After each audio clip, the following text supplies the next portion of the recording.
Every second that I breathe is going down in history. We are victorious, can't stop me. Maybe today we'll fight our battles, show you the way if you can handle it. You follow me. I'm back with a plan, start with a pen and collide, be the man. Back to the battle, the last man standing. Who would've thought that I had what it takes? With the whole city on my shoulder going crazy. Back to the pump and the keep and the G. Victory plan for the ride with the team. Stay good sport and smoke the E. Aim for the high school ring. I'm going.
PMGC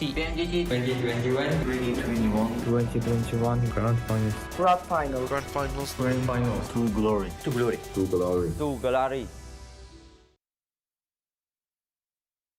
Every second that I breathe is going down in history.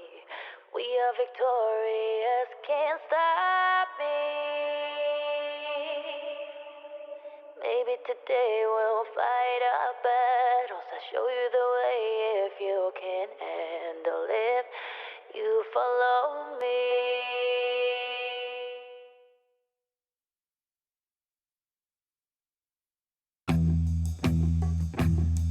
Yeah.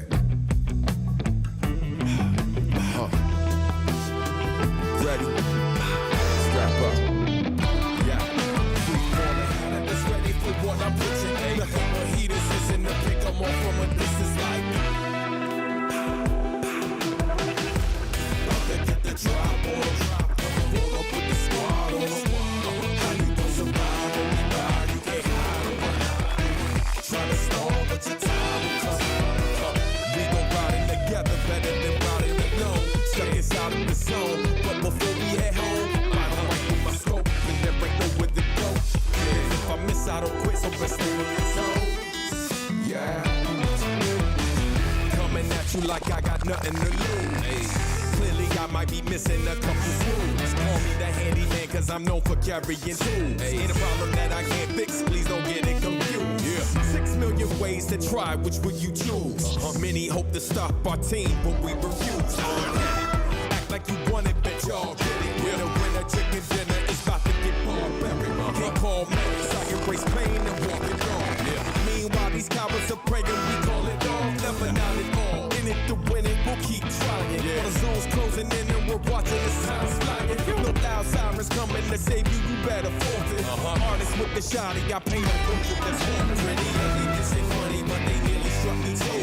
They must be feeling lucky, spraying anybody that move. About to hit these dummies, get them money before they getting you.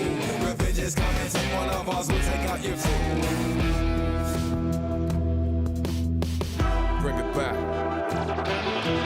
Enemies ahead, about to put her in it, they chapter. Survival of the fittest, the only mission that matters. My sharp as a dagger, my mama ain't raised a stacker. Coming in hot and heavy to break them and make them scatter.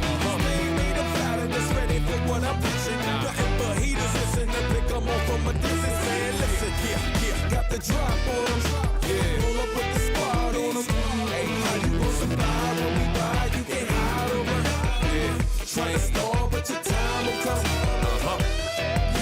the drop on them. Yeah, roll up with the squad on them, and we going hard to survive the night. We ride, you try to hide and run. Curtain call, dog, your time is done.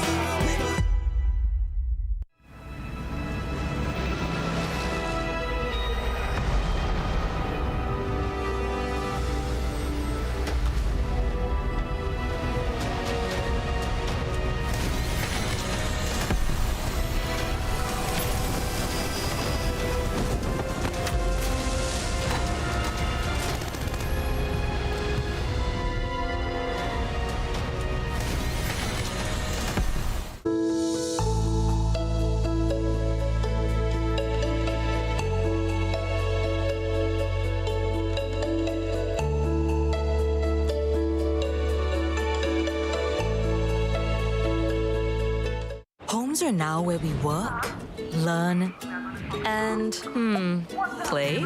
Oops. Homes are where we build spaces So loud. to call our own. Power on and beyond with Singapore's most trusted broadband.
saw the first light, the first steps. Now I see much more. I capture Earth in all its beauty. I see action. I see drama. And I see it in the finest detail. Moments of inspiration and the first steps. I am the 1+9.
everyone. Welcome to the PUBG Mobile Global Championship 2021 Grand Finals. I'm your host, Miles Moretti. We are gathered here today to witness 16 of the world's best PUBG Mobile teams duke it out to be crowned PMGC champions on the most prestigious stage in mobile esports. And let's not forget what they're competing for. Our champions will claim the lion's share from the $6 million prize pool. I think it's about time we meet our competitors. Ladies and gentlemen, please welcome your 2021 PMGC Grand Finalists. From the West, we have KAOS next Ruya, Natus Vincere, Furious Gaming, Alpha 7 Esports, S2G Esports, and Fenerbahçe Esports.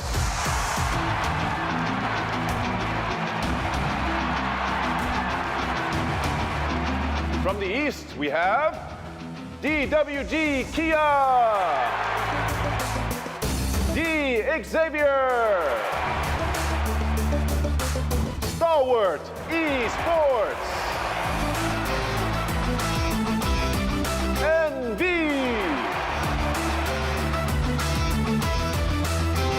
Nigma Galaxy,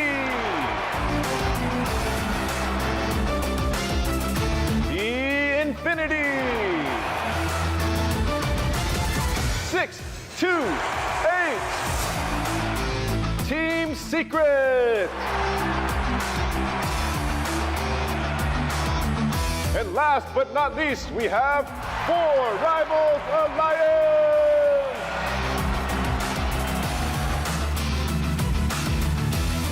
And by special invitation from the Battlegrounds Mobile India Series, Godlike Esports.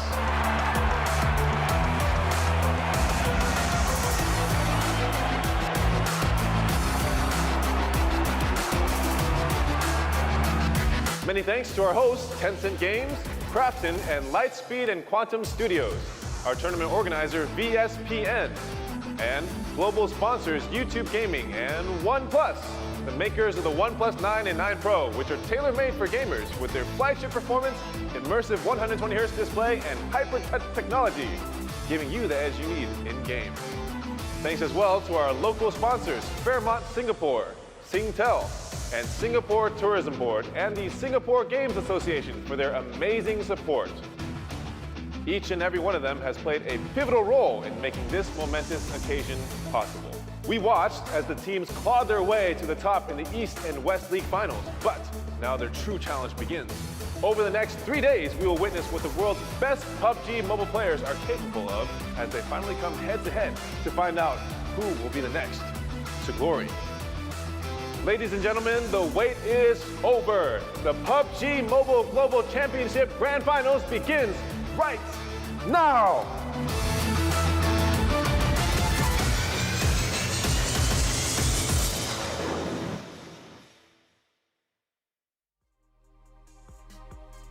Thank you so much, Mr. Moretti. Yes, we are here live for the PUBG Mobile Global Championship 2021. It is the grand finals, and it's time to find out who our best team in the world will be. We got some special teams coming in from India. Finally, we're getting to see India come back into life here, but it is also time to not only introduce myself, as Mr. Moretti got to be the host there. As guest host, I'm Jason Capney, as you might recognize me from pretty much any PUBG Mobile event ever happened. Not to toot my own horn. We also have the handsome gentleman to my left. Your guys is right. We got Max, man. And we got Seven Worlds Gaming. Max, man, it's been a while since I've seen you in person. Seven, it's been even longer since I've seen you. How you been since, what, a year ago? Definitely a year. I mean, I've been doing great. I'm really looking forward to seeing what the West teams are going to be able to do in this event, because we've been having a lot of rivalries between East and West. Well, guess what? Now we're going to find the answers. How about you, Max? How you been? East. I'm sorry, bro. I do respect the appreciation given to West, but nice is East. I mean, that's the question, right? We always talk about East being the most dominating region, but what about Godlike coming in from India? Hey. My boys coming into this one. I'm curious to see if they can live up to the hype we always hear about them, but also more importantly, it's been over a year since we've seen them play here in an international event. But before we do talk early in depth about them, let's update you guys on what's happening throughout these next 3 days. 6 matches a day. Max, quick math. How many matches in total is that? That's 18. 18. Perfect. Woo, we did not rehearse that start. whatsoever. But of course, at the very end of those 3 days of play, we'll have our champion who takes home, what is it, $1.5 million?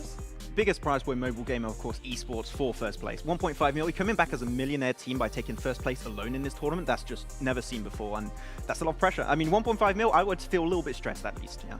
I mean, that's like half of 7's day rate up at 7. I mean, we always get to talk about like kind of the format of the whole thing, besides the prize pool, which is ridiculous. The point system, for me, at least in this last year alone, has given us so many close finals, and I'm expecting it to happen yet again.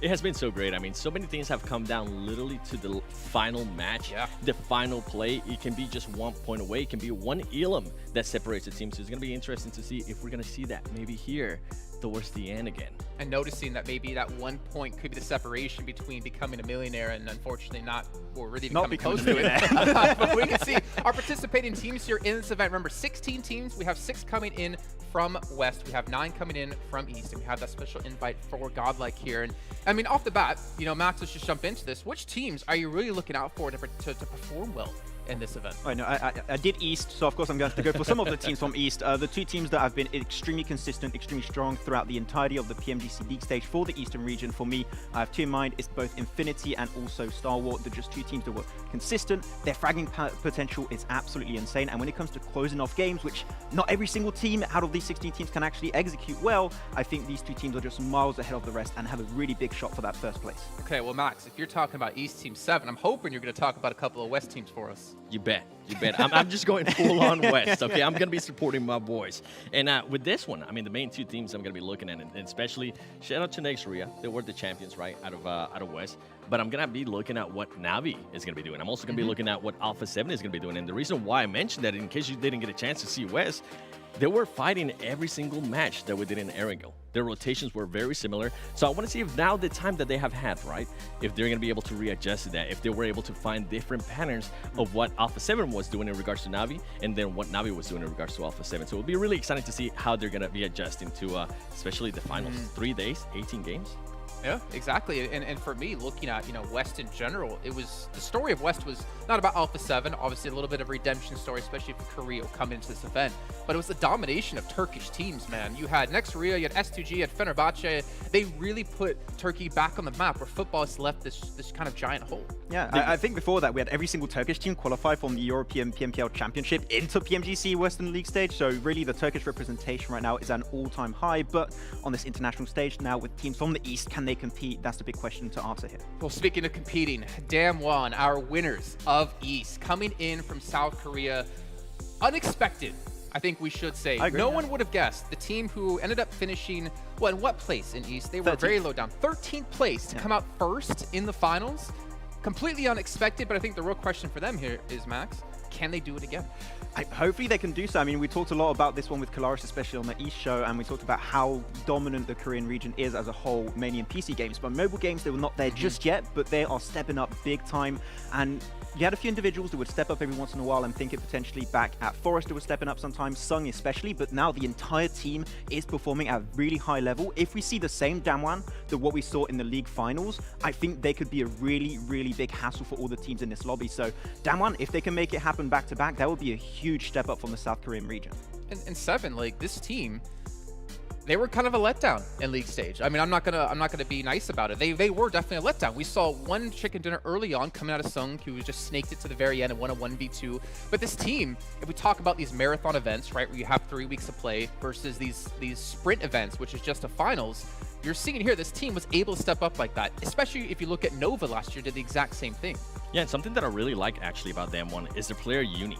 The way he was able to confirm a lot of the damage that he did into actual Ilims. I mean, if you compare them, the second place person in regards to Ilims, he had 34 Ilims, 7,900 damage. Juni was in 3rd place with 5,800 damage and 32 Ilims. So those are kind of stats that it's going to propel your team immensely, especially if you maybe have a bad game. You can always count on Juni maybe being able to steal an Ilim, something along those lines. And the question for me is obviously with it being such a sprinting event, right? 3 days to play, 18 matches in total. Yeah. It's about if those teams can have those good matches when they need them. If you're a team that's really inconsistent, you have high highs and low lows, this is an event that can technically work in your favor if you can maintain those high highs, but obviously work against you if you have those low lows. And there's a lot of teams technically with that same kind of pressure. You look at the likes of Infinity as well. Like, I mean, that team was so consistent in league play, and then they go into the finals and they didn't perform up to scratch. But speaking of Infinity, one man who always performs up to scratch, Newsy. We talked about him so many times, Max. Yeah, Professor Tarzan hyped up the guy before the PMPL League stage, saying that he had the potential of being the MVP, got really close, most of the time fighting it out with some players on Stalwart, especially Action and Top, but Newsy was always on top of his game. But I don't want to give credit to only Newsy, really, because we talked a lot about him, but when you're looking at the entire team, Mela, Logan, got Turney in particular able to clutch out these moments. This is not a team that has only a star player. They have a star player with players behind him that will allow him to just perform so well consistently. I think that right now Infinity is just, as Kalash would say, a full championship caliber team right now, and I think that they might have the chance of being a world championship caliber team here. What about Timber 7? We had him coming in as well, the MVP from S2G. I heard you say a championship caliber team. That's what S2G is for me as well. They were that team that was able to flip that switch. They were able to be patient when they needed to be patient, but if they saw a weakness in the team, they were able to just full on attack and make sure they collected those points. So in regards to Timber, I mean, he was able to get great stats, 30 ilms. He was able to be the best player out of that team. With Alpha 7 here that we have on the screen, a player that I'm going to be calling out right off the bat is actually going to be Carrillo, because we didn't really get a chance to see much of him until the very end during the West. So I would like to see if Alpha Sim is going to be relying a lot on Revo, if he's going to be relying a lot on Mafioso. Luckily for them as well, Senatexa was able to have pop-up moments and clutch moments as well. So it's going to be very interesting to see how Alpha Sim is going to be doing, especially Carrillo. All right, well, let's take a look actually at a really cool comparison. I love the idea of this, comparing the league points here between West and between East, or sorry, the finals, I should say.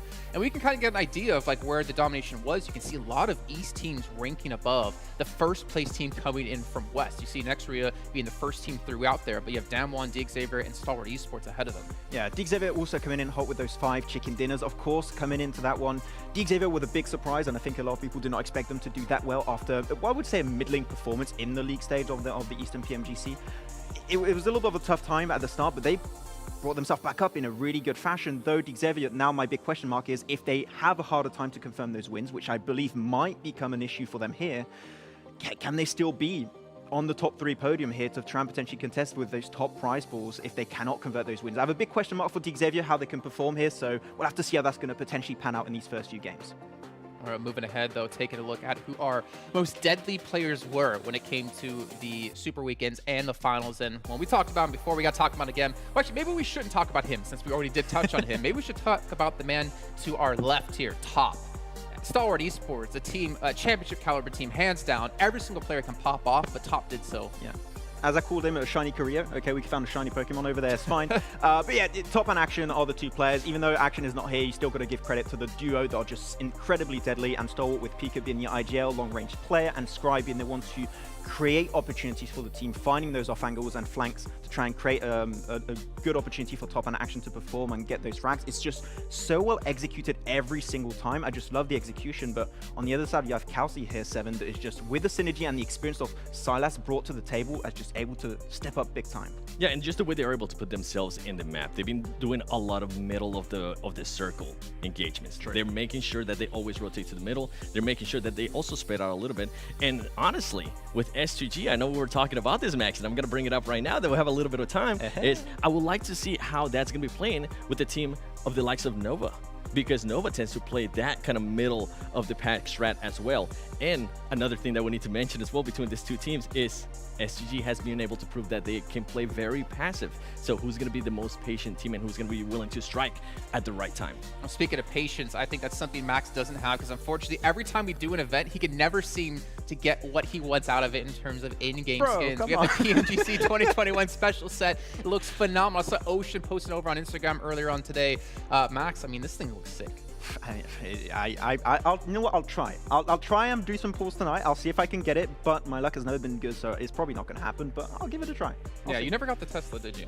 Come on. I gotta bring it up. I gotta bring it up. I gotta make him feel bad about it. But to be fair, Neither did I, Max, so we can both be sad. I can give you guys some luck. I actually got it, you know. Maybe you guys can Lucky give me number some luck 7. and I can get the new scar skin. Yeah. It's really, really cool. Oh, yeah. I've seen a lot of people posting about that one. Obviously, make sure to give us some follows here around the board on YouTube or at PUBG MOBILE Esports. You have Facebook, you have Twitter, you have Instagram, you have TikTok. You have so many ways to keep up with all the action happening in PUBG MOBILE Esports. Even give us a follow because we also post a little bit about it as well. I'm not going to promote us as much as I'm going to promote obviously these channels, but if you want to give us a follow, we won't really complain too much. Yeah, exactly. I wish mine was that easy. But also have the lucky draw going on for you guys as well happening. Also, you even have the PMGC tokens being given away. If you guys remember from the league stage, you guys watch at the time within the Esports Center over on YouTube, you get these tokens that you can use to unlock special items. And we also have a goal we're trying to hit, 1 million viewers. And we'll be giving out quite a few different prizes in particular. You guys are all going to be getting rewards. We'll see. We'll see if you guys are lucky enough. We'll see what happens. But you know what? Considering last year on day 1, we had 3.8 million concurrent viewers, pretty sure we're going to hit that 1 million goal. I think we're good. I think it should be pretty easy to get there. I don't know. We'll have to ask Blank if we are going to bring back Barky the dog for the viewership. I think that might be something to bring. No, you didn't do World League East. I'm sorry, you won West. I don't know what that is. Well, I mean, I did the cool side of it. All right, I did West with 7 and all the awesome group, also awesome crew. But to give you guys an idea what we're going to be playing and when, we're starting things off on Erangel. We're going to have 3 Erangels a day, 2 Miramars, and 1 Sanhok. So things will be getting hot and moist as well in the middle part of our day. Yeah. But I'm really interested to see which teams are going to have consistency across the most important maps of Erangel and Miramar 7. See, why you had to throw that one to me? I thought you were going to say Sanhok. I thought you were going to see Madness. I was thinking already of the hot drop that's going to be happening Erangel. on Sanhok as well. But in regards to Erangel, I mean, I kind of have to go back to what I was saying with Navi and Alpha 7. It's going to be very interesting to see how those teams are going to be playing as well. Now, on the top, Thor Severny, they're going to have to worry about Team Secret if Team Secret does decide to drop there. Yeah. Something that happened a lot to Alpha 7, especially during the West Finals, was that Alpha 7 kept getting caught off guard. They weren't really expecting for a team to still be there. Alpha 7 has been rotating very late as well, so it's going to be interesting to see how they're going to be able to adjust to that. And then we have Nova that lands in Gatka, right?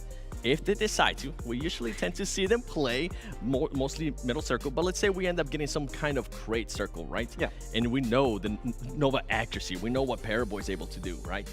If those teams decide to rotate left, or if they maybe get caught in a rotation, it can be very hurtful for them. We only have 18 games. If you have one bad game, that's it's going to be compromising. Yeah, and out of the 18 games, you only have 3 Sanhok coming in play. My one question I have, Jason, right now is Nigma Galaxy. All right, Rauf going to be healing out in the blue? Exactly. Pretty much guaranteed. It's what's going to happen. And Rauf healing out in blue and get Nigma Galaxy a lot of places. But a big portion of their points came out from those helos, happening on Sanhok. Yeah. So you only have 3 now. I want to see how much they've potentially evolved on those Erangels, on those Miramars in particular. They did get a win, a very big win actually, in Miramar in the league finals of East. I want to see a little bit more consistency in those maps, and if so, we could see the Arabic region with Nigma Galaxy step up big time here. Yeah, and speaking of big-time wins, big-time plays, big shout-out to OnePlus, our sponsor here at PMGC. With the OnePlus 9 Pro, you get 90 FPS Ultra smooth gaming. And when you use a OnePlus, you never have to settle. So keep that in mind, as well as a big shout-out to Fairmont Singapore for catering PMGC for the highest degree of pampering and 5-star award-winning hotel service. I wish we were there because that would be great. I know 7, myself, Max, we'd be sitting there in a chair getting our nails did. Pamper us. Getting what, a pedicure it's called. I've never had one of those. I get a tan most likely as well when it's snowing here in Berlin, which is where we're currently doing the show from. But guys, I mean, we're almost actually about to kick off our first match here, and I'm getting really excited, really pumped up for a couple of teams in particular, and I want to start to focus a little bit more on them. I want to start things off talking about Godlike. Yeah, team from India coming in from BGIS. They have not played in an international competitive event like this since 2019, if I'm not mistaken. Like, that's how long it's been. The drought has been a very long time for teams from this region. They have so much pressure on their shoulders, but the upside for them is in 2019, they played in the PMCO global finals for the fall split. Yep. They're used to this kind of pressure. They're used to playing at this kind of caliber. They have 3 players returning from that, with Clutchgut coming in from Team Seoul, who did play as well in there. This team has the weight of an entire country on their shoulders, and we know how passionate the Indian fans are. We know how strong India is in general when it comes to PUBG Mobile as a region. But the problem is they haven't had a lot of time to prepare for this event. Yeah, that's the thing. Odds are stacking somewhat against them because they didn't have time to prepare that much. They also had to travel. So the last time, it got a little bit complicated on their side. And of course, the drought you just mentioned there, Jason, that makes it a little bit hard for them to try and potentially get that experience. But they did in the past. Back in 2019, they had some really good results. They're coming back in the scene. I said it, a top 5. If they make it a top 5 here, I would be genuinely impressed because this is going to be a really rough tournament for them. So we'll see if they can make it. I'm not even going to be impressed if they get top 5. So I'm going to be like, yeah, just another day at the job for them. And speaking of Godlike, go ahead. With Godlike, I was actually going to mention Clutch God. You mentioned him. He used to play with Team Seoul. That team didn't really do so well. We expected a big hype for Clutch God, and it just didn't happen. It seemed maybe the pressure of being on the big major event kind of crumbled him a little bit. Here, now he has a lot more experience. He's been able to play with this team for now more than 2 years. So it's going to be very interesting to see if finally, right, we had so much expectation out of Clutch God, if finally we're going to be able to see it. And then how is he going to be working together with Jonathan? Because we know Jonathan, at least for me, he's one of the best players out of India. So I'm going to be excited to see if they're going to be fragging out, how they're going to be able to work together as well as a duo. Yeah, well, that is why, for me, as we just talked about, why, in my particular opinion, Godlike is a team to watch here over the course of the event, especially in this first match. I want to see how they start things off, how they get things going. And on the note of Clutch God, I mean, he's in the same boat as Frozen from Next Ruya. At least he was back then, right? There's so much hype around this player as an individual. Clutch God, unfortunately, didn't live up to the hype then. But speaking of hype, Max, which team are you looking out for to watch? I mean, I already talked about Stalwart. You know, this is a team that I think could be going for that first place, getting that 1.5 mil. They just have everything ironed out to perfection. So Stalwart is going to be the one that I'm going to be supporting until the very end, and hopefully they can make it go really far. I would like to see minimum a podium finish. Okay, so Godlike for me, Stalwart for you. Seven, who do you got? Do Brazil. Come on. Come on. You know I had to go with Alpha 7 for all the stuff that I've been mentioning in regards to Navi, how they're going to be adjusting. And this is a team that can definitely carry momentum. And if they can start hot, I would love to see how they're going to be able to carry that momentum. I mean, they dominated. I mean, I think dominate is an understatement when it came to PMGC Brazil, right? They were the most formidable force coming out of that region. And in particular, you have Senatexa. You know, he actually played back in 2019. He's here yet again on the big stage. Carrillo's back from last year, who's looking to redeem himself and obviously help take Alpha 7 to the next level. If you guys watch Between the Battlegrounds, well, if you haven't, you need to go watch it. But you get to hear about Carrillo and talking about the problems they've had within the team and him trying to help step back up for themselves. But speaking of stepping up here, we're going to step up the hotness game on the show. We're going to bring our commentators in for the first time of the day for the first 3 matches. Necro, Mustache, Dave, take it away, boys. Hey, thank you, Jason, Maxman, and Seven. Beautiful work. What an amazing day here. We got 18 games, Necro. Are you pumped up? Oh, dude, is that even a question? Definitely pumped up, man. I mean, the first game of the Grand Finals. Dave, we have been waiting for this moment for a long time, without a doubt. Ladies and gentlemen, good morning, good afternoon, good evening. PUBG Mobile Global Championship Grand Finals. We got the best teams and players in the world right now. Nova Esports Paraguay, Godlike Esports Jonathan, Alpha 7, Carrillo, Stalwart Esports Action. 9 teams from the East, 6 teams from the West, 1 team from India. Best of 18. It all starts now. Necro, let's get into the game. Oh man, it all definitely starts now, and playing flat path as well, starting all the way from down south. This is going to be an interesting one, Dave. I can already tell the hotness in the military base. I can already tell it, man. Stalwart Esports, we of course know they like to drop in Nova of Doi. Now, if you talk about a lot of drop clashes coming inside the map of Erangel, I mean, the only drop clashes that I'm really going to be witnessing over here, it has to be like Navi and Alpha 7, because they're playing flat path as well. I do want to see what kind of improvisations these teams are going to be showing.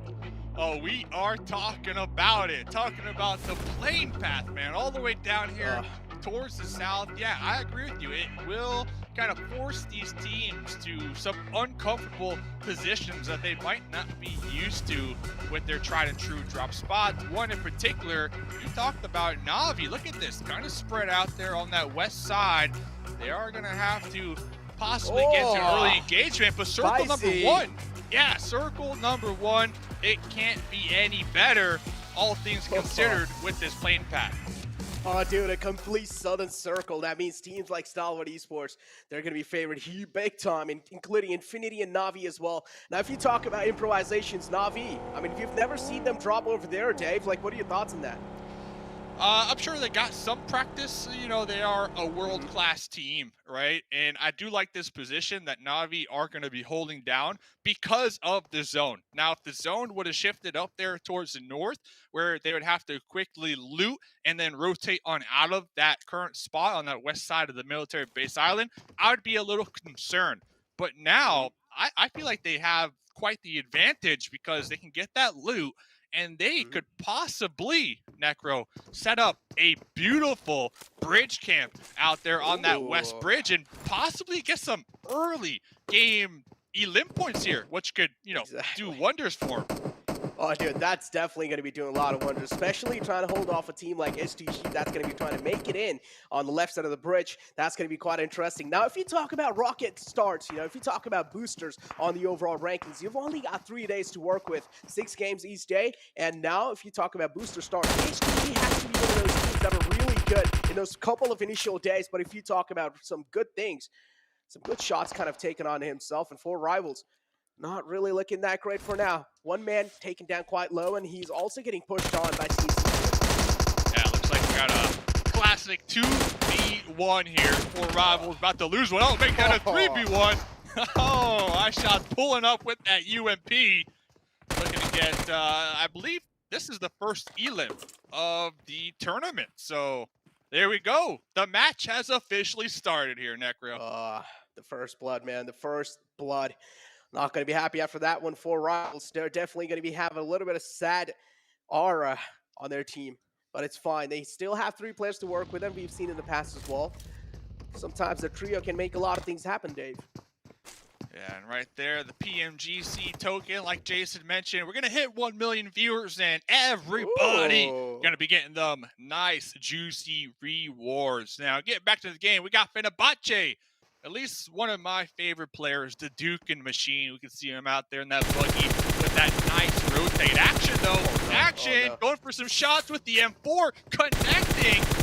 And keep in mind, connecting on a moving motorcycle. Action has to be one of my favorite players also from Stalwart. One of the strongest players, in my opinion. We saw them from their respected region, able to get a ton of elim points and put in a ton of damage. I really like Action and Top. That duo right there is definitely a duo to keep your eye on this tournament.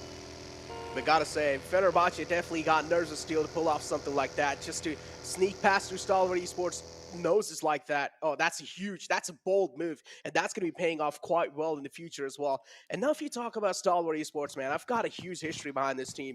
Coming inside, you know, first time I saw them in the PMP Season 3, actually, no, scratch that. I saw them in the wild card, in the PMC wild card playing. I was like, all right, this team has a lot of caliber. Then later on moved in the PMP Season 3, they absolutely dominated that as well. And then even in the SA Championship, dominated that as well. And back in the day, they were known as like the Astro Academy, right? And then later on, coming inside in the future, they got signed by Stalwart Esports, and now we're here, Dave. Now we're here. They're here. They are, they're literally one of the best teams out there. The best lobby in the world, too, right now. The top of the competition. I love how you said it. Now they're here. They legit started from the beginning. And another kind of interesting kind of note about Stalwart in particular, just looking at the East League, they were, if not one of the most consistent teams when it comes to Erangel. Now, I'm bringing that up because we only got 18 games. Okay, hear me out. We only got 18 games. Erangel makes up 50% of those games. What are your thoughts, man? Stalwart Esports, where do you see them performing here? With that in mind, with that knowledge that I just laid on you. Now, look. Not just Stalwart Esports, there are a couple of teams that are really good. I would say pretty consistent on each and every single map. So we cannot rule out Stalwart Esports just like that. Yeah, I do understand they have one of the most like consistent rate, coming inside the grand finals as well. So I would say Stalwart Esports, they're definitely going to be one of those teams. Like at least we're seeing like top 3, man, inside the Erangel, without a doubt.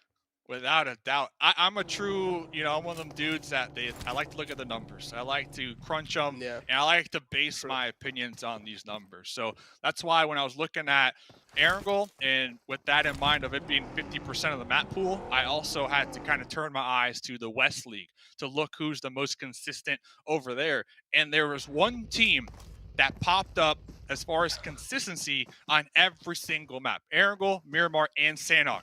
Guess who that team is from the West League? Do you have a guess? Alpha 7? Alpha 7? Alpha 7, yes. Alpha 7 were, if not the most consistent team from the West League here. And I gotta say, 7 from the desk picked them not only because they have a 7 in their name, but 7 knows for a fact that this team is definitely going to be giving it their all here in this lobby, along with all the other squads, of course. But if I had to pick, this is where I was going with this. If I had to pick a team as well, it's going to be up there at the top. The Mustache Dave pick has to be Alpha 7. And hey, we also got to talk about the team from India, man. Godlike. Now, let's session loud on this. I'm pretty sure the analyst test did a really good job on pretty much, just taking out the history for how long it has been. They haven't really been in this kind of a competition. So, I mean, I do understand it's going to be like a huge change in the pace as well for Godlike. So what do you think so, man? Like, is the adaptive nature going to kick in right now? Or is it going to be like maybe tomorrow? So, Godlike might not have a lot of time to really like hone down, practice, get comfortable. So I think it's not going to hurt them too much because I feel like a lot of teams have the same nerves, right, coming into today. And we can kind of see it. They're playing a little slower. They're not all just rushing to a spot, somewhat center, especially the teams up north. They're taking their time to rotate. They're just waiting to see where this next zone goes. So I think Godlike can kind of play that into their advantage, right? They know for a fact other teams are going to be playing slow, trying to get a little loose, a little comfortable. And I think day one, if I'm Godlike, I'm just looking for consistency. And what I mean by that is, constant placement points every single game with a couple elim points, right? Just get a good foothold on the overall leaderboard so that day 2 and 3, you can really run with it. Yeah, but from what I saw in the BGIS, Dave, is that Godlike is one of those teams that is really kill hungry, right? They go for those kills. They're kind of like an aggressive team, which is understandable. But yeah, as you mentioned over here, consistency is what really matters, and you need to go for those placement points as well. Just kills points isn't going to seal it. You need those placement points as well to try and make your mark on top of the leaderboard. But yeah, we also do have the next circle shifting in, and I do really like Fenerbahçe's position. Fenerbahçe. Straight chilling out there. We also got Furious Gaming making the swim. S2G are going to be braving it to send it across this bridge. Nice strat. Remember earlier on, I was kind of calling for Na'Vi to possibly be able to gatekeep this bridge, but instead of gatekeeping this bridge, it looks as if Na'Vi kind of sent it down to the south of the island. So they're going to be playing this one a lot safer, trying to avoid those early skirmishes. Very interesting play, but we might have a potential fight over here on this bridge after all, because now Nova are going to be trying to drive on through here. Oh man, they're going to be having a clear pathway for sure, because H2G as well is trying to play for their survival. We do see Solus Pew kind of closing his distance, but again, shouldn't really be that big of a threat for Nova.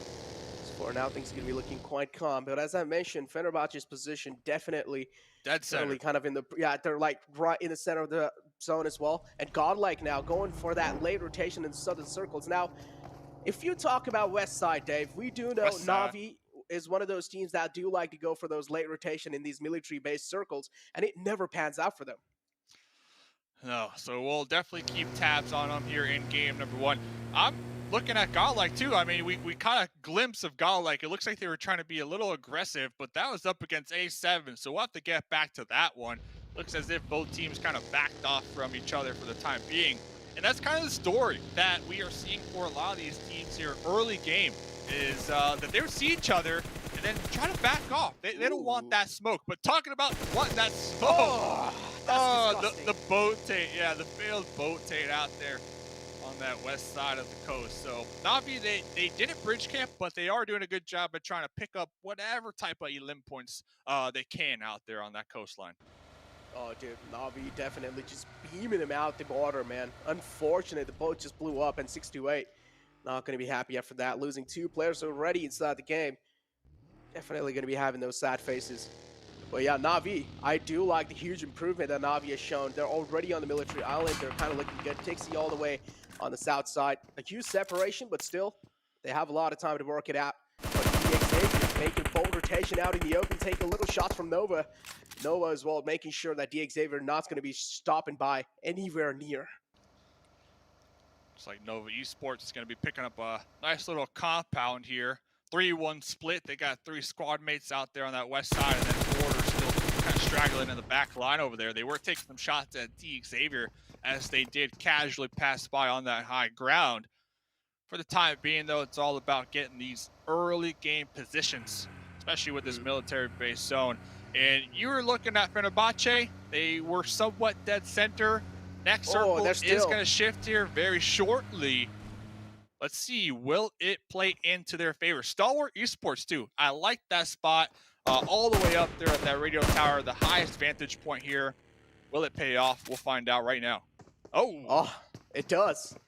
It does. S2G and Fenerbahçe right in the center of the zone. Fenerbahçe having the majority of the center, but again, the split is good, but if even one of the players gets bought out, and even if he gets taken out, that's going to be quite a huge task for Fenerbahçe to go back to that player and get the rest back up. So I feel like at this point in time, they should be a little gathered up. Maybe a 2-2 split can work out pretty well. One out here trying to defend here on the cliff lines. Team Secret looking like they're going to pull up. So far, it's a 2-2 split, but the other two squad mates in the back lines trying to group up. Buy shots, though. Mini in hand, applying that pressure. Here we go. First fight, first 4v4 of the game. Oh, here we go. A kill already found. Jumper being taken out. Instantly gets confirmed as well. Fredo has a little bit of disadvantage with that low crowning. He gets taken out as well. And now shots. Oh, he's taking some shots from the left side. He needs to watch out because Juni has a huge advantage. Also with that high crowning, shots doesn't really have a good positioning. Just has that wiggle to work with and gets blown to smithereens. And just like that now, he's been taken out of the game. And that's going to be it for Team Secret. Wow. Eliminated, Dave. The first team to get eliminated in the first game.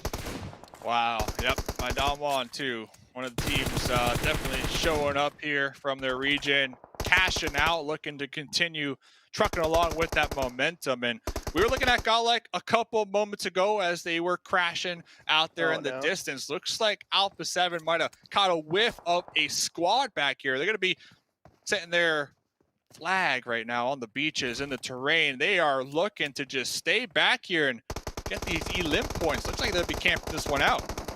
Oh, they have to. Because, I mean, A7 clearly knows that they have the prime positioning inside this fight. They can just try and hold up Godlike.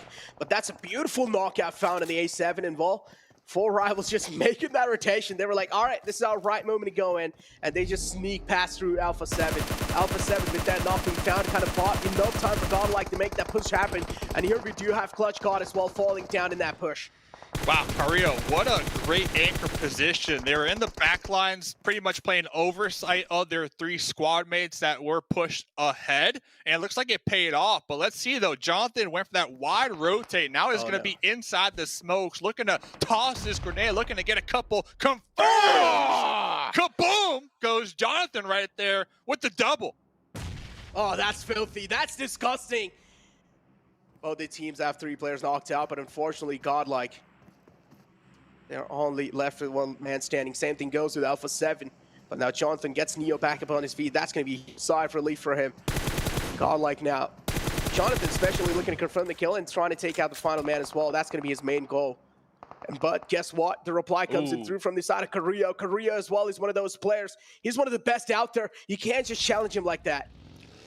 Yeah, Carrillo is in the back line, though. So best case scenario for Carrillo, try to avoid the sight lines and just survive at this point. They do not want to get taken out right here, right now, because a 14th position in Game 1 would net them 0 points. And that is not how Alpha 7 want to start this. But huge props to Jonathan right there. That double grenade definitely turned the tides for Godlike. Oh, that did. That was a disgusting night, without a doubt. H2G.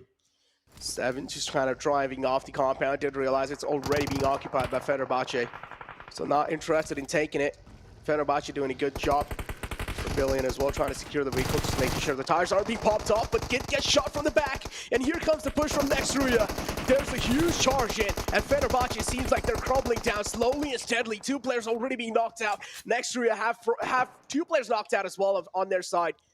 You want to see how this fight's going to be panning out, and now it's all down to Duke and Machine. It's up to the Duke and Machine, the Duke and Master with the grenade, trying to get that to that little window.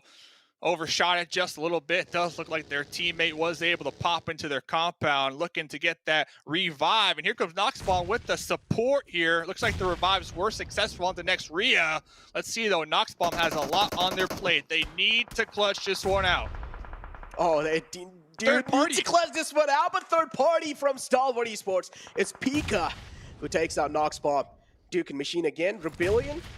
These 2 players are alive. Duke and Machine, we do know what this man is capable of. He can pull off some insane clutches, but again, He's kind of like that man who likes to stay as quiet as possible, but that beautiful nade Wow. is going to be taken out. Rebellion is also getting burnt down with that Molotov. That's not a good sign for Fenerbahçe. Things are slipping out of their hands.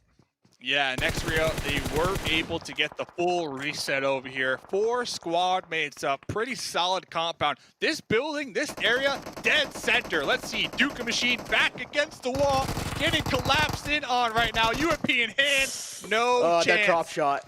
No chance right there. Next Ruya, taking that compound from Fenerbahçe. Uzi is just too good in those close range. Just an absolute shredder.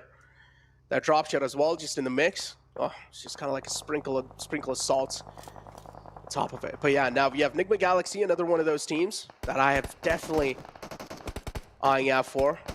Nova as well, having pretty decent positioning inside here. Hamoudi in the front lines of Nova. King and Powerboy just trying to hold him off at bay.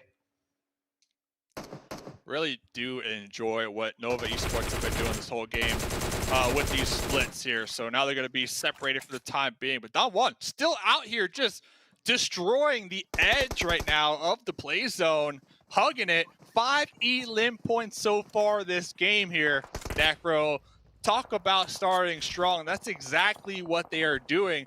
And if I'm not mistaken, that's pretty much the same story that they did during the East Final Championships. They started early with a chicken dinner and 19 elim points over there in those finals. And from there, they just maintained it. So if they can get that same start here, Don1, we might be looking at a possible championship top 5 team.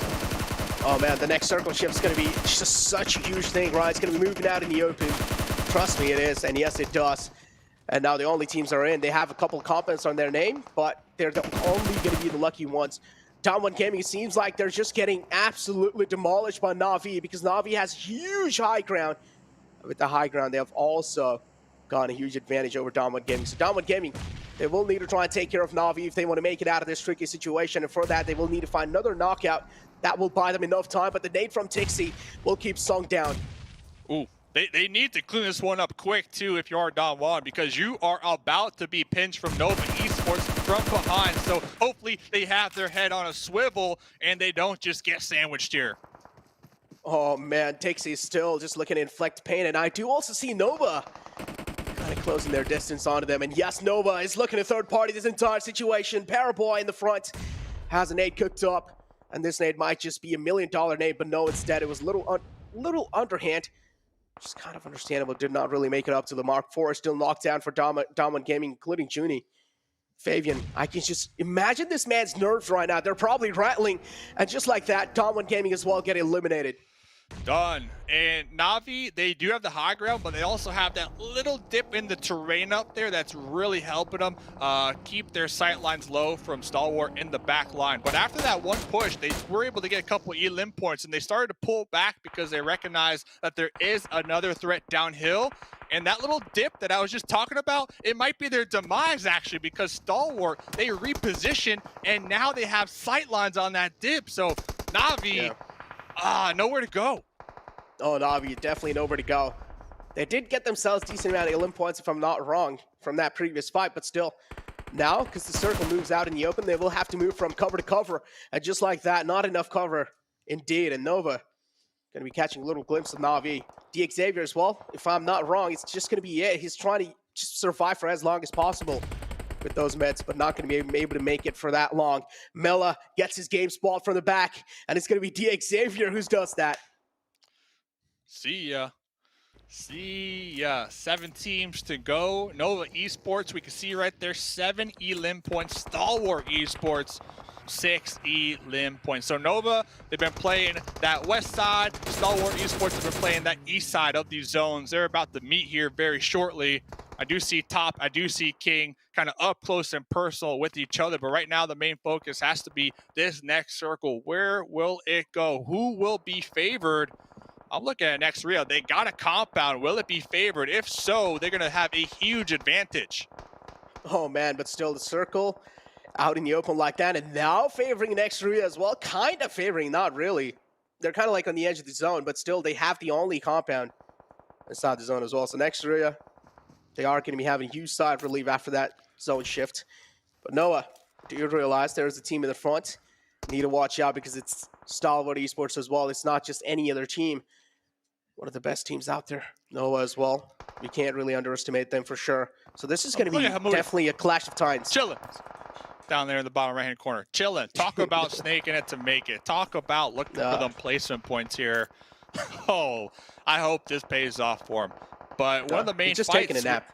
Just taking a nap. Yeah, dude. One of the main fights. We got two main fights, actually. You got Nova Esports, Stalwart up there towards the north. And now S2G crashing next Ruya's compound. Oh, dude. They do realize the prime compound. And S2G is one of those teams that will not back out without a fight. Oh, I thought this nade might just do it. Yes, it does. Confirms the elim. That's going to be a huge thing for them next Ruya. Still having the prime positioning inside this fight, and S2G having all the disadvantage in the world. This nade might be good. Oh, did not really make it to the mark. What a call, though, from next Ruya to be able to decide to take this compound towards that mid-game. They snatched it away from Fenerbahçe, now in this next zone, but they will have to defend it from two sides now because here comes Furious pulling up. Oh, dude, Furious Gaming as well. It seems like they want a little bit of piece of compound. So they as well are just going to be charging in. Next Ruya trying their best to defend this from two teams. S2G and Furious Gaming now. Next Ruya, they are one of those teams that are pretty good as well, so we cannot underestimate them for sure. But S2G realizing the same fact, and now they're also trying to push in a little bit more. This means next Ruya are getting sandwiched, Dave.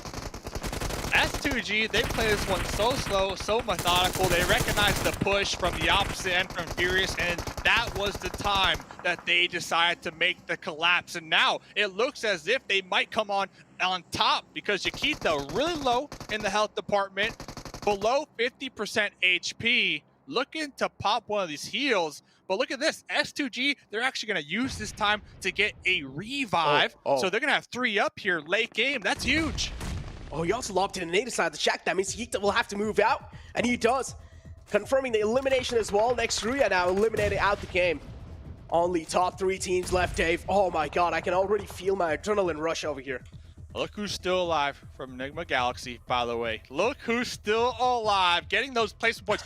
Third place, 10 points confirmed. So that is huge considering they have no elim points. But Stalwart, 11 circle shift. Listen, 11 elim points, okay?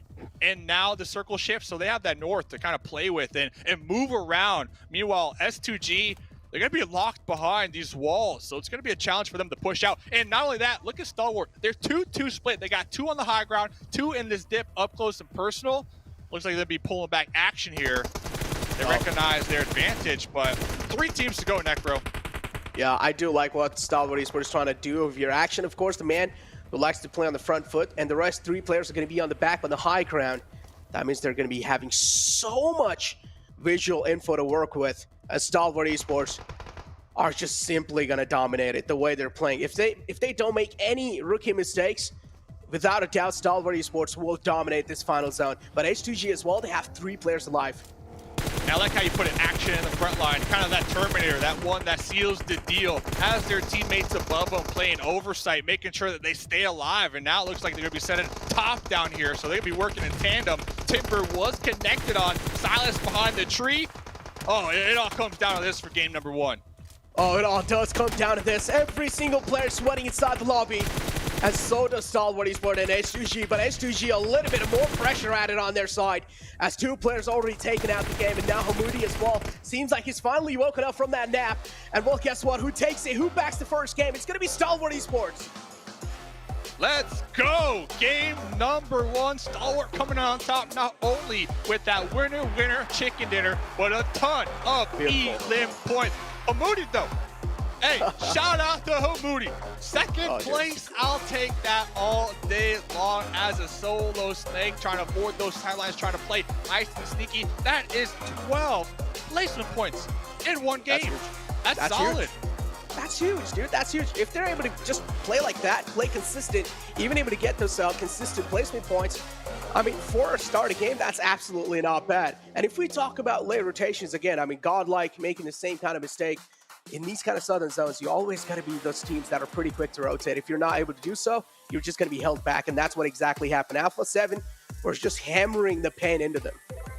Yo, what? Shout out to everybody watching right now, by the way. PUBG Mobile Global Championship Grand Finals. You tuned into the right stream. We got 17 more games to go. Stalwart coming on top right there. At this Zoom, they are going to be getting a massive point lead. Not only the point lead in #1 game, but also a confidence booster. We don't talk about this a lot, but that stress, right? Just imagine the stress levels on all these teams. For them to be able to come into this lobby, the most stacked lobby of the year, and come out on top, that is phenomenal. Ladies and gentlemen, that was game #1. Let's hear what the desk got to say about this first game. Over to you. Well, you know what we have to say? I think Maxman was wishing we were doing predictions, not teams to watch, because he gets a prediction right. But let's be honest, boys. The guys from Mongolia coming in, taking a chicken dinner with that many eliminations, they've proven they've shown up to play. Yeah, I mean, this is the reason why you have to look out for this team. They survive until the very last minute as a 4-man squad. They got themselves 14 eliminations on the very first game that they came to play here, Seven. They came here to play big time. The way they were able to eliminate 4 rivals. I mean, 4 rivals that they were trying to pass that bridge, and Stalwart Esports were just able to hold that ground, hold that bridge camp. And then as soon as they were able to do that, the next circle popped up and they moved right away. So their communication is on point, and this is something that you were telling me, right? Yeah. They don't miss in regards to anything. I was actually really surprised too that how they were able to beat Nova. I thought maybe King from Nova was going to be able to surprise them a little bit. That backfired. King said, you know what, let me just double think that. No, I'm going to go back, and he didn't even try to challenge it. Ultimately, he ended up hurting Nova. See, I think for me, the most impressive fact about Stalwart is the fact that this is a team coming from Mongolia, right? We had Zeus Esports last year come in 3rd place.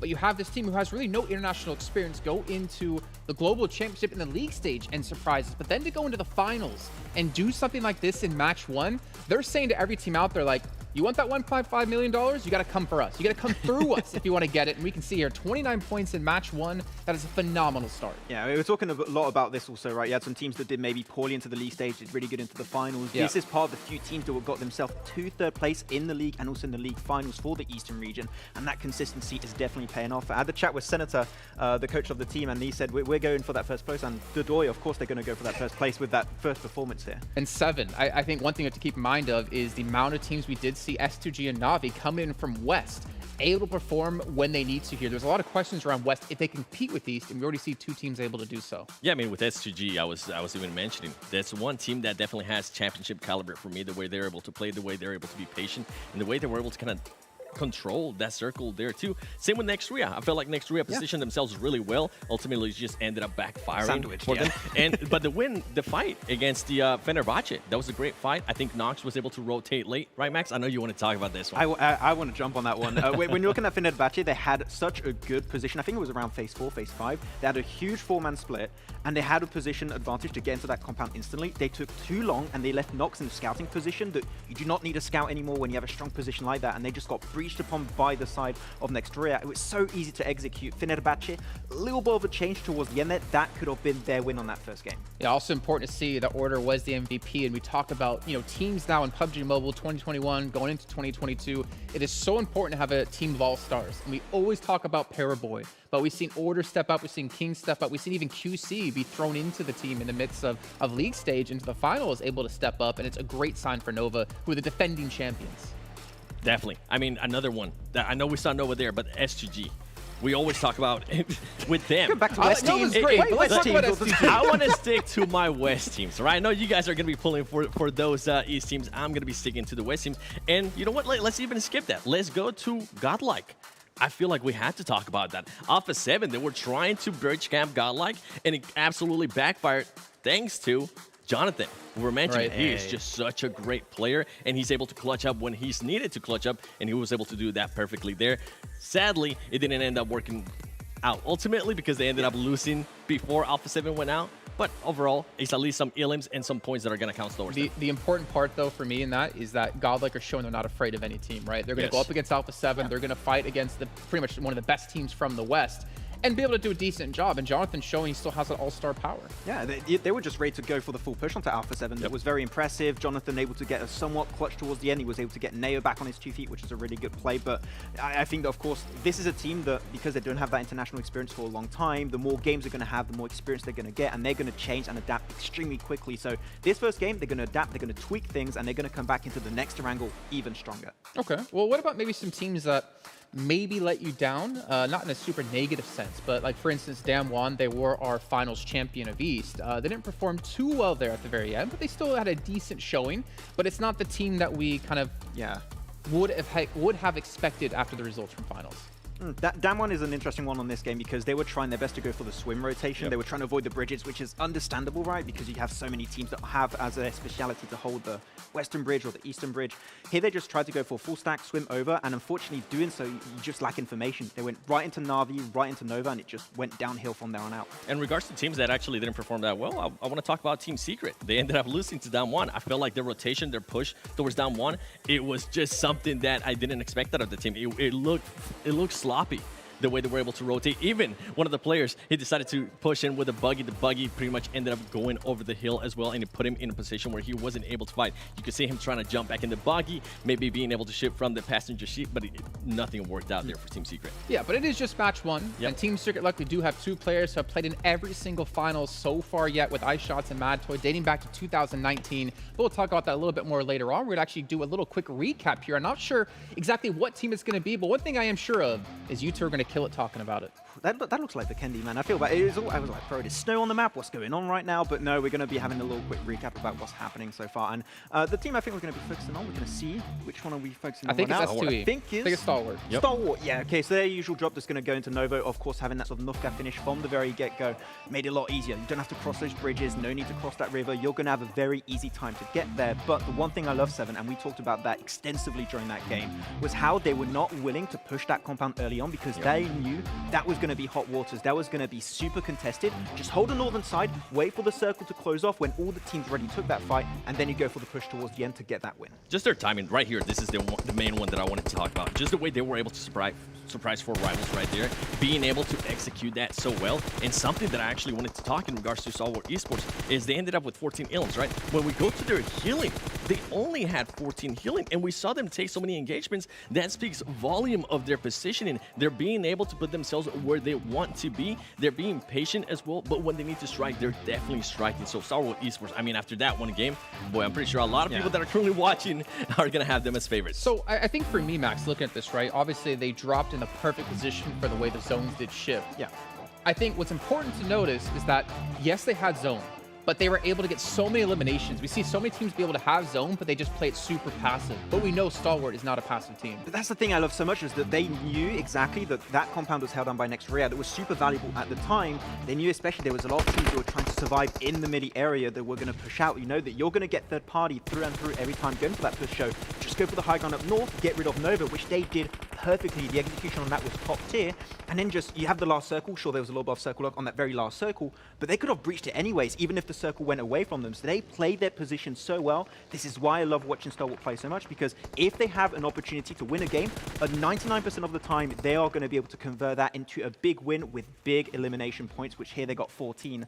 Big step up here. And I mean, just going off base what we saw there, I really wish King from Nova Esports would have been able to take the fight. That would have distracted them. I feel like the rotation, when they lost that high ground, it put them in a horrible spot, as we were able to see there earlier. So maybe with Nova, I would like to see a little bit more aggressiveness out of them when it comes to that kind of stage. If you see them, because King was going to be able to surprise them. They had no idea that he was there. I know they were probably being a little bit worried, but when you get are you really going to be willing to give up that high ground and then backfire like this? I think Nova Esports is going to be able to learn a lot from that fight. I think the play for King potentially was just get involved. If you can get a little bit of damage, potentially a knock or two, then have the rest of your team come in. But because they had the information on where King was standing and where the rest, of course, of Nova supposedly were remaining, they just went into the circle, held onto the more northern western side, and just gate-kept the rest of Nova and won that fight super easily without putting almost any effort. So Stalwart just took that easy win at the very end. It was great execution. Yeah, you're going to be rotating pretty much to their eyesight, so might as well just take that fight. And don't put yourself in a curious situation where you're going to be losing the high ground and you're not really going to know where they're going to be shooting you at, because they're able to just pretty much pop up, hide, move around, and be able to pretty much eliminate you. And I'm looking at Stalwart, and we've always talked about Infinity when it came to East League as being one of the most consistent teams. But if you looked at the results, right, of some of these teams, we looked at Dam1, they finished first in finals, they finished 13th in league stage.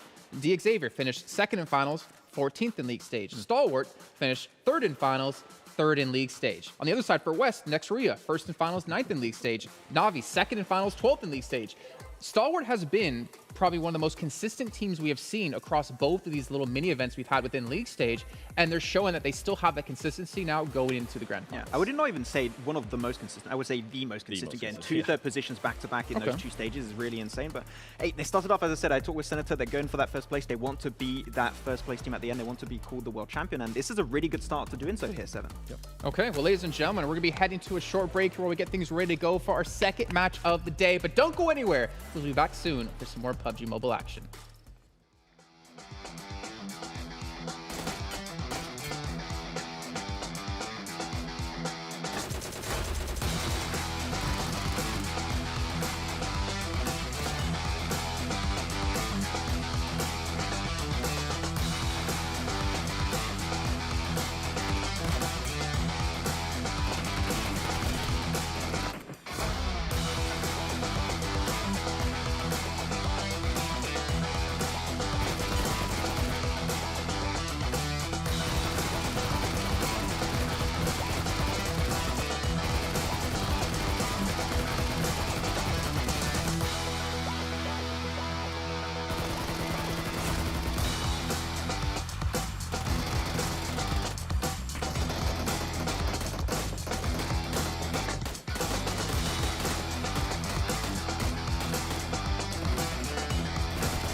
I saw the first light, the first steps.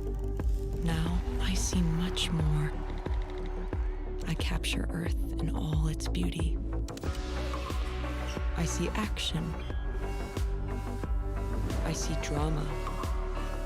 And I see it in the finest detail. Moments of inspiration. And the first steps. I am the 1+9. Welcome back, everyone. PMGC 2021 is the grand finals. We're here in Berlin. We have players from all around the world competing to be the best team in the world and to also win $1.5 million. Just imagine going home, $1.5 million. Well, not in your pocket, technically. You have to split it between your teammates, but that's a lot of money. That's a lot that you can use to invest into yourself, invest into the brand of your team, maybe throw some over to your favorite analysts and hosts. Who knows?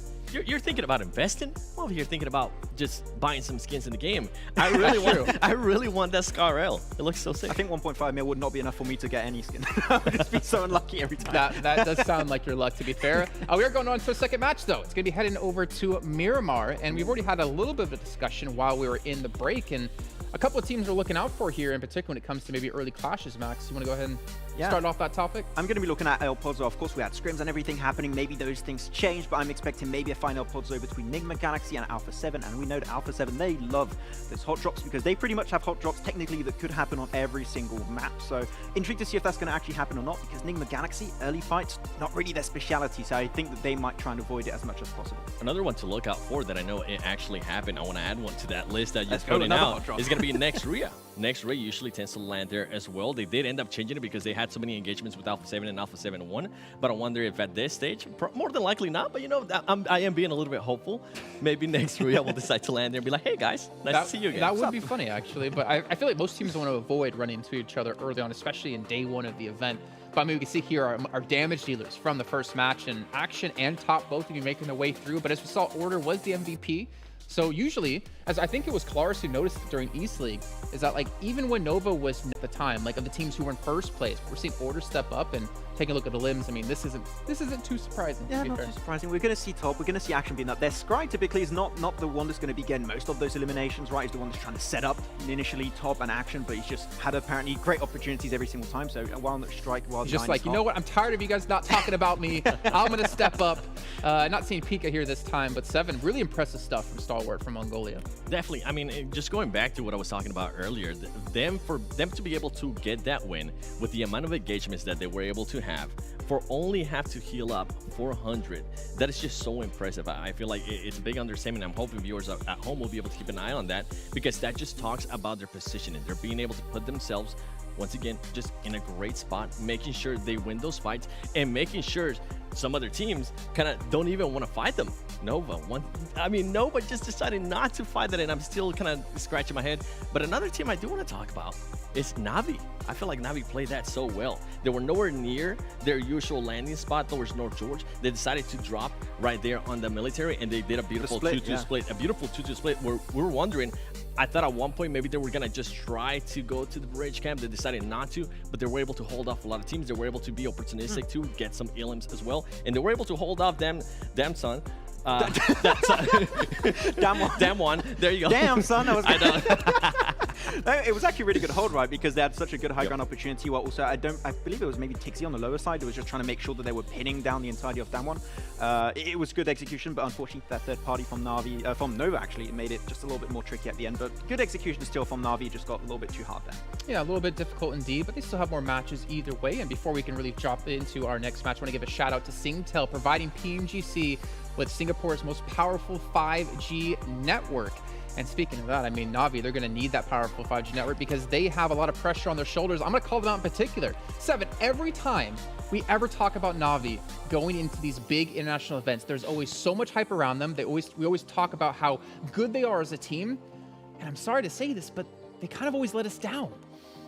I 100% agree with you. Thank God, I didn't want people hating on me. Disagree. No. It's just always a big hype, and something that this team definitely lacks of, and this is something that we're kind of looking at before the show started, is this is a team that it's not really able to carry momentum really big. If they get a win, they're not able to end up backing it up with another win, or maybe able to back it up with the top 5. It's always a roller coaster with them. If they do pop off, they end up popping off, but I would love to see a little bit more consistency out of them, whether it's in regards to elims, whether it's in regards to placement points. I just want to see consistency and just carrying momentum. So would you say then for you, Navi is your team to watch in this match? 100%. Okay. Because they were just so impressive. I was really, really surprised at the way they were able to play that last match. Okay, so we got Navi for 7 on the end. 7, you're not 7, you're Max, man. I'm 8. Damn. Yeah. You're 8. Who's your team to watch? Okay. I kind of gave up on 4 rivals when it comes to getting potential wins. But no, they're going to do it right now. They're going to make it happen, okay? I don't know when, but I'm going to go with this game. Let's go, 4 rivals. Well, you're brave. I went with Stalwart Esports to see if they can maintain that momentum for the first match of the day. And speaking about maintaining things, we're going to maintain our casters here live, back on the air. Mustache Dave and Necro, take us away. Damn, son, already game number 2, dropping in hot. Necro, Dave on the mic. Miramar, what a game number 1. Necro, though, already in the Miramar match. Oh man, here we go. The Deserty lands a Miramar, and I do want to see what's going to be happening on such a massive map already, because we talked about some drop clashes coming in El Pozo, and well, 2 of the big teams out there, man. What are your expectations, Dave?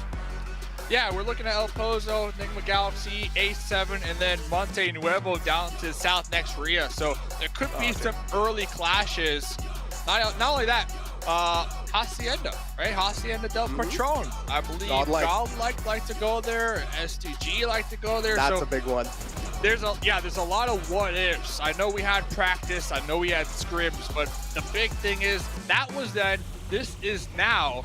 This is when everything matters. This is when it's all on the line. So with that in mind, can a team realistically afford to hot drop another team to risk the potential of getting 0 points here? That's the question up in the air. That's what got me thinking as well, because now we also know that you don't really have a lot of games to mess around with. You cannot just try out some new strats completely and then maybe, you know, try and work things out. But no, another Southern Circle inside the map of Miramar. These are quite rare, Dave.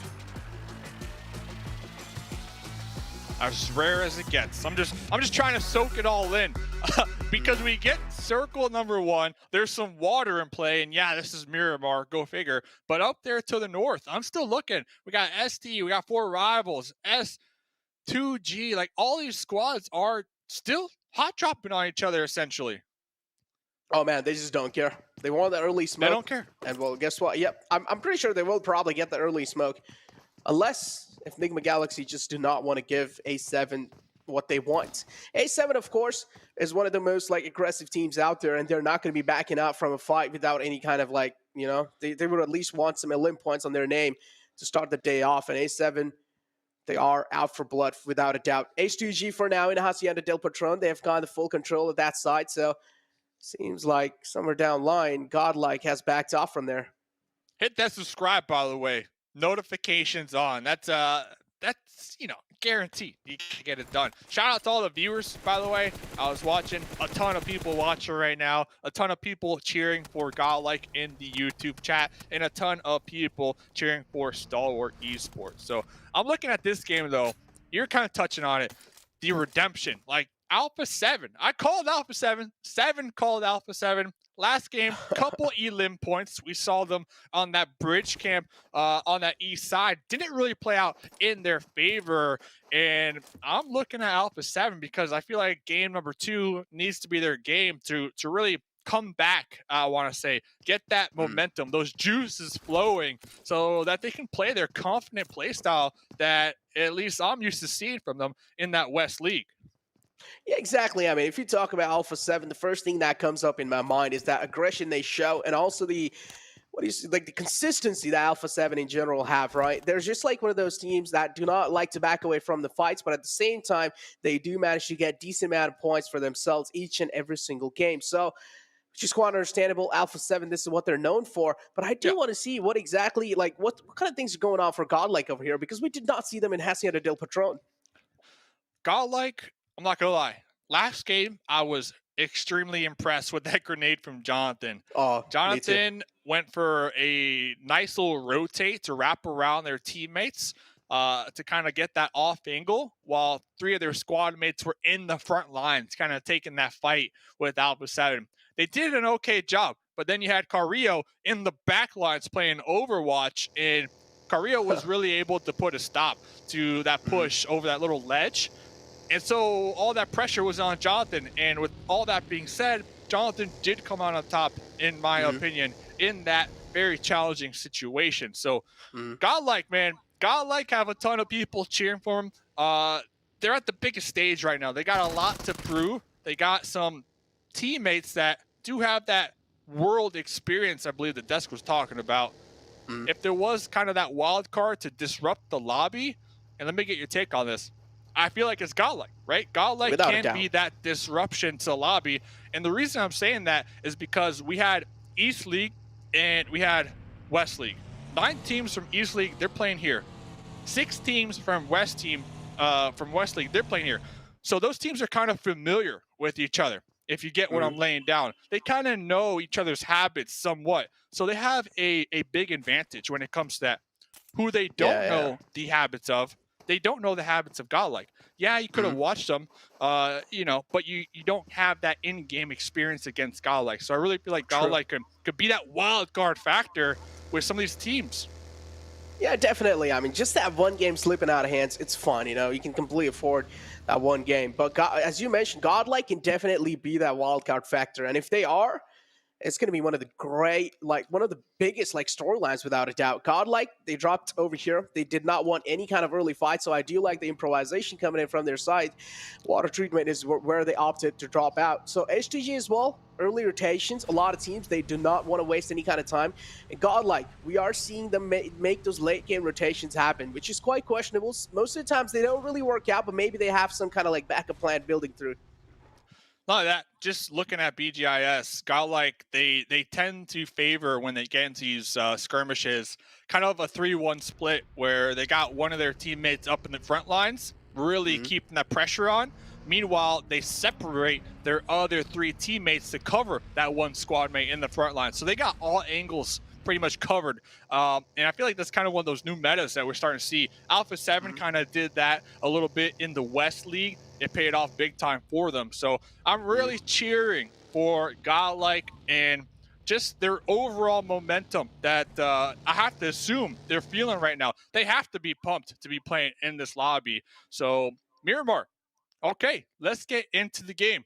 Looking at all the players, we didn't lose anybody yet. So that's a good sign for the players here. Almost, 7 minutes into the game. A lot of early rotates. Anything sticking out to Necro? Anything that Necro sees is like, oh man, what's happening there? Or is this all things, you know, another day at the office, big chilling? I mean, one more classic thing that I'm seeing, Navi again going for those late game rotations. This is what we're really like known for. But yeah, as you were talking about that 3-1 split, now it's pretty good when it comes to that individual team fights, right? But if you get third party, now we casted the West Side, Dave, and we do know how many third parties happen in West Side. And 3-1 split, I feel like they're most vulnerable, especially when a third party happens. Especially if you have the one player separated out in the open, if he gets taken out, the rest 3 players, they're also kind of separated out from each other. And if you get third party in that situation, Dave, you're pretty much screwed.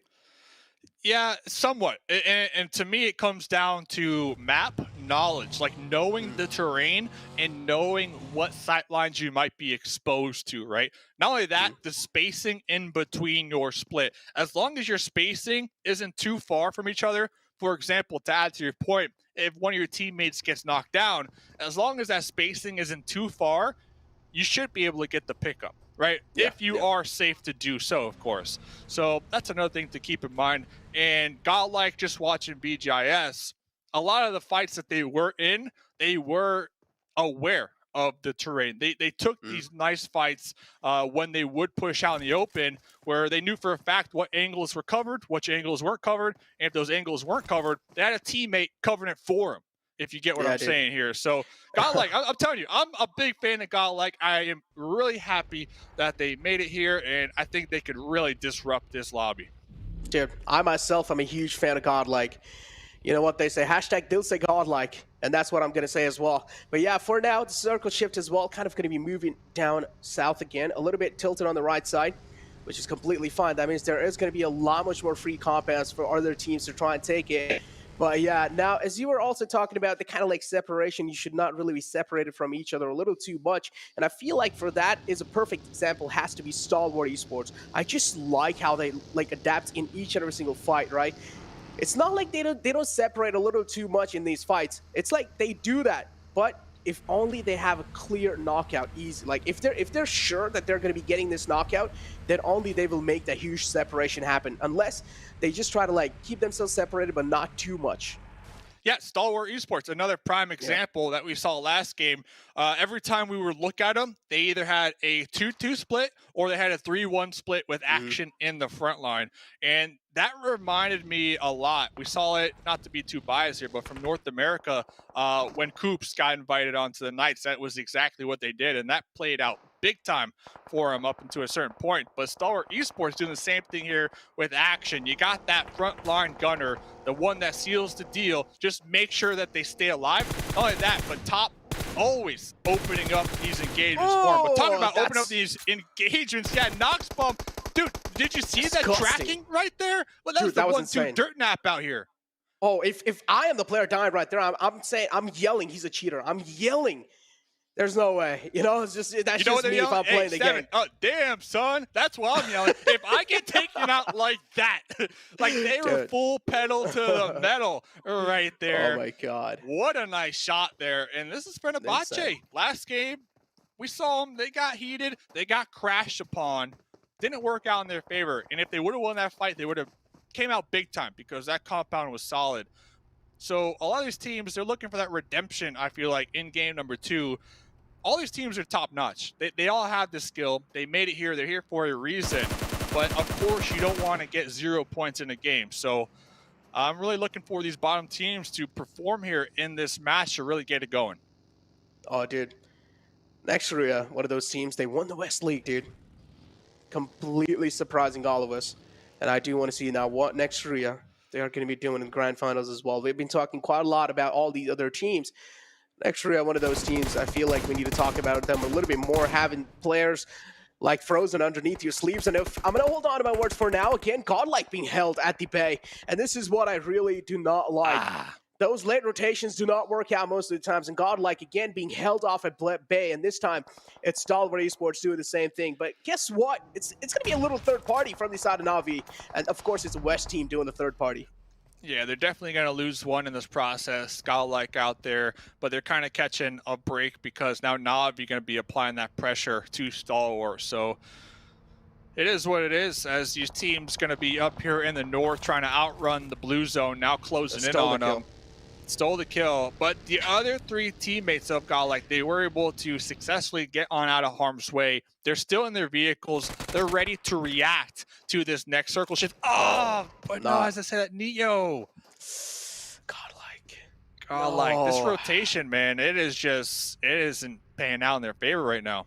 Dude, late rotations, I'm telling you, it's really hard to get those down. Late rotations most of the times do not really work out, but for now, Na'Vi, they're looking pretty good. Another one of those teams that do like to rotate pretty late, but in the previous Erangel game, I did like the adaptive nature from their side. I did like it was kind of like a huge change in pace that we saw from how Na'Vi played back in the league days, but now Stalwart Esports, that's a huge spray from top. Connect quite a lot of shots, but I also do see Downward Gaming going against H2G in the kill feed, but oh my God, Kitsune barely made it on the other side of the edge.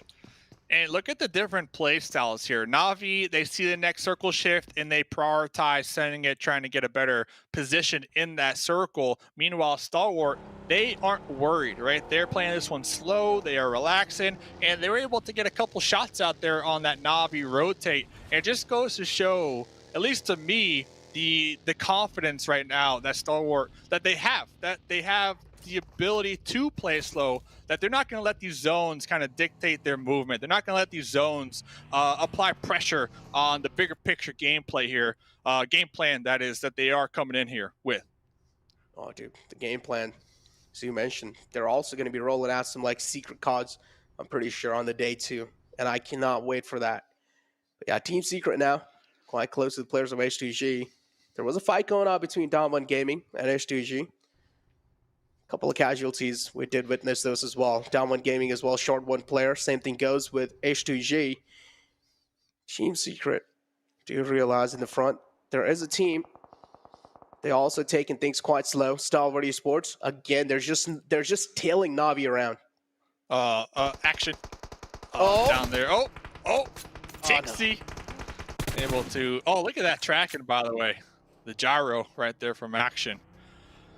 But yeah, I guess Stalwart Esports, you can also say they're a little more comfortable in this situation when I'm talking about that pressure from the zones, because they do have 29 points from last game. We can see the leaderboard right there on that right-hand side compared to Na'Vi with 1 elim point from this game. So they're going to have 8. So that mental game, man, it is going to play a factor here for a lot of these players and their decision-making for sure. Mental game. Always an important factor.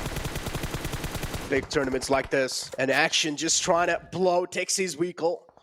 Did bust out of tires, so Tixie now will have to move out in the open, trying to bob in V, trying to dodge those shots.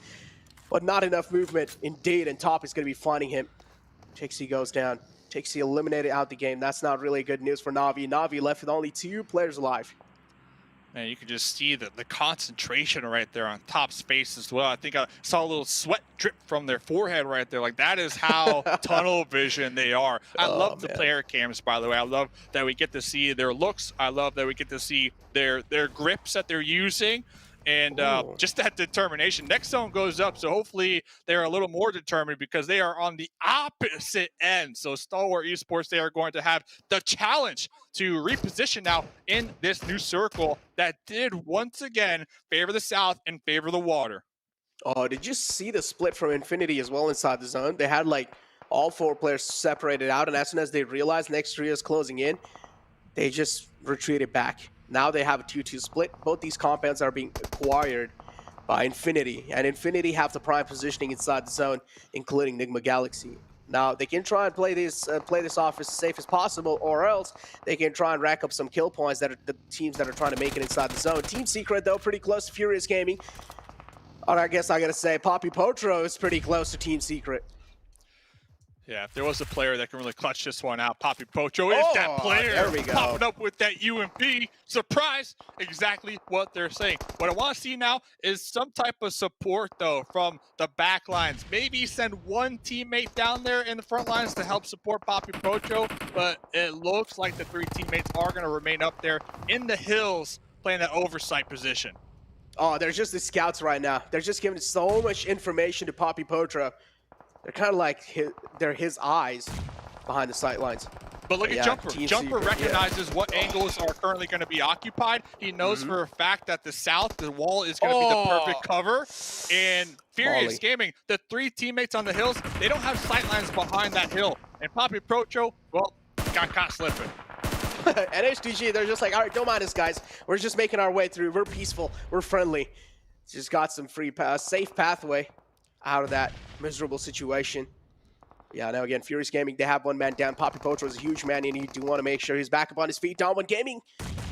Seems like they're charging up on DXavier. Lamborghini's position, is it compromised? That's the question. And I'm pretty sure it has to be at this point in time. Fabian just cooking up a nade. Wants to lob in right outside. And yep, just Stalwart Esports as well, rolling out on the sidelines, but I'm not really sure. I don't think so they're going to be challenging a fight. No, they're zooming by. They're looking to reposition. They're looking to get into the circle. So DXavier back against the wall. 2 squad mates right there trying to defend this compound up against 3. Duck in the back, knocked out. Not a good news. Not a good news at all. They do have the ability to play this one a little slow, but not too slow, because look at the circle shift. This fight is not in the next zone. And looks like Frankie going to be popping in that Bucky trying to reposition. That could be risky. But Silas, I saw Silas cooking the grenade right there, trying to toss that one out onto Pika, but Pika did not allow that to happen. Hopefully they can pick up Action, though, because look at this. Action crawling on their knees, but Action has that M249. The squad wiper, so that can come in clutch. Next zone, once again, Nigma Galaxy. They picked that compound on the coast, and look at this. I have a feeling it's going to play out in their favor, because where else can it go? Not only that, it's on a main road, so you have to assume some teams, they might rotate on that main road for quick access. And look at that. Yes, they do get the circle shift. So Nigma Galaxy easily looking at a top 5 if they can defend their compound. Oh, they're chilling. They're chilling big time. Unless they're just going to be witnessing a huge wave of teams coming in out of their compound, just trying to ram their vehicles right onto it. I'm pretty sure that's going to be happening in the future. For now, DXavier, Frankie being taken out. Lamborghini's the man. And certainly, this time is not as quick as his name. Instead, taking things a little slow, being as cautious as possible. Popping that medkit as well. It's taken down to 70% of HP. A Lamborghini, I do understand the only man alive, has a lot of pressure, but guess what? Strikes at the right time. Not only that, as a solo here on Miramar, you got a lot of dips, you got a lot of terrain to work with to try to avoid any type of sight lines. So maybe they could solo snake it and come out on top with some additional placement points. Fenerbahçe out there in the distance. They are going to have to reposition here very shortly. Paraboy, though, look at that. Another teammate on the field. M249 out there in the open, looking to get some nice shots on out. Well, Lamborghini did reposition. They saw the water, and they said, YOLO, sending it straight to the water. That's a good play, though. I like that play a lot. That is indeed kind of like the safest route you can take inside these kind of zones. But A7 looking to take out the man in the close. And it's going to be Kador from next Ruya. Easily being taken care of. A7 now, they also need to make it inside the zone. So the pathway in the front is going to be a little exposed. But it's fine. They've got the vehicles covering their back. Senatex and Mafioso, they're going to be making their way slowly inside the zone. Infinity as well. As I mentioned, they had a really great positioning until the zone moved away from them. But still, they can try and hold off the teams that are in the back, including Nova. But Jimmy's the only man alive. Yeah, still pretty solid position, though, all things considered. I think a little bit of it is in the next circle, and we saw they have those different levels of terrain to work with. So as long as they can make sure nobody surprises them from behind, it should be looking ahead, looking downhill. And as long as they have some vehicles to maybe work with, they are looking pretty solid in my opinion, especially with 4 up. Oh, they are looking really solid. Team Secret right on the edge, including Stalwart Esports. This game definitely not as good as expected, but Team Secret for sure. Even though they're hurt, they're not down yet. They're still giving a huge fight to all these teams in the lobby. 2 players alive. Shot should be back up on his feet in no time. A7. Carrillo taken out. That's not going to be keeping A7 settled. They need to make sure Carrillo's going to be back up on his feet. And next, Ruya is the one trying to hold him off at bay. Yikta going to be confirming the kill on to Carrillo. Barely alive on a sliver of health, but Yikta still charges forward, and he is getting taken care of. Yeah, charging downhill like that. No real option because the next zone did shift. So what is that this pressure? circle? Yep, that pressure just added on top of that one. So Mafioso happy after that elim, looking to loot some crates, looking to get some additional meds, re-up on the ammo, and then pretty much reposition to Senatexa, who I believe has a pretty solid snaking position out there on that road. As long as they can avoid the sightlines from Nigma Galaxy, who have been, we have to say, they have been big chilling this whole game. What a position they called out, and what a position they claimed early on here. Exactly, but I don't like the split coming in from Raouf. All the way separated out. I understand it's a 3-1 split, but still, in these kind of moments, you're not supposed to separate out, and that's what exactly I was saying, because soon there might be a lot of charge-ins, and Raouf, he does have the buggy underneath the water, but he got spotted, taking a lot of shots, and oh no, steps out the buggy in the nick of time, but Infinity, here comes a charge-in through from their side as well. I did like the Raouf play as long as they don't get taken out here, because to me that's like the insurance policy. You send one into the water because you know water's in play, and you make sure that they stay alive. Meanwhile, use your numbers to your advantage. See, we need to see Freak, we need to see Lord, we need to see them be putting in that pressure to make sure that insurance policy in the water does stay alive, and they weren't able to pull that off here. Oh, not anymore. The insurance policy gets taken away from them.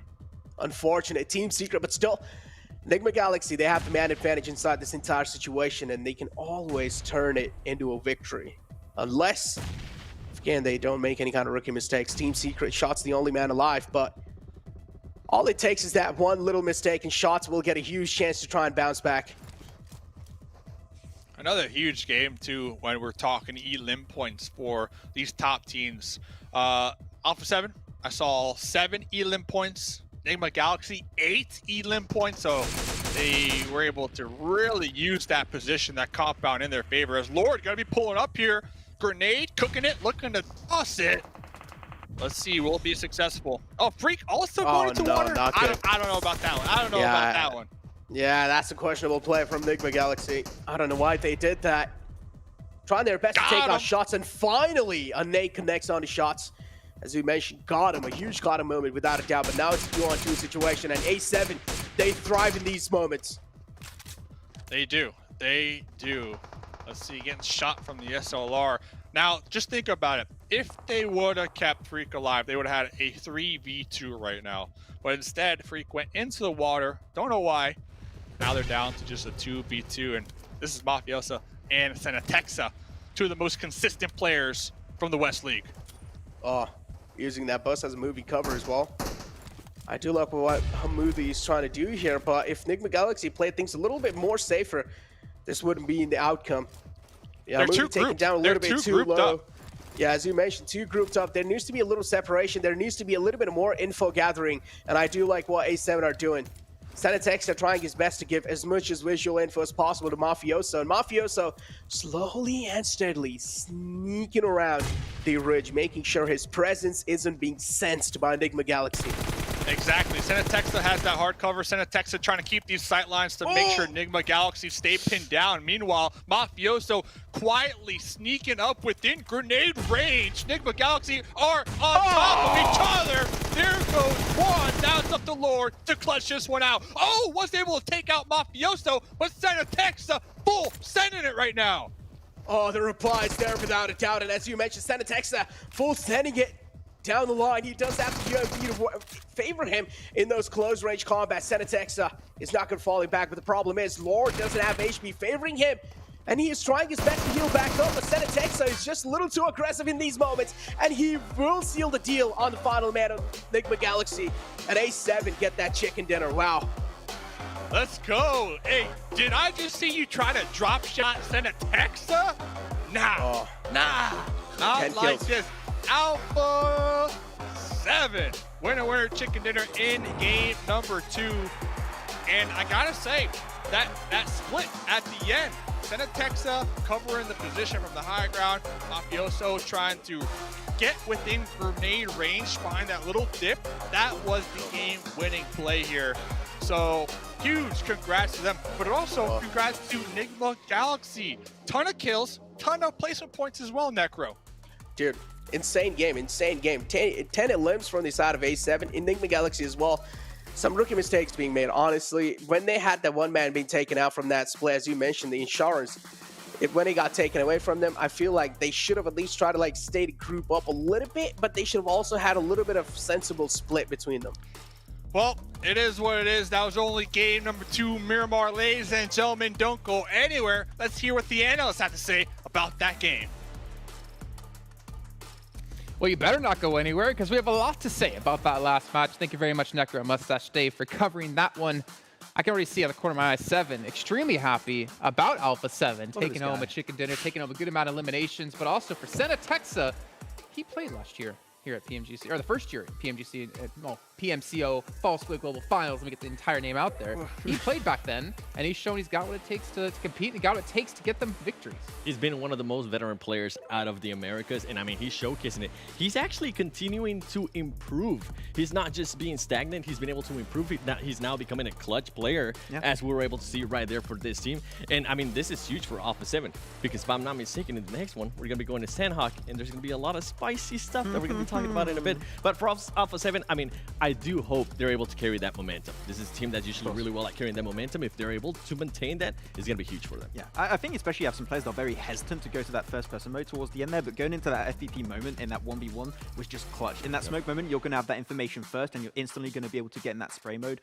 Good execution from Senatexa, feeling confident towards the end to secure the win. That's what we want to see in those finishing moments. Yeah, and also give a shout out to Nigma Galaxy, right? This team, we really kind of criticized a lot when it came to the league stage. They just really didn't seem to pick up a lot of eliminations. They mostly got their points early on was just placement points, but they get a lot of limbs here. They get second place as well. We'll take a look at the points they get here in just a few seconds, but this was a strong start for them as well here in match 2. Yeah, I had a big question mark coming into this. Sure, they're Sanhok, they showed what they can do, but you only have 3 Sanhok games, so I want to see if they can bring some consistency to the table on Miramar and also Erangel. They got 2 second places here. They're able to get 21 total points on this game, but once again, Alpha 7 able to get 10 eliminations, and he was not given right 7. They were consistently fighting onto the western side, creating opportunities, getting that high ground, and then pushing hard at the end was Mafioso trying to go for that flank. It was an interesting idea. Mafioso did go down, but man, they were fighting tooth and nail for that game. It kind of worked out great that they were able to just switch one player from each other, right? Yeah. One got knocked, the other player got knocked too, so that helped out Alpha 7 in a huge way. And I love that Senatexa didn't just take the time to wait and see what happened. He just decided to push on the buggy and make sure he was able to get that chicken there. So that was really an impressive play out of Senatexa, and I mean, that shows why he is that veteran player out of Alpha 7. Another team I really want to talk about is Team Secret. I feel like the difference from what we saw in the first game to this game, it was night and day. I love the pushes they were able to do. Yeah. They seem more coordinated. They seem more working together, and it was just lovely to see. And they were able to finish off some of those fights without getting any of their players eliminated. Yeah, in particular, I think Team Secret was super opportunistic in this game because this circle continuously going towards that ocean, like very rarely happens, by the way, on these map of Miramar. They were super opportunistic because you had all these teams. You had Stalwart, SIXTWOEIGHT, Fenerbahçe, Nigma Galaxy. You had also Nova that were all coming down in their position, and they picked up almost every single elimination on teams that were trying to make that rotation happen. So good on Team Secret, willing to take the fight when it comes their way. Well, we can see here our overall rankings from our first 2 matches being played so far. And Stalwart Esports still maintaining that #1 position only by 3 points. But that's also a really good idea, or at least shows us a good thing about Nigma Galaxy. Haven't won a match, but they're still 2nd place. They're still ahead of Alpha 7, who didn't have a good first match. They're able to put up a consistent performance so far, and that's a great sign for this team. We talked a lot, especially in the Eastern League, about how the Arabic region has been able to continuously improve, and potentially the region they improved the most, I would say, throughout the past year, and doing some big gestures because it's how impressive it's actually been for this team. And they've proven it here. If they can perform on the PMGC international stage, I think that they're really going to put the Arabic region on the map, and they've really done so in big fashion so far. Speaking of big fashion, 7, don't worry, you'll talk in a second here. You guys can see the CD key for the PMGC token. It's getting ever so close to being finished off for this very first day. We can get yourself 1,200 tokens if you redeem it at PUBGMobile.com/redeem. But also, we're already up to 800,000 viewers here. We got 200,000 to go, so tell your friends, tell your family, tell your significant others, maybe tell your pets as well if they do have a phone, hopefully for them a OnePlus. So tune in, because we're going to be giving away a lot of prizes for everyone else out there at home. 7, though, let's talk about it. Let's continue the conversation. With this one, I mean, the team I actually want to talk about is going to be a little bit different with what we're talking about them in regards to Erangel. I'm going to be talking about Godlike. I noticed this is now the 2nd match that they decide to play the blue zone, and it's making it so they're not able to have any mistakes. If they have a mistake, they're going to be losing a player, whether it is by the damage of the zone that they're receiving, but they're not being actually allowed to create any rotations. I don't know if maybe they need to start moving in towards the circle a little bit faster, but so far they got super lucky on that Erangel, right? With Jonathan being able to clutch up and being able to get those elims, but here in this last game in Miramar, it totally backfired too. Yeah, I think you just need a little bit more time. We said it right. You need just a little bit more experience. I think this first day is going to be a little bit of test for them. Try and see if they're going to test the waters, see if they can potentially go for a playstyle that works. Blue, not working out so far for them so far, so we'll see if they can try and potentially adapt a little bit more in the next games to come. I mean, there's still a lot of matches left to go. We still have 16 over the next 3 days, but you are running out of them, right? If you want to be the team coming in first place, win the $1.5 million, you can't really afford to have too many bad matches, but you're allowed to have the 1 or 2. And before we do even continue to continue throughout the show, we have another recap coming up here in just a few seconds. Not sure again what team it's going to be quite just yet, but you know what? I'm probably going to assume it's going to be Alpha 7 since they won the whole thing there. They have to be. I would be surprised if we actually not going to be talking about them. And another player I wanted to talk about with Alpha 7, Ruya, we were actually able to see him there. It got super close to the point where he got knocked, and this is something that we were talking about before this show, Max. It was how they are so used to just sending out Ruya to scout for them, because he's usually one of the main fraggers for that team, right? But it can also backfire, because if he gets caught in a peculiar situation, you're going to be losing a player of the caliber of Ruya. Luckily for them, that didn't happen in the last match. Yeah, we were a little bit scared, potentially them losing Korea could hurt their chances of getting these big wins pretty significantly, but the cool thing is that now SIXTWOEIGHT has that fragging potential, right? And he has been coming in clutch, especially in that finish gun in that FPP mode. So don't need Korea, you can have the rest of the team carry. They might look small there on that mini-map, but they're big players in game here, as we are taking a look at Mafioso, as we were talking about before as well. Some early fights happening for Alpha 7. And again, for this team, I mean, I think there's a lot of pressure on their shoulders being the best team throughout this entire year from Brazil. We talk about Stalwart Esports being the team from Mongolia, but this team also has that same kind of pressure on their shoulders, and can they live up to it? Well, I mean, we're seeing they're starting to do so, and they're able to do quite well in 3rd place. Yeah, I mean, and not even Brazil is actually, sorry, I'm going to go back to Alpha 7, is actually their best team from the Americas. They were definitely the most consistent team out of the Americas. Destroyed Americas. It wasn't even close. So that's what a lot of people are looking towards this team, to seeing how they're going to be performing towards the East, because in Americas, as I do cover that area, everybody just looks at the East teams like they're just godly. They cannot be touched. But now, I mean, for Alpha 7 to be able to get this chicken dinner here in the 2nd match is going to be huge for them. Yeah, it's going to be great. And we're actually going to be seeing the exact execution towards the end of that game. It was SIXTWOEIGHT, it was Mafioso. SIXTWOEIGHT, towards that end moment there, waiting onto the backside and trying to allow his teammate, which is Mafioso, to actually get a little bit closer in. So I think that position going for that 1-1 split was perfectly executed. Those smokes were greatly played from Nigma Galaxy, but when you get close, you just throw a few nades, and that's pretty much done and dusted. Mafioso unfortunately does get knocked, but then it turns to the 1v1, and then that great FPP play from SIXTWOEIGHT Cinetexa was just clutch at the end. And that's what I was talking about. Cinetexa wasted no time in making sure he went for that push. As soon as Mafioso was already getting knocked down, Cinetexa went for it. And right here, this is something that you were talking about, and I personally use it when I play PUBG Mobile myself, Max, is I like to switch to that FPP view, especially in this close quarter, because it's just going to give you such a huge advantage. As you can see right there, Cinetexa being able to clutch up, and he is becoming that clutch up player, which is great. We've been talking about teams having just more than one superstar. Alpha 7 is looking like they have a deep roster. I did also like how Mafioso was kind of off towards the side there, right? On the other side of the road. The information he gains, even while being knocked, is so good for Cinetexa to be able to capitalize off that position, take home the victory, and get them one step closer to that $1.5 million. Now, I'm not going to be too harsh here. Oh, no. 4 rivals you had as a team to watch, right? How did they do? I mean, it was Alpha 7. I mean, they're too good. Come on.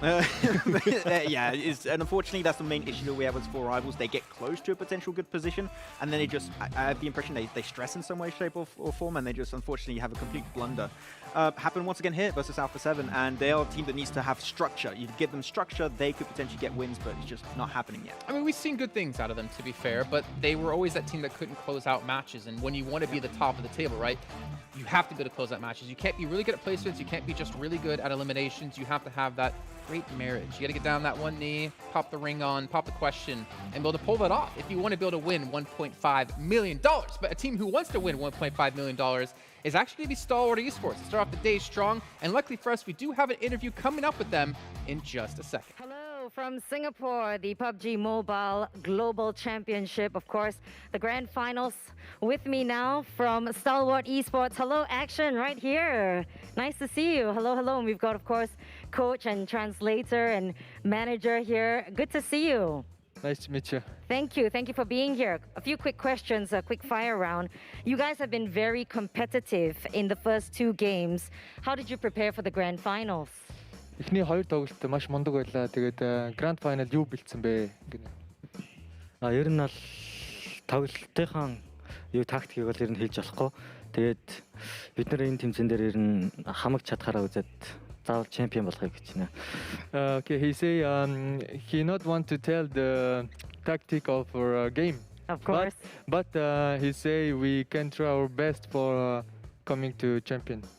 Now, you guys also played well in the league stage. So in your opinion, what's the biggest difference between the grand finals and the league stage so far? Okay, so league stage-ийн тоглолт нь одоо ингээд league stage grand final хоёрын тоглолт нь ялгаа нь юундаа байна гинэ.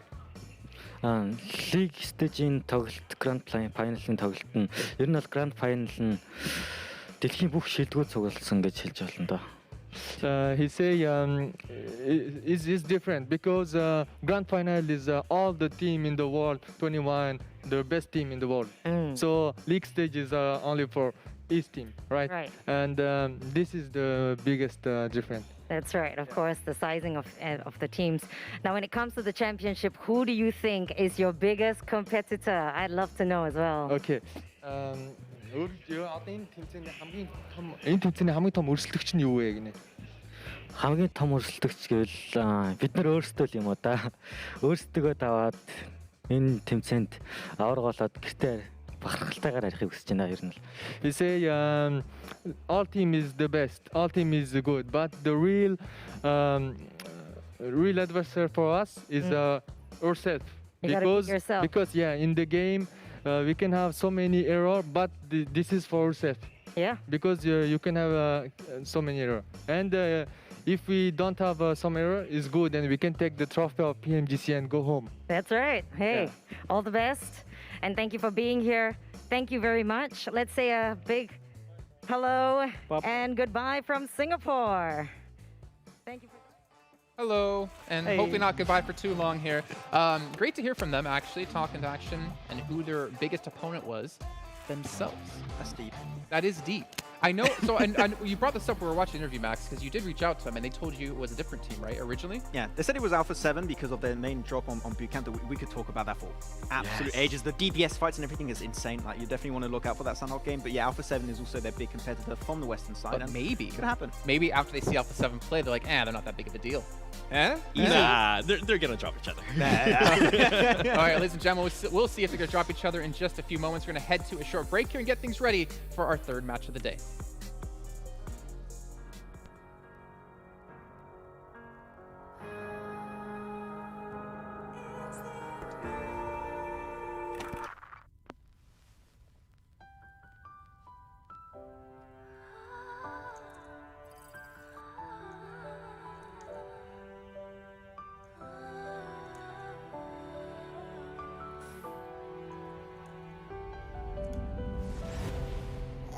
second that I breathe is going down in history.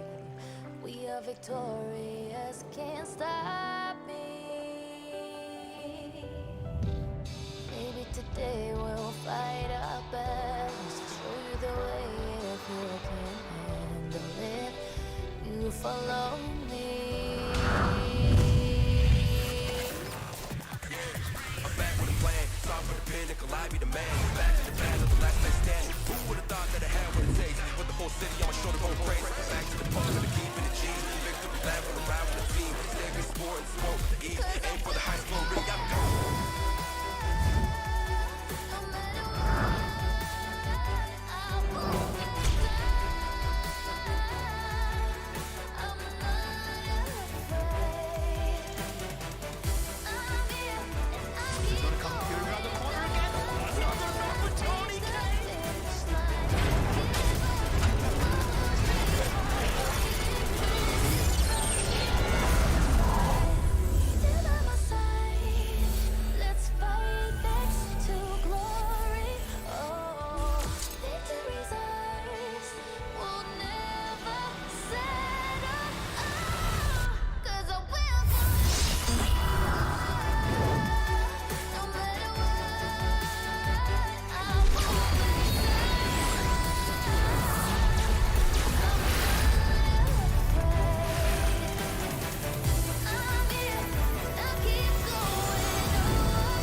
PMGC 2021 Grand Finals. To glory.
And we are back. We told you it wasn't going to be too long of a break, and it wasn't indeed. And we're ready to get into our next match of the day as things are to get very moist on... I love that word. He loves the word. It used to freak him out, but he loves it now. I'm glad to hear that, Max. But things are going to get really interesting when we get over to Sanhok for multiple reasons, right? We have potential hot drops. Yeah. But also, if we look back on East, we've had so many, or two teams in particular, be so consistent in how they play, but also their style. Nigma Galaxy, Maru Fuel in the blue. Infinity just plays top 3 every time, because that's what they seem to always do.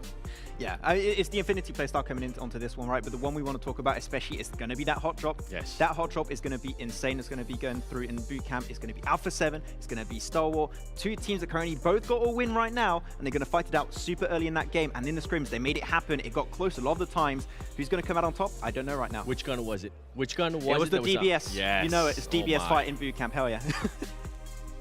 That's all. I mean, the thing is, right?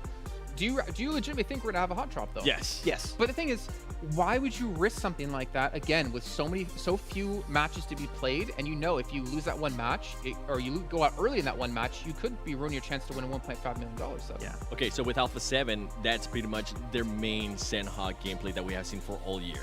I don't think I've ever seen him drop anywhere that is not Sanhok. And I mean, Bootcamp and Sanhok. And the reason why I say that is because they love to go towards the mountain a little bit south of Bootcamp, and they just like to gatekeep and dominate that area. Yeah, it's a really good position to go for, but that's the thing. There's a clear opportunity for Stalwart to do a very similar rotation also to get access to that high ground hilltop. Just go Trifecta. I mean, it was Reject who used to play that position every single time in Sanhok, and they would have a good amount of success in that position. Trifecta is not contested right now. If this fight goes wrong for one of these 2 teams and you want to try and catch up on your next 2 Sanhok games, Trifecta is a go-to area for one of these 2 teams. The thing is, for me, is that this is the least played map. Yep. Least played battleground in the entire event. You play it 3 times throughout these days.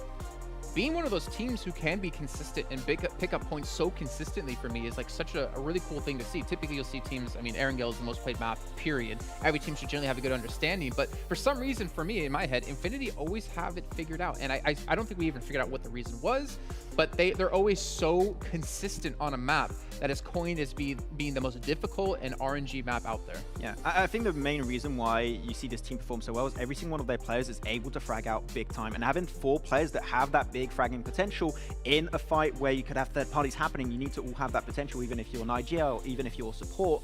That fragging potential is actually huge and is what enabled them to get these, as you mentioned earlier, right, Jason, those top 3 finishes very consistently. So I think that's the reason for their success, but you have other teams from the Western side that have that fragging potential, so it's not going to be all that easy here. And one of those teams is actually going to be SGG. So during our West League, we had a lot of encounters in regards to hot drops between SGG and Ghost Gaming. Ghost Gaming is nowhere to be seen here, right? So now SGG is going to have that extra time. Oh my. Damn. Now SGG, damn son. Now SGG is just going to have that extra time to be able to loot, to be able to figure out which way they're going to be rotating. And I think it's going to play in their favor. If we do get somewhat of a northeast circle, it's going to favor them big time. Okay, well, speaking of favoring you, can help you guys improve your own gameplay. The OnePlus 9 Pro, you guys can pick up that one with its ultra smooth gaming at 90 FPS. It can help take you to the next level, and you never have to settle when using OnePlus. That's how I improve my gameplay. If Max was using that phone, he probably would have qualified for PMCO. Yeah, you know I had to bring it up. Come on, every PUBG Mobile event, it's literally in my contract. I'm allowed to rip on Max for not qualifying for PMCO. Yeah, I tried. Okay, You did try. The bots were too good. To be fair, the reason I won't play against Max is because I don't want to lose to him, because then I lose to someone who could even qualify for PMCO. Ooh. Yeah. Might not. Wait, I need to look through. Okay, we're starting early. Okay, they're ripping in. But yeah, I mean. Yeah, of course. Yeah, of course. It's how it's going to go. I didn't Help me even out, try. Simon, please. No, I didn't even try. Listen, I am the #1 bot in PUBG Mobile, okay? Don't even try to that was you in PMCO. Okay. Okay. Also, shout out to Fairmont Singapore for catering with the highest degree of pampering here at PMGC. And really quick, we have to get into our teams to watch as well, because this, for us, I think is a really interesting one, because we're really diverse in our selections here. I'll start things off. I went with the Infinity. As kind of mentioned before, this team has been kind of the most consistent team I've ever seen in PUBG Mobile history on Sanhok, the most difficult battleground out there.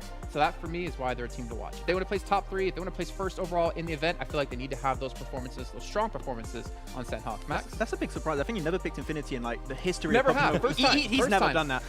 No, I'm going to go with Nigma Galaxy because team to watch, not team to win. So I think that they can go well. If Ralph is in the blue, you know he's going to get second place. So it's going to be Nigma I mean, Galaxy. that's important, right? Yeah, If you can be so consistent, even just healing off They got the 2 blue second to get places. points, that's big. Yeah. Who do you got, 7? It's going to be a big surprise. It's actually going to be Alpha 6. I'm just kidding. It's going to be Alpha 7. I mean, I have to go with them because if they do end up winning that engagement, right, they're more than likely going to end up losing some players. I would love to see how they're going to adjust to that. Are they going to continue to be aggressive if they do lose some players, or are they just going to continue to play the way they usually play Sanhok?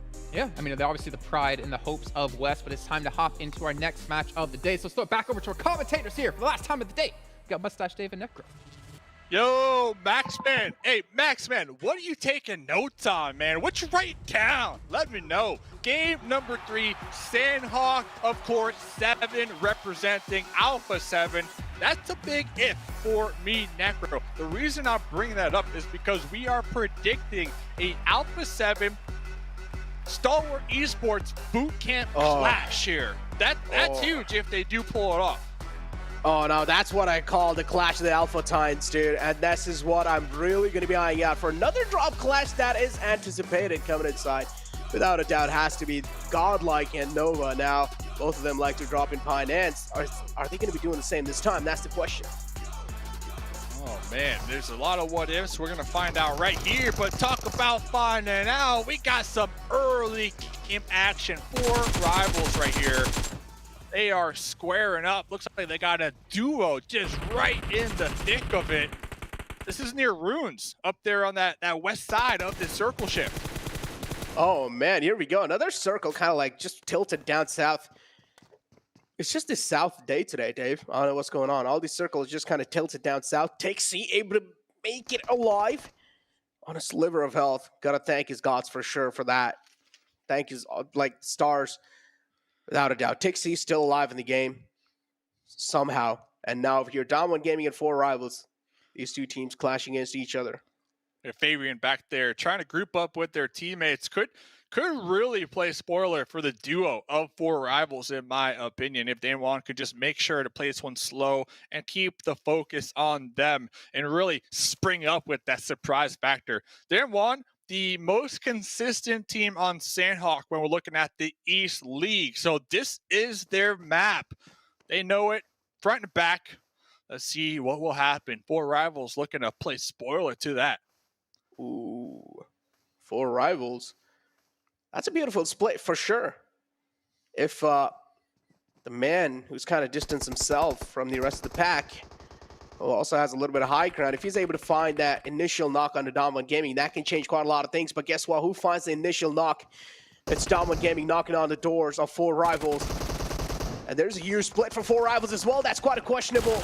Walt's outside the window, and he gets caught this time, and Junie's the man who will take care of him.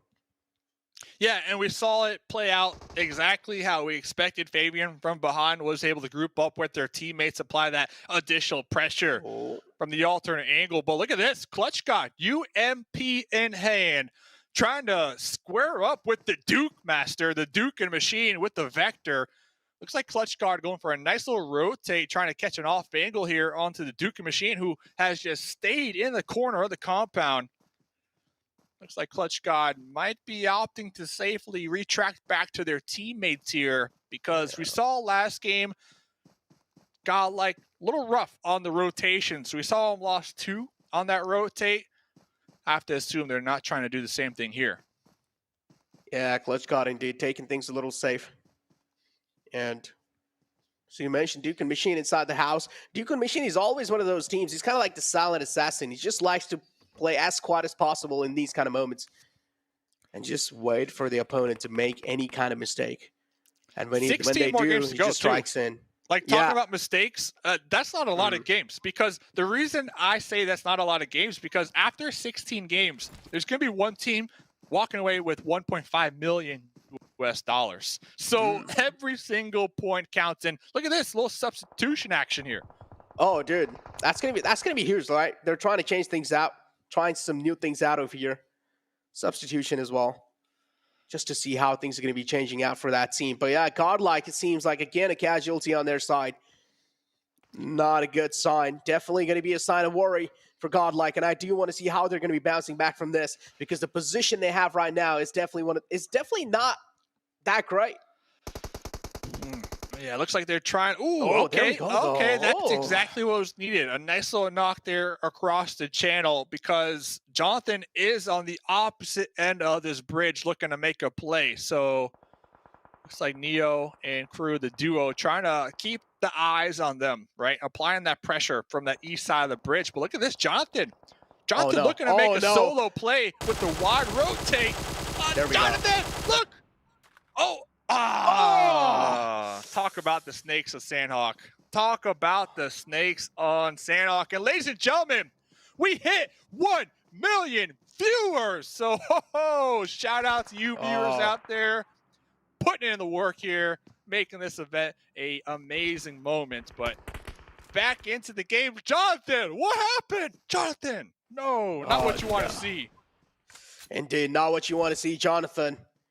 Wanted to make some insane play happen, but just did not expect a snake in the grass. And well, this is where Fenerbahçe decided to bounce back inside this fight. And Godlike now left to, again, only 2 players to work with. Z-God going to be making the call to back off. So Godlike, if I'm them right now, I want to keep the points flowing. I want to keep things going. Pull off this fight. Avoid all fights possible here this game. They're in a position that they can actually pull back. They could use the southern part of this zone to their advantage because nobody's back there, and they could swim. They could go to cave, maybe get some loot, maybe relax, catch their breath in cave. Docks are also open. Of course, they don't know that, but with some proper scouting, they might be able to spot that one out. So if I'm Godlike, try to avoid the fights here. Keep your duo alive.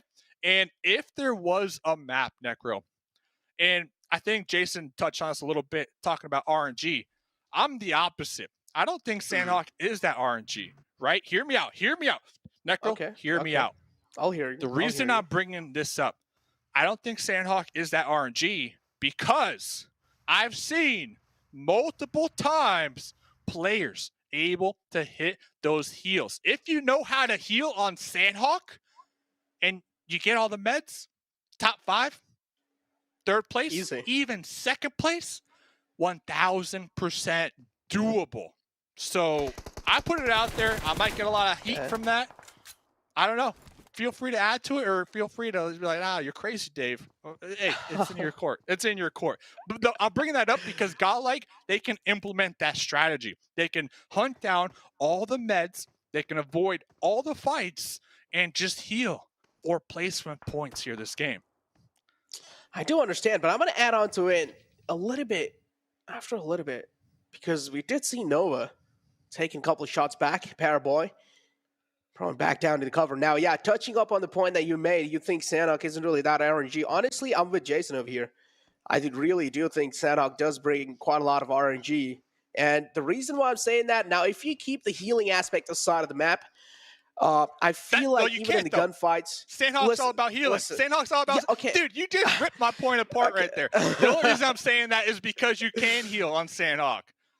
But it's like most of the things are going to be going with the gunplay, right? Most of the things are going to be going how you're going to be rotating inside the zone. And just like what happened with Jonathan, you're going to be seeing a lot of snakes in Sanhok. And this also means this brings kind of like RNG inside. And if you talk about the zone shifts, they're also quite drastic on the map of Sanhok. That means if a zone is favoring a certain kind of team, if they're able to play it out to perfection, that has to be the team to pretty much take it. And Sanhok, this is what it's really known for. Hey, I hard disagree still. No RNG if you know how to hit them heals, man. No RNG. Oh, okay. Nice little replay right there from last game. Just in case you forgot.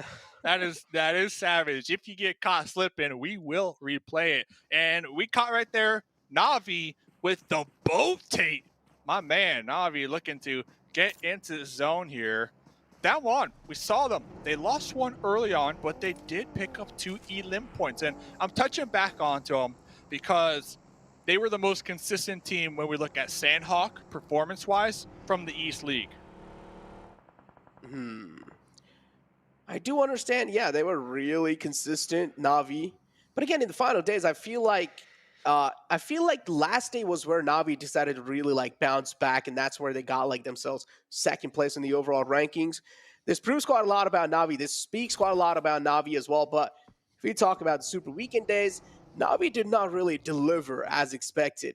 But in the finals, they definitely did quite well. As I mentioned, they got 2nd place. But hold on. Paraboy strikes in. He's the silent assassin this time. Forrest goes down from Dam1 Gaming, or Damson. Could this be the start of their Paraboy show? You know, Paraboy, one of the best players, hands down, in the game. I'm sure a lot of people can agree with me. Nova Esports looking to really defend their title here. Pairboy, nice little knock right there with the UMP. Panam, they are going to keep that to themselves. So they're just going to hold it down for the time being and hope that Papa Blue continues to bless that. Looking for the solid placement points. Stalwart Esports also north of that current position. So we might have two Titans here clash very shortly. But besides that, it's a lot of individual plays here, a lot of individual knocks erupting all over the map. And just to touch up on that RNG factor in Sanhok as well, Dave. Oh, he's coming back to it. This is where I'm going to throw a curveball at you. He's 16 teams in the game. 16 teams in the game. One player from each team just doing a heal battle. That means he's going to come down to RNG hoping that maybe Premier God, that hoping that, okay, I'm going to get top 5. Just hoping. This means it's an RNG somewhere down the line, right? You're just hoping. All it comes down to is just a little hope. That means it is RNG. It is a part of RNG factor. If you know how to hit the heals, man. Okay. I've seen it too many times. I've seen a team just go out, look for the heals, pass it off to one player. They've been practicing the heal strat for a whole year on Sanhok. So I'm just saying, RNG, I took that. I threw it out the window on Sanhok. And we are going to be playing only 3 Sanhoks. Sanhok will make up 17% of the map pool here for PUBG Mobile Global Championship Grand Finals. So I feel like this map in particular can really change the tides for certain teams that haven't been performing that well. And I believe they can do that by healing for points. I'm sticking by it, Necro. You can't change my mind, man. Okay, dude. You know what? You can't. I'm just gonna give up. I'm giving up. Can't. I'm giving up. I'm just gonna let the viewers decide, and I'm just gonna let the analysts decide who are they gonna be favoring in this kind of a little debate that we're having. But yeah, Fenerbahçe in the sights of next Ruya. Nox bomb kind of separated out, and he's also knocked out. Is the res gonna be possible? That's the question. If the res is not possible, Nox bomb being taken out, that means Fenerbahçe only left with 2 players to work with, and in the map of Sanhok. Oh, it's going to be quite tough to make it out alive. One last thing to mention about that. If we see a player heal this game, get solid placement points, point proven. Easy as that. I'm going to leave it at that. We'll see what happens. That's how it works. We'll see what happens late game. If we see 1 or 2 players healing and they go from like a 10th place to a 3rd place, I'm dropping the mic. I'm walking away, and you owe me a sorry in the DMs. I'm going to leave it there. I'm going to leave it there. So getting back into the game, though, looks like Gala, they did swim to the docks. They did get some loot, and then they swam right back to Camp Charlie here. So we're waiting to see where this next zone goes. Look at the Infinity, though, all the way up there. They're in there.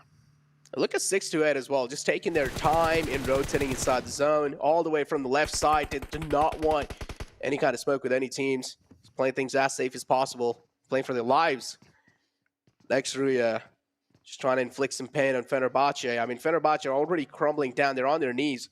But next, I just want to wipe them out of existence.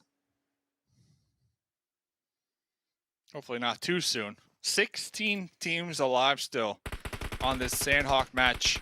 13 minutes deep. So you play for 13 minutes. You get taken out right here, right now. 0 placement points. Like, that is rough. And when we get past the mid to late game, things are going to erupt. Pairboy, driving by the coop, still alive, able to avoid those sightlines by a smidge and group up with their teammates. Next Ruya, still looking pretty good in the position they found themselves in. All 4 players alive, also have a decent compound to work with.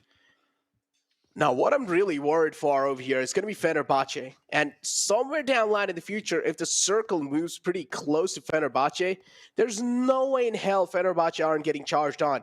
And to hold the charge, to hold down the fort, Fenerbahçe just doesn't have the man number. So this is where a little bit of struggle is going to be seen from the side of Fenerbahçe. And I do want to see, are they going to be going for that sneaky play? This is what Duke Machine is really known for. Or are Fenerbahçe going to be trying to fight back? But I'm going to hold on because Stalwart Esports, they might just be caught out in the open. Yeah, I agree with you on the Fenerbahçe point. And kind of looking at Alpha 7 here, I'm somewhat surprised that Mafioso did take those shots because looking back, at Sanhok. Alpha 7, they're a team. They like to lay down the trap on Sanhok. And what I mean by that is they snake it out. They always have one player scouting the enemy, and they wait for the enemy to get past the initial front liner, and then they all pop up and hit them from all angles. So I'm a little surprised here that Mafioso did decide to kind of spoil that element of surprise here. But we shall see if it will pay off still, because Stalwart Esports are still going to be pressured out there on the edge of the play zone, and Papa Blue is slowly closing in right now.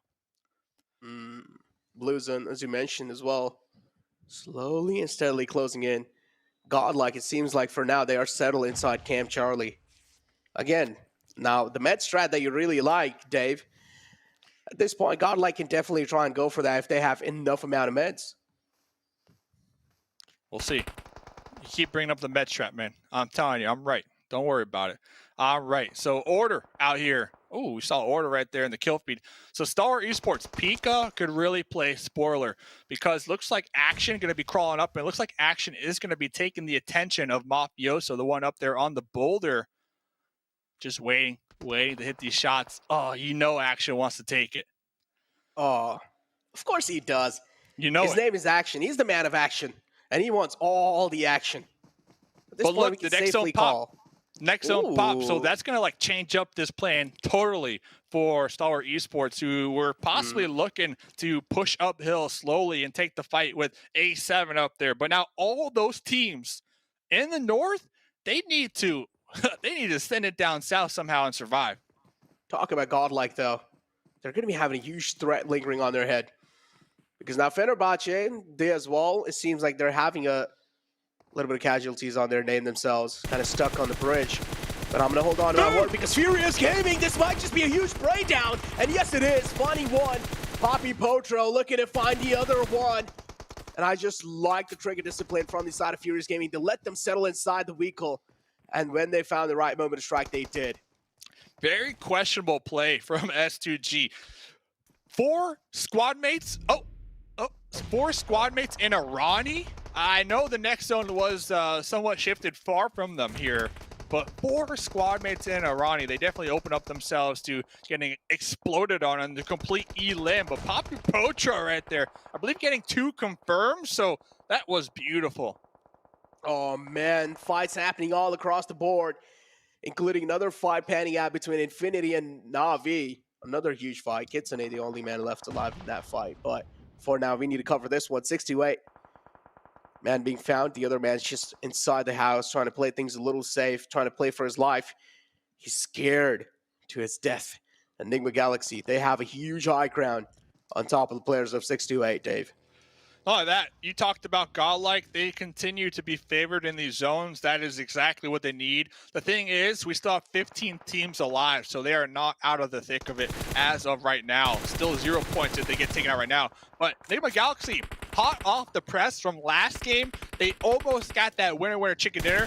Regardless, you got 2nd place with a ton of kills. Let's see if they can continue on with that momentum, because right now they're trying to keep out 628.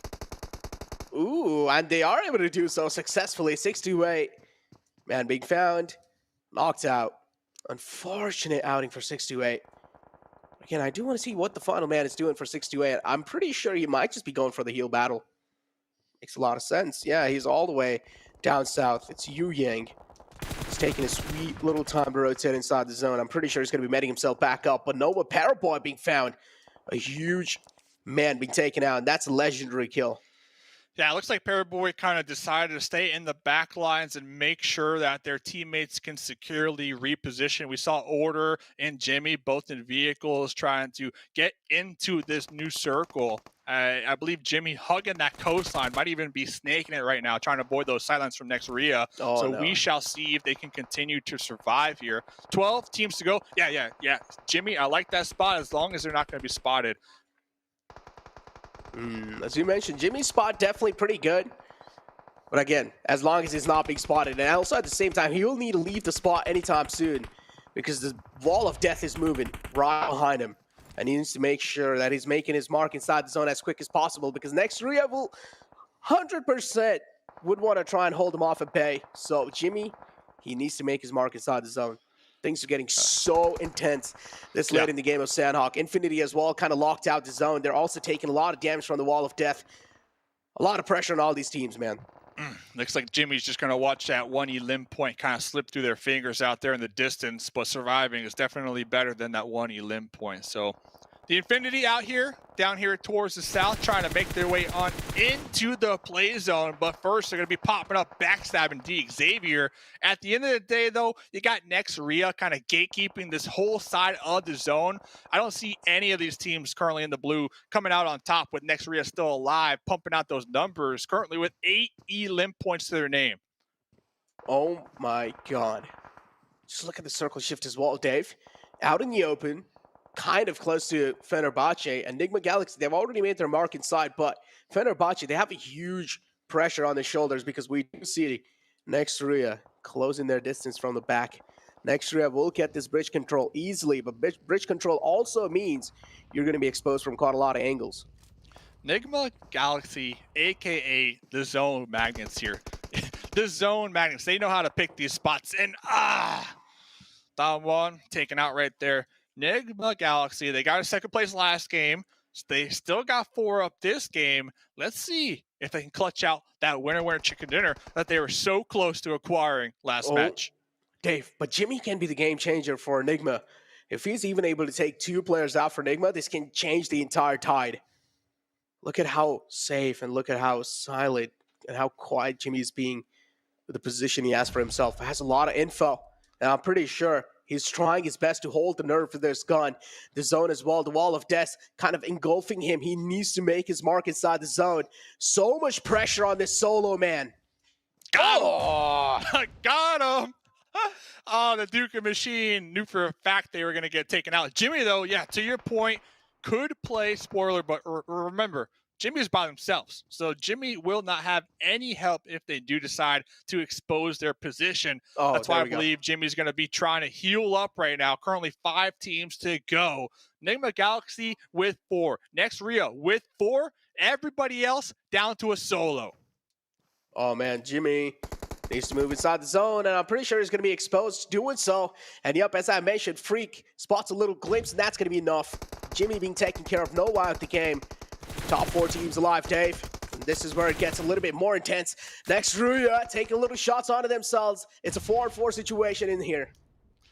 Yeah, 4 teams to go. Next Ruya, they are going to be tossing out some smokes to try to bridge that gap, get behind that hard cover of the boulder within grenade range. You're trying to connect these grenades onto Lord, who is doing the same exact thing. But look at over there on that off angle. Looks like Frozen trying to reposition. Freak is on their knees in a smoke. They're looking for that pickup. But this is going to be a solid 4v4 right here. And Moody, I love this spot. Talk about the intel that they're able to gather right there behind that boulder. Oh, man, but the pressure's on next Ruya without a doubt, because Nigma Galaxy, they just seem that they have so much confidence, also a little bit of high ground to work with, and they're able to turn it into a victory without a doubt. And now it's just down to the Infinity and Xavier, and they're just going for those heal battle. Okay, Dave, please. I do not want to hear it. I do not want to hear it, Dave. Just stay quiet, please. Hey, talk about the heal. Xavier, Infinity. That's the strat, man. You're down to a solo. Just heal it out for these placement points. And it pays off big time. I'm telling you. Look at the points. They're going to shift so much on the overall leaderboard because the 3rd place is 10 points and the 2nd place is 12 points. So this is exactly what these 2 squads needed here for the overall. Oh, man. Exactly what these 2 squads needed. And finally... Oh, dancing. Finally, the final man is going to be falling down as well. And yeah, Nigma Galaxy, they just know. Yeah, they're dancing at this point. Just throwing a little bit of moves as well. You know, just... yeah, this is the victory dance right there, ladies and gentlemen. And Nigma Galaxy are going to be your winners of the map of Sanhok just in no time. He only has 2. Now the final first aid is going to be utilized. Shout out the Freak right there. Nigma Galaxy, they got a 2nd place last game, a bunch of kills. They got 8 elim points this game, and a winner chicken dinner that nets you 15 points. Nigma Galaxy, they are straight slaying it here so far on day number 1. And with 3 more matches to go here today, I have to assume the team, Nigma Galaxy, their mental, their confidence right now has to be at an all-time high. Oh, it has to be, without a doubt. I'm in the zone as well, as you mentioned, favoring them, and this is the exact reason why they won. Again, I mean, Dave, here also kind of my point got proven, right? I mean, the zone got gifted Nigma Galaxy. All they needed to do was just make the mark in there. They did easily. All the teams that were outside the zone couldn't really make it inside the zone in time because there was just so many guys watching each other out, and Nigma Galaxy were easily able to conquer that game of Sanhok. The thing is, I don't know how much you could say it was gifted, because now this is two games in a row where they picked the position very early on, they held it down, and they rotated accordingly. And then they just ended up with 4 alive late game. Like, there's just too much luck out there to say, oh, they're being lucky, compared to, like, this is planned in advance, in my opinion. But regardless, we'll see what will happen in the next 3 matches. Necro, it was a phenomenal match of Sanhok. Let's hear what the desk had to say. Will they rip me on my my Medstrat take? Let's find out. Mustache Dave, I can never rip you. Thank you, two gentlemen, for putting on a phenomenal cast, actually. Phenomenal match, phenomenal casting done by you two gentlemen. Enigma Galaxy being phenomenal over the course of this entire event so far. I don't know if it's just Mustache Dave and Necro luck, but Enigma Galaxy 7, I believe you said second place game 1, second place game 2, chicken dinner game 3. Is this the team with the region, as Max said, has been the most improved this last year, who's going to take home $1.5 million? It definitely has. I mean, remember last year, PMGC, right? We had Zeus, came out of nowhere. This could be it with Nigma Galaxy as well. And not only just the second place, I'm also very impressed at the amount of Ilms they've been able to get. On the first match, they were only able to get just 1 Ilm, but then on the second match, they were able to improve so much and being able to get 9 Ilms. And in this last one, 8 Ilms as well. I think that improvement is huge. Yeah, I think that was the main issue I had actually with Nigma Galaxy in the past, is they would not be fragging out, getting those eliminations consistently, but here they actually, I think they saw that circle at the end, like, wait, it actually came our way. Like, we're not used to this. We're actually in the circle in Sanhok. What's going on right now? Yeah. And they just fragged out. They made sure that Next Ruya were not able to push in that game. But also, Next Ruya had a great game, but not able to make it happen. It was because like 11 that push, elims. Yeah, I think it was, but that push was so hard, and Next Ruya just unfortunately got completely shut down by that push from Nigma. So Nigma played it so well at the end. Yeah, and I think they kind of showed us some depth in their play, right? Every time on Sanhok, I feel like they always played heal off. They always like, Aruf, take all of our first aids, go out in the blue, we'll see you later, we'll see you next match. But they actually showed, hey, if they can play towards the zone, they can do fairly well. They get themselves 8 eliminations, so 23 points in total. They were second place going into this match. I guarantee you they're going to be first place coming out. But also, next Ruya, as you mentioned, Max, 11 eliminations, but also Infinity. Again, showing how consistent they can be on a map like Sanhok. Yeah, they were playing on the eastern side of the bridge. Of course, that circle at the very end, I think it was phase 8 that went over to the western side in favor, of course, of Nigma Galaxy, as you saw in that game. So they just understood, okay, we're not going to make that cross happen because we're not going to have that third party. It's not going to work out. Give all the first aids over to Gothani and heal off. I think he had maybe like around 10 first aids towards the end of that game, but they were still trying to get those eliminations early on. Was a little bit lackluster in terms of eliminations, but still able to get a top 3. You talked about it earlier, right, Jason, how they can consistently make into the podium finish is because of their adaptability. No matter if they have to go aggressive or heal off, they are going to go for the right play 99% of the time. And team that definitely got some points that needed it was for Rivals. They ended up, I believe, with 7 points, and it ended up being 6 out of those points were Ilm. So I think that's huge for them. It's definitely gonna kind of break off that downslope that they were on.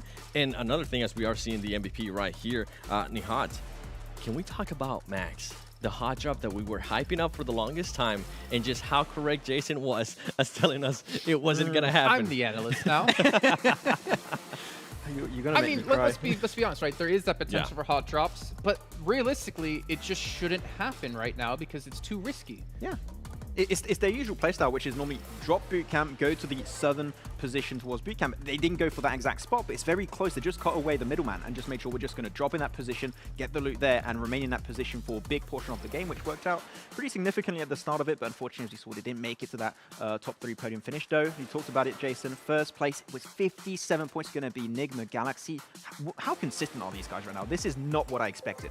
Yeah, it's kind of the opposite of what we saw to them. Remember, they had 47 points at the end of the very first Super Weekend. Out of 15 matches played, 47 points. They've already broken that in 3 matches here in the Grand Finals. I think that really is a testament to how much they've improved here since the league stage, but also more importantly, that they are a formidable force.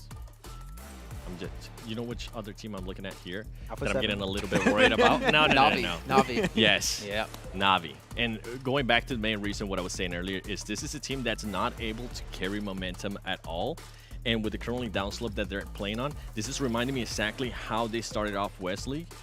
And we haven't even played some of the other Erangels. I am very interested to see, now that I know Alpha 7 is willing to adjust, now that I know they're willing to not put that ego. I mean, I guess 1.5 million will do that to you. But it's going to be interesting if Navi's going to be able to take advantage of that. Also, shout out to Deke Xavier. I think we gave him a lot of criticism in the finals of like maybe not deserving of that second place finish, but hey, they're currently in top 8 at the moment. And also for you guys at home, not only are we talking about players getting rewards and getting victories, you guys have already pulled off a big victory here for the entire stream. We have hit the 1 million viewers. You can see the token, see the key at the very top of your screen. Head over to PUBGMOBILE.com/redeem to redeem those and get 1,200 tokens that you can use to buy yourself some lucky things. But anyways, we still, maybe tomorrow, maybe we'll bump it up. Maybe we'll do like, if we hit 2 million live viewers, Maxman will shave his head live on stream here. I got Clippers back at the hotel. Yes. Maybe we can make it happen. Yes. Oh, we're not going to do that. Oh, no, I'm all for this. We can try to make it work. We'll see if we can talk to Tencent. It's already halfway there. It's fine. Just got to get rid of the rest. I mean... Is that a yes? You're going to do it? No, don't. I'm helping you. Don't say anything. Yeah, there we go. That's best. That's best. But what about some other teams? Maybe surprises, maybe letdowns. We were talking about Navi a little bit. Furious Gaming. I'm actually really surprised with this team. This is a team that relied heavily on their chicken dinners as they were able to back up. And I'm going back to the West right here, PMGC West. They had 2 chicken dinners, and those 2 chicken dinners with 19 ilms. They rely heavily on that. Remember, Max, we were talking about that. And right now, so far, I mean, they started off the day pretty well in that Erangel, but so far, nothing's working for them. And if they want to be that first place team, they just can't be relying on hopefully getting a chicken dinner and hopefully trying to get 19 ilms, because the way the lobby is right now, I don't see that happening. I think they had, what was it, 46 eliminations in 3 games where they got the chicken dinners. You take those 3 games away, they don't qualify for this tournament, right? So we need to see more consistency. The games that are not happening, if they can get maybe 3, 4 eliminations here and there, a few extra positioning points, that is the type of consistency that will allow you to potentially get closer. And when you get those big games, that's going to forward you up in potentially the top 3, top 5 positions. So we need to see a big step up from Furious, because right now they've just been a little bit too silent, in my opinion. Well, I could throw another one at you. We're talking about a team who might not have qualified without those 2 big wins with eliminations. What about SIXTWOEIGHT from PEL, qualifying in the very last match of the entire event? They're currently bottom of the table at the moment. Yeah, that was thanks to Yu Yang, but we haven't seen much of Yu Yang and all of his 6-8 so far, unfortunately. I'm going to pay close attention to them next game, because they just go out super early and they just get taken out outside of the circle. I'm going to look exactly what's going wrong, because it's just nothing's sticking right now. Well, I bring them up also because we were talking over dinner yesterday. We were talking about like teams we expect to do well and teams that could be the underdog that could do well, and 6-8 was your choice. Yeah. I mean, I'm not trying to bash on you in whatsoever, but what I'm saying is like they're really having a hard time right now, which is surprising because teams from China are so strong. But you know what? We'll get into that a little bit later on. We do have a recap coming up at you here in just a few seconds. And again, I'm going to assume it's going to be our victors. I'm going to assume it's going to be Nigma Galaxy. And we'll see here in just a second if it's going to be happening. I would love to see how they're going to be. You went from really smiley to serious really fast. I'm waiting. I'm waiting to see that rotation, right? I was paying attention close to the hot drop at the start of the game. It didn't happen, and then he just kind of fell down from there. Also, STE and Alpha 7, I feel like maybe hot dropping each other might have been the play in that last one, because it didn't really actually end up working out for them. Oh man, you got me. We saw you real You guys for a got me. second. I was hoping. I was ready for that recap. It didn't happen, Jason. Get off that box. We know now. Hey. We know it's there.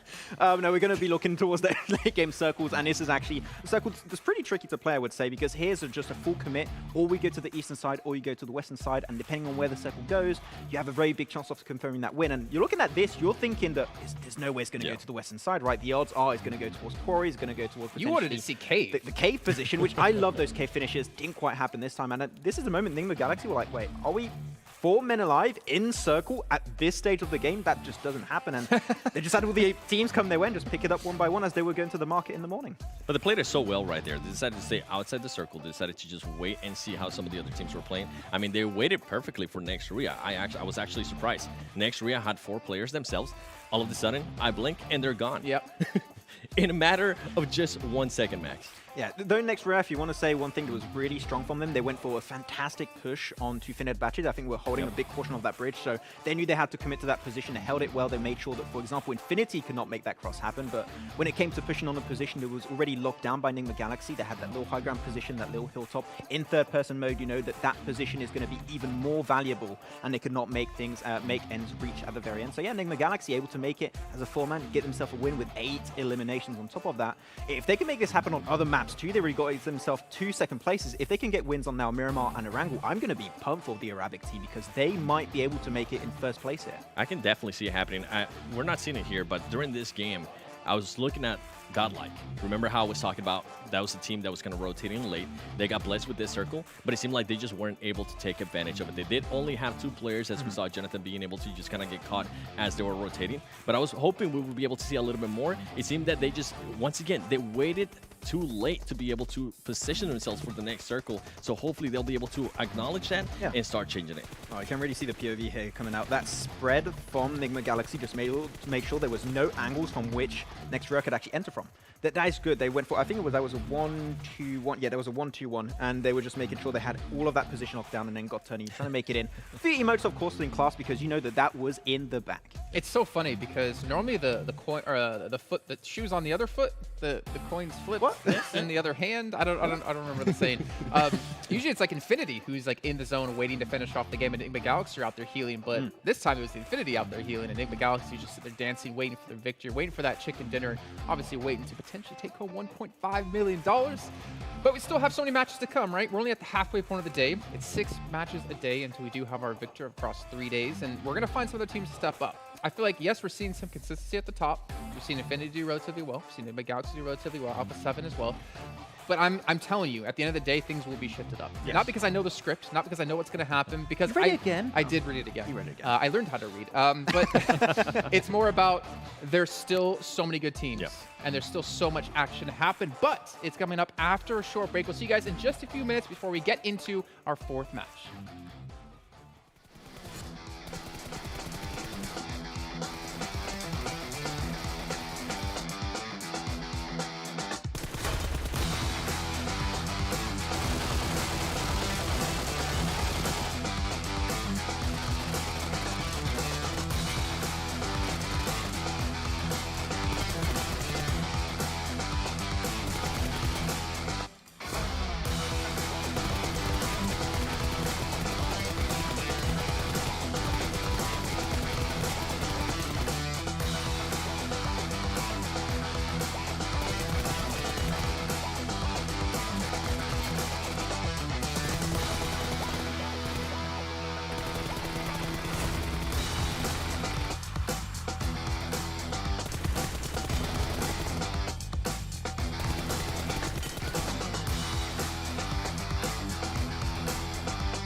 Homes are now where we work, learn, and, play? Oops. Homes are where we build spaces So loud. to call our own. Power on and beyond with Singapore's most trusted broadband. I saw the first light, the first steps. Now I see much more. I capture Earth in all its beauty. I see action. I see drama. And I see it in the finest detail. moments of inspiration, and the first steps. I am the 1+9. Welcome back, everyone, here for some more PUBG Mobile action. We are halfway done with our day, but not halfway done with the event. So don't worry, you didn't miss out on too much. And if you did, it doesn't matter. You can hit the rewind button. You can go back and watch it yourselves and recap what happened throughout the day before we get into our second day of play, which is still coming up. When, Max? Tomorrow. Okay, I wasn't sure if you were listening. I'm glad. I was a little bit nervous, and I think I saw a look in your eyes like, oh God, what did he just ask me? Like 1 + 1, 2, tomorrow. Yeah, exactly. Well, we do have Erangel coming up next, so we can see here a quick little recap of our highest damage dealers in the last match. But you actually see, I mean, you have Z-God in there coming in from Godlike, you have Nihat coming in from next Ruya, you have no one from Nigma Galaxy actually there, even though they had 8 eliminations. Because they wanted to play the blue. That's the thing. They wanted to play the blue, but the things did not go as planned for them, and it's fine. It worked out great. They had 4 players, got themselves a chicken dinner, exactly what you want to see. Though we didn't talk too much about Godlike in this game, I like the initiative to try and go for Camp Charlie. It's not positioned as super common to play early on, right? And you saw the circle continuously going down south towards that cave position, which I hoped it would have gone. Unfortunately, it didn't quite towards the end, but they lost 2 players early on, but it was a good idea. It's a position that they took a risk, and it almost paid off. I would like to continue to see the changes, though. Yeah. This is really interesting. You can see like the breakdown of points actually between the teams. I mean, Nigma Galaxy, they have a lot of placements and not a lot of eliminations here. I think it was only 19, but 19 actually, to be fair, is still a ton. But anyways, you guys at home who are watching, when you watch PMGC, you know every single time we get to the grand finals, we have a lovely little video and an announcement of what's coming up in this next year. We have James Yang yet again coming in, the director of PUBG Mobile Global Esports, to tell us what's in store here for 2022. We had our predictions of what the prize pool is going to be. We'll see which one's going to be right as we take a look at this. PUBG Mobile fans across the world, I'm James Yang, the director of PUBG Mobile Global Esports.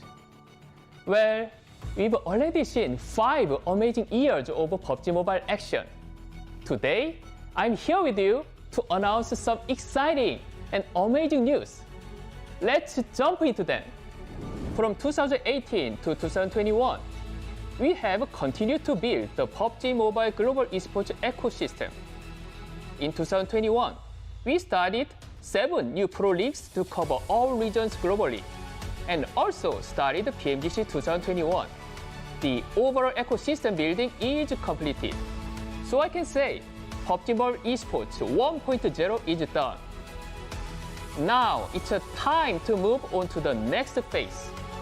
This year, we start PUBG Mobile Esports 2.0. The goal of 2.0 is to make this ecosystem pyramid bigger and stronger.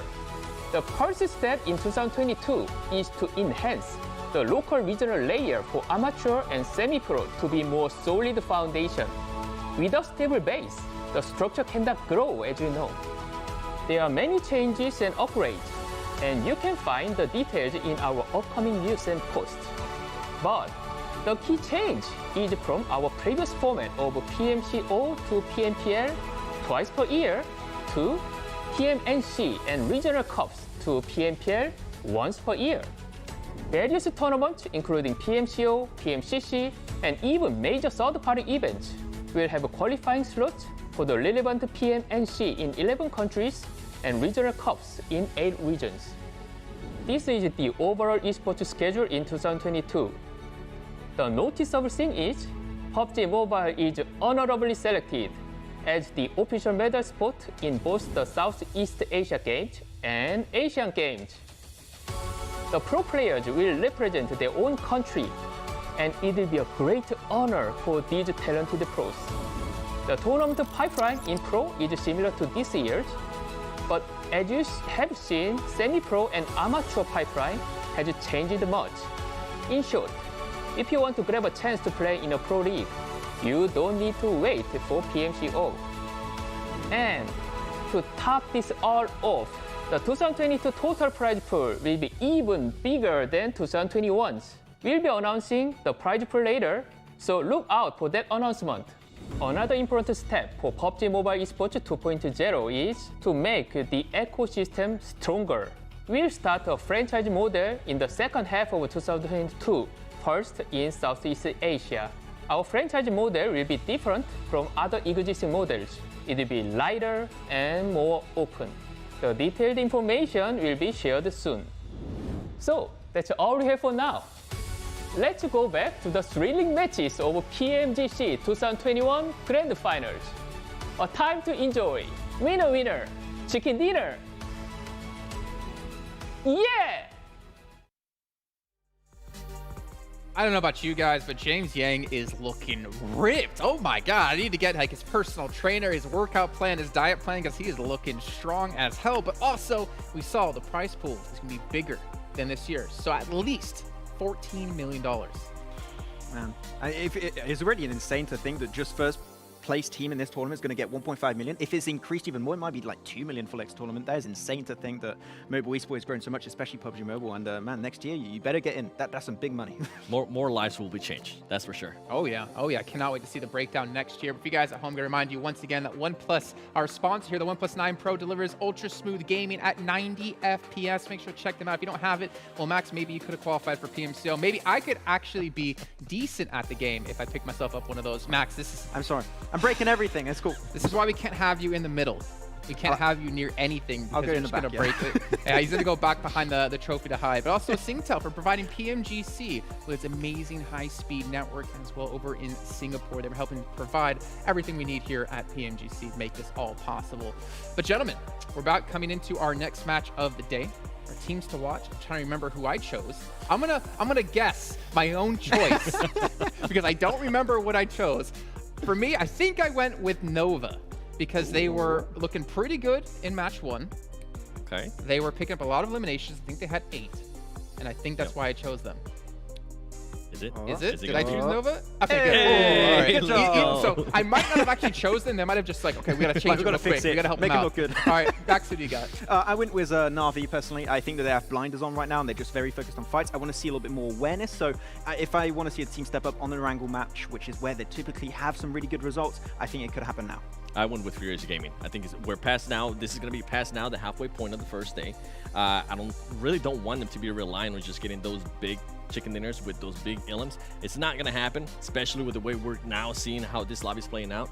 Hopefully Furious Gaming, they'll be able to kind of snap out of the downslope that they're on right now. I mean, to be fair to them, right? They are playing against the highest caliber teams they've ever played in their careers. I mean, playing in West, obviously really good teams there as well. But now you're playing against like the Chinese teams, the Eastern teams. Things become much more difficult, and for them, maybe day 1 won't be their jam, but maybe the time they have between day 1 and day 2 to recoup, figure some things out, maybe they will have a big step up in day 2. Yeah, I mean, they're trying things out. They even use the sub, right? They use they're subbing players in and out, so they're actually trying to find what sticks potentially. So they're trying things, maybe use rotations, their macro, their micro. So they're going to try and adapt, right? You still got 2 more days of play after this, but the thing is, one bad day could be already your chances of being in the top 3 podium already out of order. So you need to have a big step up in day 2 and day 3 here. Something that a lot of West teams are starting to notice, and something that I noticed in the last game too, is you cannot miss your shots. And I'm going to call out Mafioso. Mafioso was able to miss some shots. He had the height advantage. He had the cover too. But the SC player was just able to realize that. He was able to locate him and actually cause damage on him. And Mafioso didn't end up doing anything. So for this team, especially from the West, if you see an opportunity, you have to take it and you have to make sure you're definitely hitting those shots. And one man that knows everything about height advantages is going to be him here on the end. Let's actually bring in our commentators, though, for the first time here in the PMGC Grand Finals. John Allen and Blank, the men, the myth, the legends. Thank you, Jason, for that lovely introduction. I'm just still hyped from that James Yang outro, man. I was having a good time. Whoa, okay, we're going to Erangel. I'm a US now. Let's go. I'm going fast. I'm getting into PMGC 2021. I'm happy to be here. And you know, Jason's completely right. If there's anyone who knows about height advantages, it is 7. With that box, it gives him unparalleled power on that desk. He's looking good. I like the Furious Gaming pick. You know, it wouldn't be my first pick, but looking at West overall, John, honestly, they were a cool competitor for me. And I think that they have some potential. Just haven't seen too much of it yet. So maybe here in Erangel, it's time. Maybe with the blessing of 7. Who knows? Absolutely. You know what I want to see? I want to see a desk, Jason, Blair, and 7. That's what I want to see. I think that would be great fun. What, just the Green Giant and 2 hobbits? I don't think... Oh, dear. Oh, absolutely. I would greatly enjoy that. I think that would be a great time. But I'll tell you what else is a great time. Blank, this playing path, very central, pretty kind to everybody on this Erangel drop. I mean, we did have that sort of milli circle last time. It was cruel. We'll see a little bit kinder times this time. Yeah, people didn't like that. And I think one team that played that out pretty well, and I'm going to give them credit for it, was Down One Gaming. You know, they head down to Cliffside, picked off Shack, and then got a really nice squad wipe. Used that ability and that time to cross the actual river between Sosnovka, well, more like channel between Sosnovka and the main island, and got on. Obviously, it's not ideal, but I think we were discussing this, John, and you made a really good point and said that, you know, it was the right play in the moment. Unfortunately, the right play doesn't always result in a win, unfortunately, but I do think Down One's still making those right plays. However, their overall caliber of team fighters in this lobby has been elevated a lot, just having West in here. We know West is an aggressive region overall. Whenever I've actually casted or watched games from the West, there's usually eliminations going on in the first minute most of the time. We're seeing that a lot more frequently here in the PMGC Grand Finals that we didn't see in East League. Yeah, and so maybe it's being a little bit forced onto those Eastern teams, and the question is, can they adapt to that? Can they change around it? But for now, I mean, Nigma Galaxy repping the East fairly strong. I have to say, I mean, their points total's great. We've had a couple of criticisms as to, you know, how they've gotten those points, but you can't argue with the results. Yeah, exactly. And just how beautiful this PMG Scar L skin is. Ooh. You know, the circles have also been equally beautiful coming through for the guys at Nigma Galaxy. You can see that in just that stat total we actually saw over on the desk, in which case a lot of their placement points is the grand majority of the amount of overall rankings that they've been able to put in here, John. You know, their eliminations aren't too high. We saw that over on Miramar with that crazy southern shift down towards the coast side where they practically just stayed in that shack, in that compound the entire time. But I do think that that play means a whole lot just in terms of the game there. I think when you look at it, like, not being able to win that game says a lot about Nigma Galaxy. Now, they're a team that, yes, I'm still a fan of, and I love the way they play Sanhok, and finally they come away with a first place rather than a second place there, but still there are things that are wrong with this team. Not to say that right now that first place isn't deserved. A lot of the games they have played correctly, second into a first, it's nothing to shake your head at, really.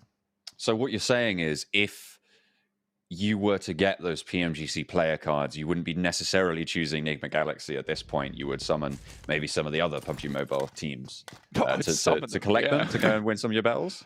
Yeah, obviously, what I'd say is I'd put Ralph in defense mode, and I would put Top in attack mode. That's the way it would go around, honestly. But I do think I would probably summon Ralph. That guy is a genius of Sanhok. He really has the numbers, the strats all worked out. Mainly the numbers in terms of the first aid kits that he's usually holding. But, you know, that is something that we'll leave for another day. We do have a total of 1 million viewers watching right now. So thank you so much to everyone at home. And yes, it is a big wow, John. Wow to you guys. Honestly, go redeem your tokens. You deserve them. Get yourself some great rewards. And maybe there'll be some more rewards throughout the entirety of this tournament. But you'll have to watch out for that, because we're still watching out for that grand prize pool being announced for 2022, which we're all excited for. But there is that 1.5 million on the line right now for the PMGC Grand Finals. God, do you know what? All the prize pool I need is James's little dances at the end of those segments. I absolutely love. I live for that. It's so good. We do, and like Jason said, he looks like he's been working out. You know, he's been in the gym. Yeah. You know, his moves were fluid this time around. He looked good, and yeah, that dance really was the cherry on the top of the cake. There, we love to see it. Nova, Jimmy drops down.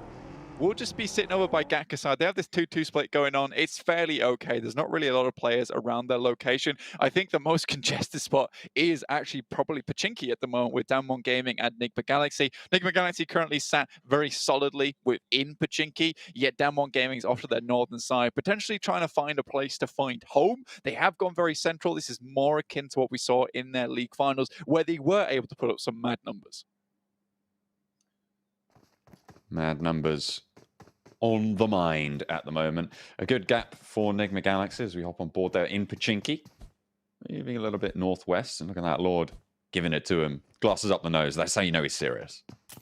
Oh, I know, right? He's logged in. He's locked on. Doesn't have his glasses in game, though. Doesn't need them with the phone that close to his face, you know. That's fine. We don't need that. He's not going to go for that eye damage. He doesn't need the glasses getting in the way. And realistically, he just needs them to see far, far away. And right now, victory is close to his future. As we can see right now, with the points currently on the screen, 57, first place. Second place sat at 39. Good stuff from Nigma Galaxy. Again, cannot fault them. But his next Ruya is really kind of like that wild card for me, because they came out firing on all cylinders in that finals for West. But their league play, it wasn't really all that astonishing, to be honest with you. But they do look like a good team to me. I'm still rooting for them. I think they found them some very good positions with the map and the circles so far. And I think they've fell prey to quite a few of these third parties, unfortunately.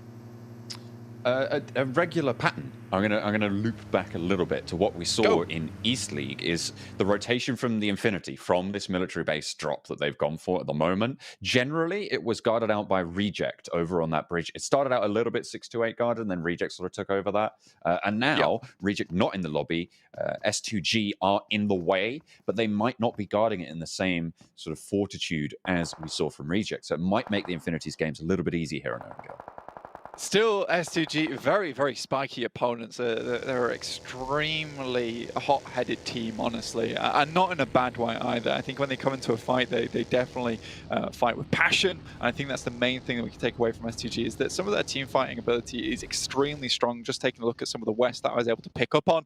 And for me, I think S2G is a team that can get towards the top of the lobby. Fortunately, they're lagging behind a little bit. And in a 3-day stint, you really want to start off strong, which is why it's so dangerous letting Nigma Galaxy get towards the top here, when this team really does rely on those steady and consistent points, especially from Sanhok. They do it well on Erangel and now also on Miramar. And that's terrifying for me. And I think Nigma Galaxy getting a good head start like this is something they can keep up with. I don't think Nigma Galaxy is the most flashy team in the world, but they certainly put up points when they need to. Absolutely. I mean, they're on 50 set. That's almost a 20-point average, right? Coming from 3 games. A phenomenal start to proceedings. But that is subject to future variance as well, right? It's likely that they're going to see some 1, 2, 3-point games over the course of this 18-game set. And we'll have to see when that starts to come through, because the later that happens, the less likely that it is to happen, right? As soon as you lock in those big points totals, it gets less likely that you're going to drop off on that variance. And I do think that, you know, last little point on Nigma Galaxy here, if you are a fan of the Arabian region, right, like Nigma Galaxy is doing something that we have never seen from an Arabic team before, and that is really topping the tables over in these teams where we're playing with the best of the best. Usually, we do have an Arabian team that gets in and does decently well, but it's more towards the bottoms of those rankings, whereas Nigma Galaxy right now, they are putting a statement on, and realistically, they're a fantastic Arabic team, and it's good to see this kind of change come about when we just haven't seen that so far in a long, long time. Taking a look right now, though, at the map, heads up towards the northern side with this circle. Going to cause a fair few problems, especially with so many teams down towards the south side of the island. On the other hand, Alpha 7 make their little run away from that top side of the map towards Severny. Team Secret, they will have to weather the storm. That is the big problem for them right now. They're in a very, very much contested area within that tree line. A lot of teams will be heading through this way, so if they get caught off guard, because the tree line will keep them hidden, but they'll also keep other teams that move into their area hidden as well. So they're going to really have to be aware of their surroundings. They should be aware of the teams approaching, though, because it's likely that the teams from the south are going to sort of swing in from the sides in those vehicle rotations and try and find a spot that way. Should give that little bit of info. It depends on the split that Team Secret take, right, as to what sort of information they can gather. Nigma Galaxy, though, they found a little bit of trouble against the 4 rivals, and Ralph does go down. Fenerbahçe actually taking that flush, and they get away with it. It's a full point, and it's clean.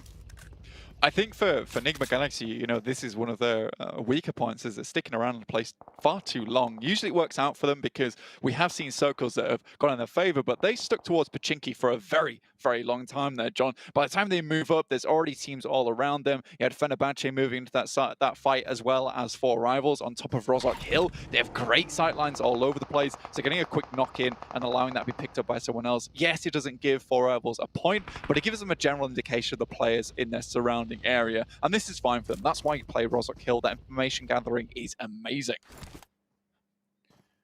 Xavier moving up a little bit closer to that river, to that bridge, and maybe looking to cross a little bit later.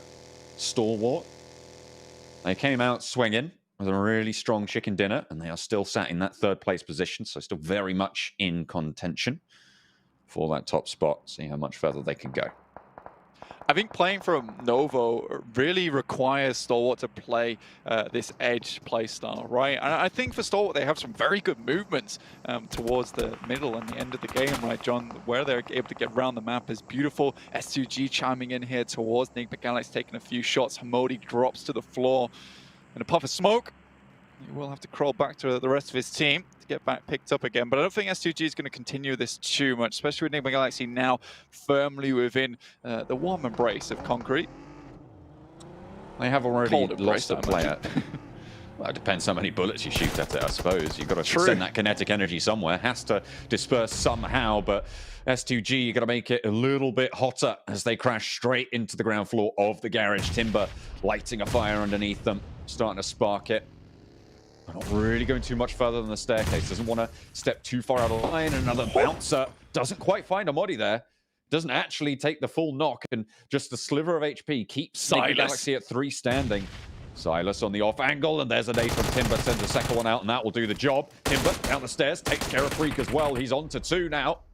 And he turns around now. It's just Lord to deal with. Silas in for the backup. Rip 7 healing up in the sidelines, but it looks like Nigma Galaxy's reign might be coming to a stop just now. Silas around the wall, but it's teammates working together. S2G take down the top dog. Really, really well played to S2G there. You know, we were talking about them earlier, just this passionate team full of fire, and that's what we like to see from it. They could certainly take these compound finishes. You know, back when we saw a fair few of these players on Class Digital Athletics, you know, their compound play was unrivaled a lot of times, and I think it was those off angles that looked so good, specifically from Silas, and he makes it look easy there. And regardless of what happened in that fight, Silas would have been able to pick up the pieces. So very good setup coming through from S2G, and that'll halt Nigma Galaxy. Now, this is a really big opening now for Stalwart. You see them on your screen. They're moving across Yaz West Bridge, so they're beginning over towards the top side of this circle. But with so much river in this, so much awkward landmass to play around with, you know, Stalwart's victory, or at least their path towards it, to try and jump above Nigma Galaxy, might be a little bit tougher than they might have hoped for.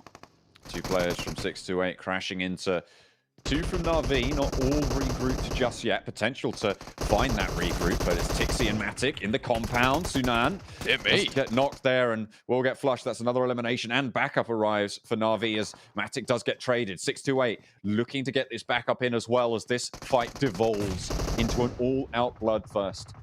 Yu Yang around the side challenges Tixi and wins that one. Dao Shi up on the top as well. Looking to potentially push down.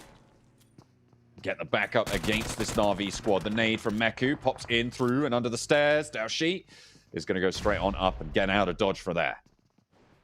It was very dangerous from Dao Shi there. I mean, just careening past that grenade. Could have gone off at any moment. Godlike starting to look towards this fight as well. They hear the fighting. They hear the gunshots. They're ready to pick up a few points on the back of this one. Sat down in 14th place with only 9 points total. Beautiful nade comes through from Yu Yang. Will start this fight off anew for them. Meku now, I think, last standing for Na'Vi. All 4 of them are alive, but with only 1 gun in action, it's going to be tricky to hold this off with Godlike in the wings as well. It's all to play for. 628, equally unlucky, but they still have 2 guns in the fight. As Meku reposition, wants to get some backup, but looks for the spite instead and falls on down Na'Vi. Really, really struggling to stay alive here, but there's the flush, and it's good. Kitsune now last standing for Na'Vi. Dao Shi, final member, and Godlike, this is go time for them. This is a perfect third party coming through from these experienced players from India. Yu Yang up top side, very low here. Dao Shi, similarly in an awkward position, just has to play on the top. Kitsune, though, finds one, looks for another, close the door on him. And it will get broken, will get bursted. Clutch God able to get that knock. Jonathan Rezable here as well. 628 still on their island on the stairs, looking for the reses, and they will be able to put 2 of them back standing tall here against the crash from Godlike. All 4 of them are alive, but looking for those reses. Still the nade up top, and it's good for 1. Does a lot of damage, forces the jump over the side for Dao Shi, and there's a fadeaway, and it's a team nade. Miscommunication. Dao Shi finds a second as well, and against Godlike, they're standing up. 1 more might just be able to do it. Dao Shi with a drop shot, but it can't quite close down the push from Godlike, and the Indian players are going to be able to wipe out with a beautiful third party. What should have been easy, though, John, turns into 1 knock and 1 elimination for Godlike, which is not what they were prepared for, what they wanted at all. Stalwart, on the other hand, they're moving over the top side of the map. Fortunately, Revo managed to find at least 1 knock there. I believe they might have got a flush through as well. Yes, they did. So now Stalwart only down to 3 players. On our stream, it is Furious Gaming versus Fenerbahçe. Fenerbahçe, oh, he steps right into the firing line of Tiger Zin. Furious Gaming, they're able to find that knock pretty easily here. In comes a potential third party for EXCLUSIVE, or are they just going to try and get ahead of the game and move in towards Rozhok? Rabis swiftly shifts into reverse there, gets back in the lake. Team Secret moving in from the north side. Now Duck out in the water. Going to have to sit on that one. But Fenerbahçe now under pressure from Team Secret, and I think this is where they crumble. Moving away from that fight, you know, with Rozhok just being so heavily contested by so many teams, there's not really an opportunity to leave a compound at this point in time, John. Unfortunate. Difficult ground ahead for so many of these teams. Down 1 with a pretty central Rozhok position, but they're surrounded on all fronts. They're going to have to fight out of that area if the circle doesn't shift towards them. Have to wait and see on that one. I mean, for down 1, finishing league finals up towards Yaz's side, you know, being able to play that one out in the concrete, in the jungle, you know, you'd imagine down 1's really kind of perfected at this point in time. Their movements were crispy clean, so I'm hoping to see some of the same coming through from down 1, but it's Fenerbahçe somehow makes the 180, gets at least 1 from Ice Shot, but Team Secret will secure at least a position here on the eastern side. 4 rivals up towards the warehouse, on the top side of Rozhok, so have some high ground to play around with here. The real question for me is when this next circle hits, because depending on where it goes, things could get real fishy real soon. If it heads up towards that north side, you know, you're going to see a lot of fishies in that water. Don't doubt it for a second. Absolutely. Or we are just waiting for this shrink, really. Nobody wants to make this move. Stalwart at the moment on the northern shore, 3 players alive, pretty close to Godlike, who also have 3 alive. But then you've got Alpha 7. They're going to be the arbiters on that northern edge, should it come down to that. We'll have to wait and see. This is a winning position here for Alpha 7. You can't quite see it on your screen right now, but they're off to that northern side, that north coast, and they can play downwards from here and just pick up parties that are trying to move across the bridge, across the water. So yeah, it really, really all does depend on this, because Alpha 7, yes, they couldn't get into Rozhok, but they try to go for a gamble here. Unfortunately, does not pay off as we see the circle hit down towards that south side. A little bit more awkward, but it does see some teams safe. Down 1 Gaming, S2G, 4 rivals. We're going to be seeing that shift come up on screens in just a second there. A South Coast shift. So now the crossing on the cards for Godlike, Stalwart, and Alpha 7. Nova, I feel like, actually in a pretty decent spot to stop this. The question is, what can they do to stop this descent from Alpha 7, from those teams on the north? It's a bit tricky. The Infinity, though, they move immediately. They know they need to get into these buildings. They were right on that south side, playing the edge from Sosnovka military base, and now they can at least get a little bit of respite ahead of them. Unfortunately, teams see this come through. A lot of eyes are over towards them. Logan takes a fair few shots. Godtony goes down completely. EXCLUSIVE, not really sure what they were doing. You know, there is a gamble, and then there is kind of putting yourself on the right of the edge of the coin, right? It never works out. It's so precarious playing this position because they were playing for both Rozhok and the northern coast. And realistically, playing here, I don't think it was the play. 4 rivals looking to pick up the points from the fish, casting the line out wide. Nova, Stalwart, Godlike, all in the water here. There's the crash. Zekot just sends in right behind Nova as well. A bold choice, but really, you don't have any other option.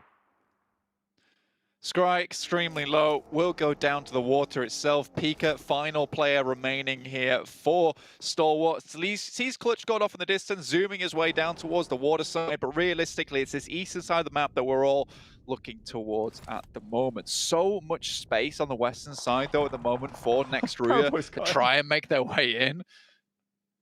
They're in the same vehicle. Clutch God and Paraboy, they're in the same vehicle. Oh, Clutch God takes him out. Oh my goodness me. What a way to go. And then Pemburu finds the third party onto that fight. Goodness me. a kind of like Jurassic Park mode with Clutchgod just scraping the top of the vehicle off with his claws and then sending the M4 in afterwards. Paraboy goes down to something they never expected there. Now Nova down to just 2. That's an awkward ending for them in the waters. Down 1 though, still sitting strong. Team Secret trying to make their way up the building, but it is uphill, and Down 1 will know it's coming for the time being. Like I said, Down 1 DXAV kind of playing the game of having your cake and also eating it, right? So we'll see what they can get done here. Right now, they are able to hold off Furious Gaming, who are really struggling on this eastern side with the help of Team Secret sending a few shots their way too. A lot of nades being traded now. Xavier suffering. I'm looking next to Ruya's position right now and thinking they're on the outside of this town. If the circle shifts out to the west, they might just be quids in, but they'll have to hope for that shift to come on through. Everybody duking it out now. Team Secret, this core against Down 1 Gaming. This could be the decider for a really strong team position. Yeah, this is an elevated position on the map, and we'll see where this next circle goes. Does head over towards Down 1 Gaming's position, but Jumper's making it work at the time being. They've found their way into the building. Forest tries to go off against a few. Now Fabian remaining on the ground floor. Song comes in too to try and help out a little bit, and Team Secret crumbling. Excellent crossfire set up there from Forrest and Fabian. Sung on the backup, as you say, and Jumper left out in the cold. The res is possible for Down 1 Gaming, and they might just be able to hold on to this position. Eye shots pretty much a goner here. Not much you can do, as Forrest looking to get res as well. Oh dear me, what just happened there? Nice Molotov from Jumper, takes down 2 at least. It trickles down from the stairway, the fires like lava. They are going to burn away.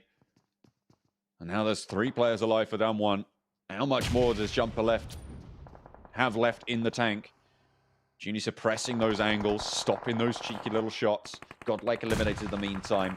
On the eastern side of the circle, it's still a bloodbath.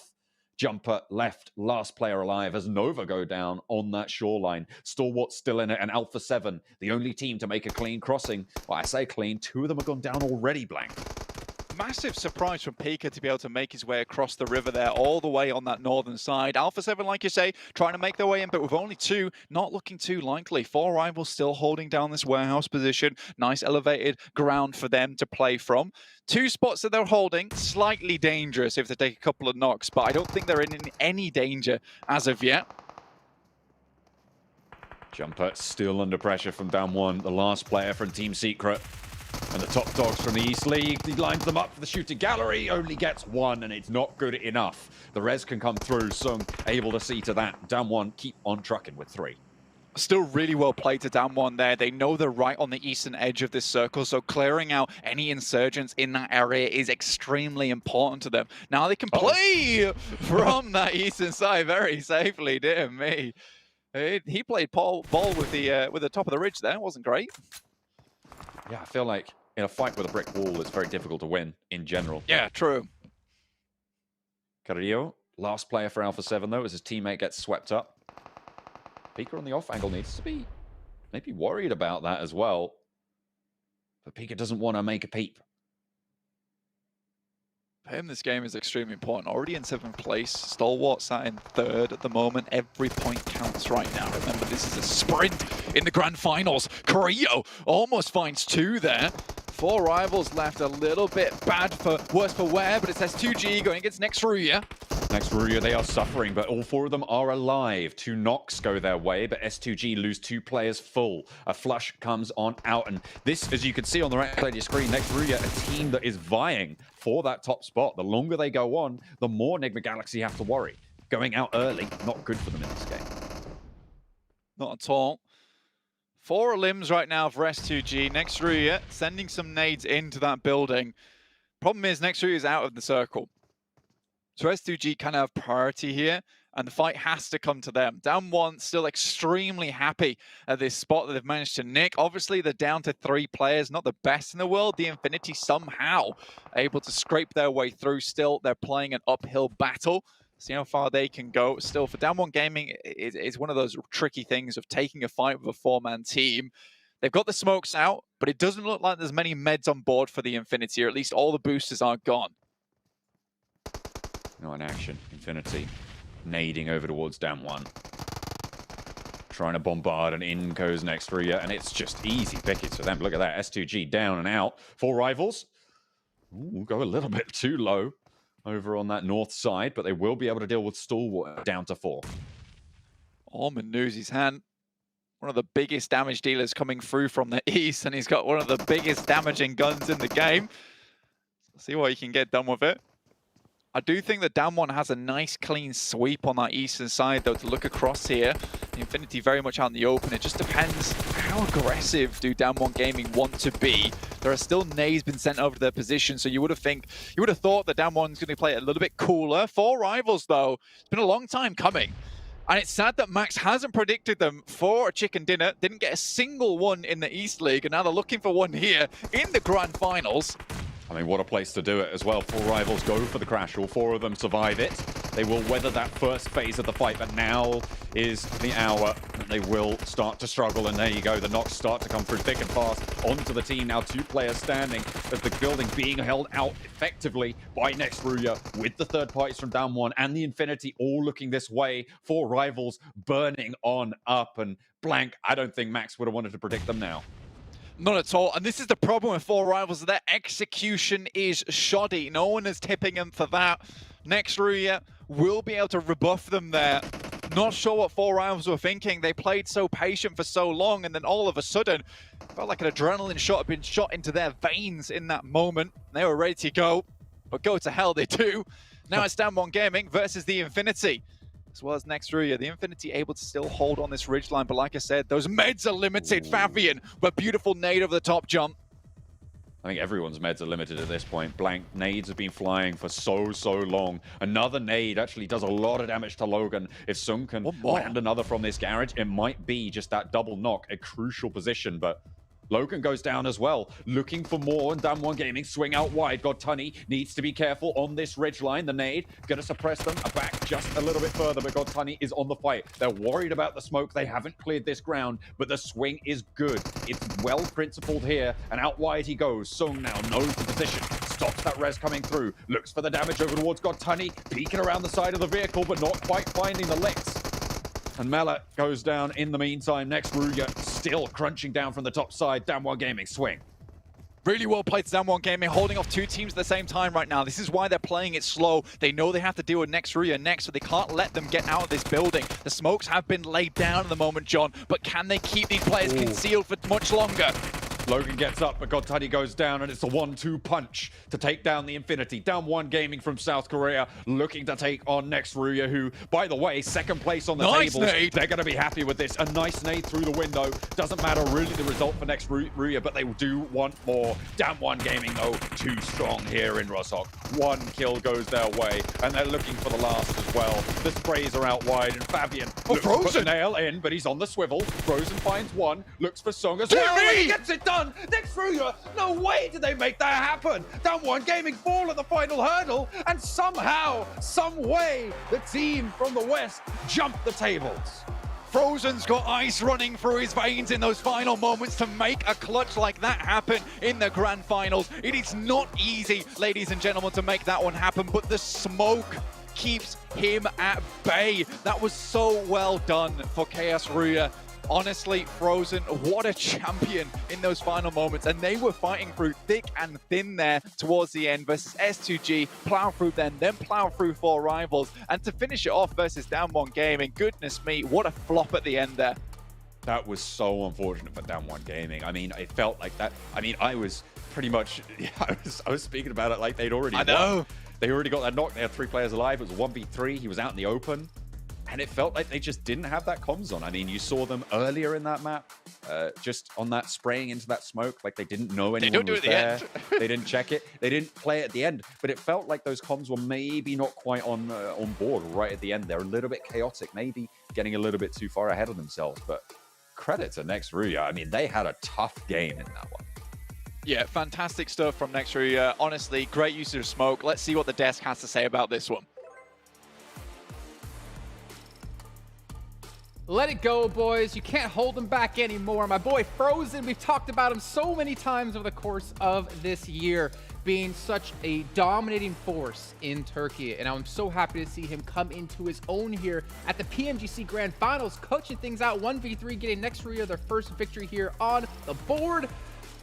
Guys, I'm so happy to see this, and I'm so happy for Turkey as well. Yeah, I think they had so much time at the end, they could have built a snowman almost. Like, it was just a really good opportunity for Frozen. And the Turkish God, to be honest, he's been the player that we continuously bring back. If it's not Solke, it's going to be Frozen X, right? And he's just able to get himself that great finish towards down one.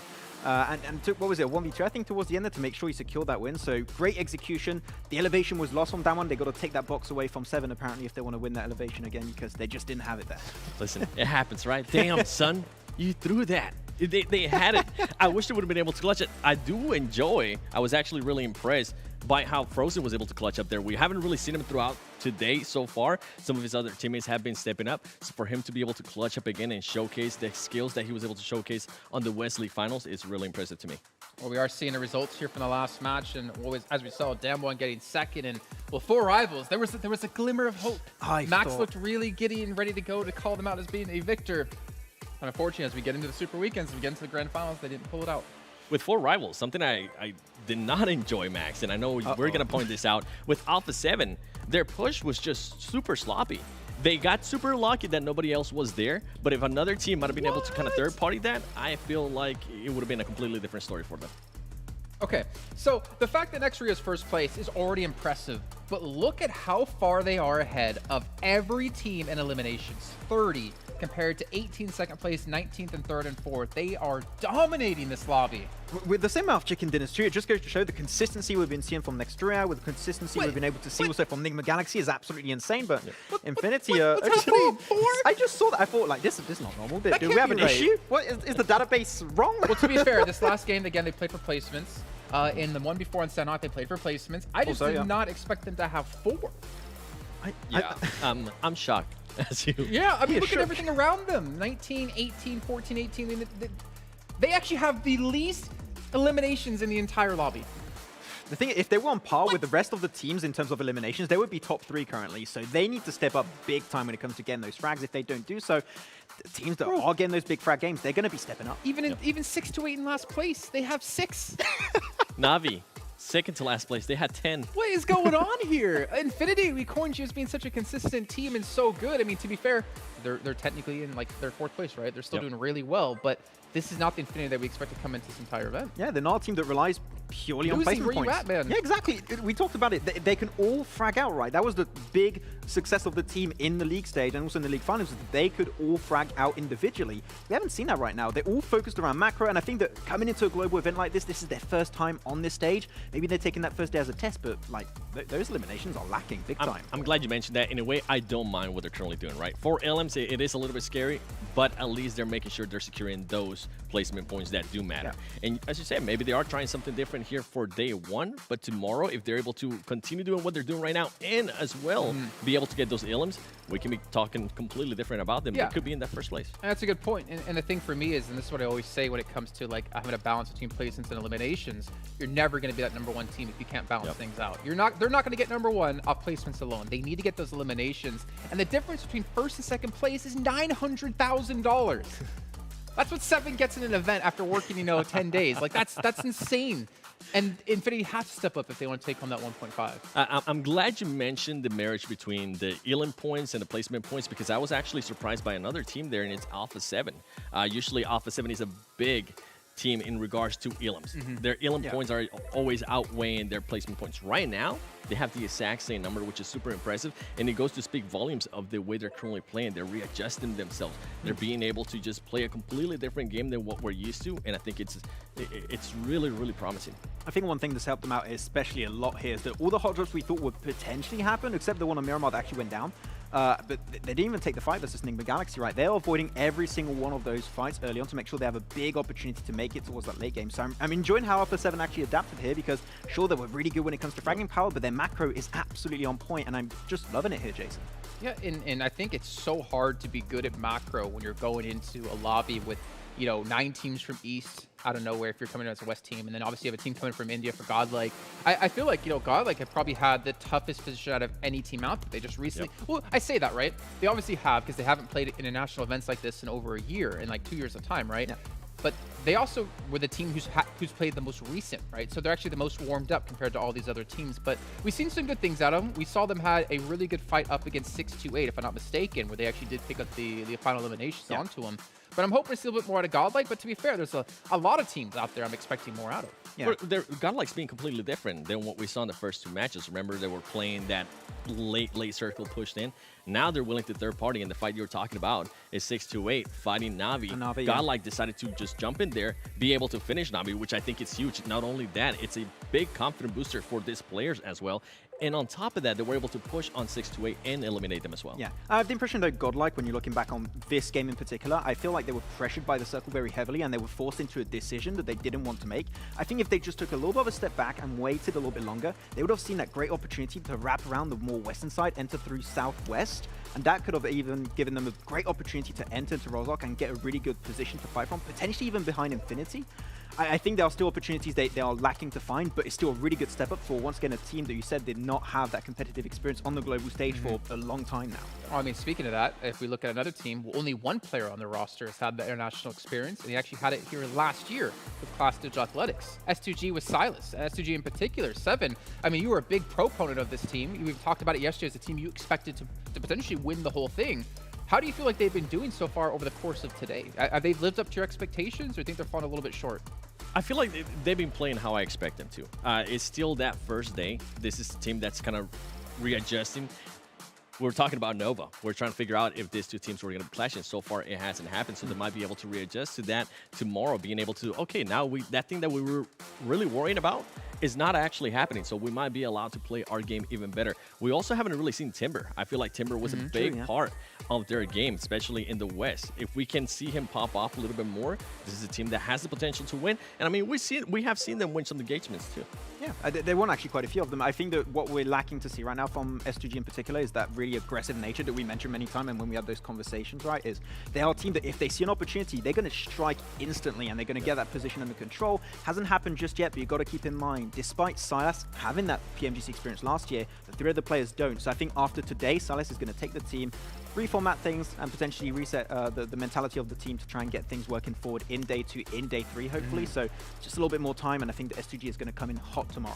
I mean, to be fair, though, to Timber, I mean, if we looked at the start of the day, right, our 2 MVPs from East and from West, and he was up against Nuzi, and Nuzi just is even playing right now. I mean, because obviously they only have 4 eliminations for Infinity. Like, both MVPs from the league stage out of each region have not performed at all. And obviously it's much more difficult to go from league stage East and West to this now, because you're playing against so many different styles and so many teams maybe you're not too familiar with. But the fact is, you can't have people on your team that you expect to perform not perform here in the grand finals if you want to win. Yeah, that's something we've been talking about for a minute too, right? How deep is your roster, and those superstar players that you've been relying on, are they going to be able to pop off? Another one that kind of pops right at the top of my head is going to be Furious Gaming. I had picked them for a team to watch in the last one. They showed me some things, but they just haven't really shown me the potential to be a winning team, the potential to be a championship team. They rely too heavily on Papi Potter. That was a player that was able to pop off as well during West League. We haven't even been able to mention them. We haven't seen any stats from them yet. So it'll be interesting to see if that team is going to be able to readjust to that. I am happy with the readjustments we have seen from Godlike, from Alpha 7. Another team I would like to see some readjustments from is Navi. Boom! We didn't even practice that. I knew you were going to say that. I feel out of place. They're just that disappointment team. Like you were talking about it earlier. I kind of told myself, do not pick them this season. They're gonna be disappointing you. So far, that's exactly what they're doing. They start off super slow. I feel like in the finals for West, they ended up in 2nd place, but I feel like things went their way too good. They weren't really met with any confrontation from some of the other teams. It was too easy for them, and right now they're just putting themselves in a big hole. Yeah, what I mentioned earlier, right? I have the impression they have blinders on. They got their own little bubble in which they're taking a fight. For example, the fight versus 628, right? Yep. Went well at the start initially, and then you have that third party from Godlike that they had no idea that was going to happen, right? So I think that having a little bit more map awareness, even if it's just having a scout that's maybe scouting a little bit more than usual, I think that could be something that could unlock potential for Na'Vi. But right now, the way they're acting things is good for fights, but when it comes to the macro, things are just topsy-turvy. It's not working out. Something different that they worked for Navi there in the last one, they didn't decide to hot drop with was Alpha good. 7. Yeah. They actually decided to go a little bit south of George. Okay, well, you know what? We have a lot of hopes for Navi here going forward into the rest of the day, and of course the rest of the tournament as well. But before we can even get into the rest of the day, we have to head to a short break. And when we do come back, we'll be heading into our 5th and penultimate match of the day.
Ladies and gentlemen, there are 2 matches left to go over the course of today, and of course 2 days left of 6 matches in each of those days. But things are getting tough for some teams out there if they want to have a chance to break through into these top positions to take home a lot of bank.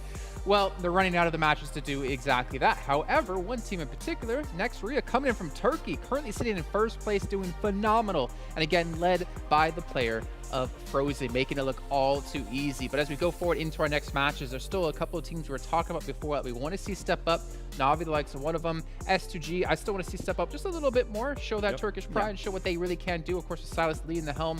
But Max, we still have a lot of East teams as well who are just really struggling. Yeah, there are a lot of the ones that are currently struggling right now. One of those is 4Rivals, of course. Though you talk bad about my boys of 4Rivals. I'm gonna say it. Actually, I enjoyed that play coming out from them. Sure, the execution was maybe lacking a little bit, but they are a team that usually they get to the late game and they just don't do anything. They just wait for things to happen around them, and then they might try and get involved towards the very end. But here, they actually went for that push onto Alpha 7, tried to defend their own territory. I love that. Sure, the execution was lacking, but if they can work and improve upon that aspect of the game itself, I think 4Rivals might be able to get their first chicken dinner here in the tour, maybe. we'll see. they got lucky. All right, that's what I'm going to put it at. They definitely got lucky in regards to that. You're telling me if another team was there, they would have not survived that. They had to go back, recoup. They had to actually pick up one of their teammates that was down. And with 4Rivals, I actually want to talk about a team from the West that really has underperformed for me. And I was thinking about it after Jason asked me that question. It's going to be Fenerbahçe. I expected a lot more out of this team. This was a team that was super consistent in the West. It was a team that wasn't actually able to get that many chicken dinners, as they were only able to get one chicken dinner throughout the whole tournament for the West. But today, I mean, we really have not seen that team whatsoever. Yeah. No, we haven't seen Fenerbahçe. I can only agree on that point. I think especially when you go back on that Sanhok game, they were trying to look for opportunities. They tried to go for the river position on the bridge. It just didn't work out. I think they maybe got to try and step back a little bit and play edge a little bit longer, because they try and go for these pivotal positions so early on, and teams are just trying to contest it. That's what happened on the first game on the Erangel 2. They had a super strong compound, lacked the time to regroup, and boom, instantly contested, right? So I think they need to try and take a little bit of a step back on their games. If they can do so, they might see better opportunities at hand in the future. Yeah, and there's even like another topic I want to open up here as we were kind of discussing while we were watching the matches. It's about just like the raw mechanical skill we're seeing out of these East teams, right? You were talking about Seven, how in the West you could peek out and not get punished. Here in East, or here in the Grand Finals, I should say, you peek out, you're going to get sniped down. Definitely. I mean, it's something that I'm always big on, especially in the West and with Glitter as well. We would always point it out. Some players would decide to stay out of cover for too long. Right now, you're going to get punished if you get out of cover for way too long. And I mean, we saw that perfectly between Alpha 7 and STE. Mafioso decided to just shoot. He didn't get any shots. The ST player was out in the open. He didn't even have any cover. He was able to locate him. He was able to crouch and get some shots at him and make Mafioso back down, even though he was the player with the height advantage. And on top of that, the cover. Yeah, it was just a really good play. Good stuff, good stuff. I also want to give a shout out to OnePlus here, our sponsor at PMGC. With this OnePlus 9 Pro, you get smooth gaming with 90 FPS, and you guys never have to settle when you use one of those awesome, amazing phones. And speaking of that, I'm assuming all the players are enjoying it as well, as we're about to head into our 5th match of the day. The day's flown by, actually, now I think about it. But it's time to get back into our teams to watch, and I'll start things off. I chose Nigma Galaxy for a negative reason.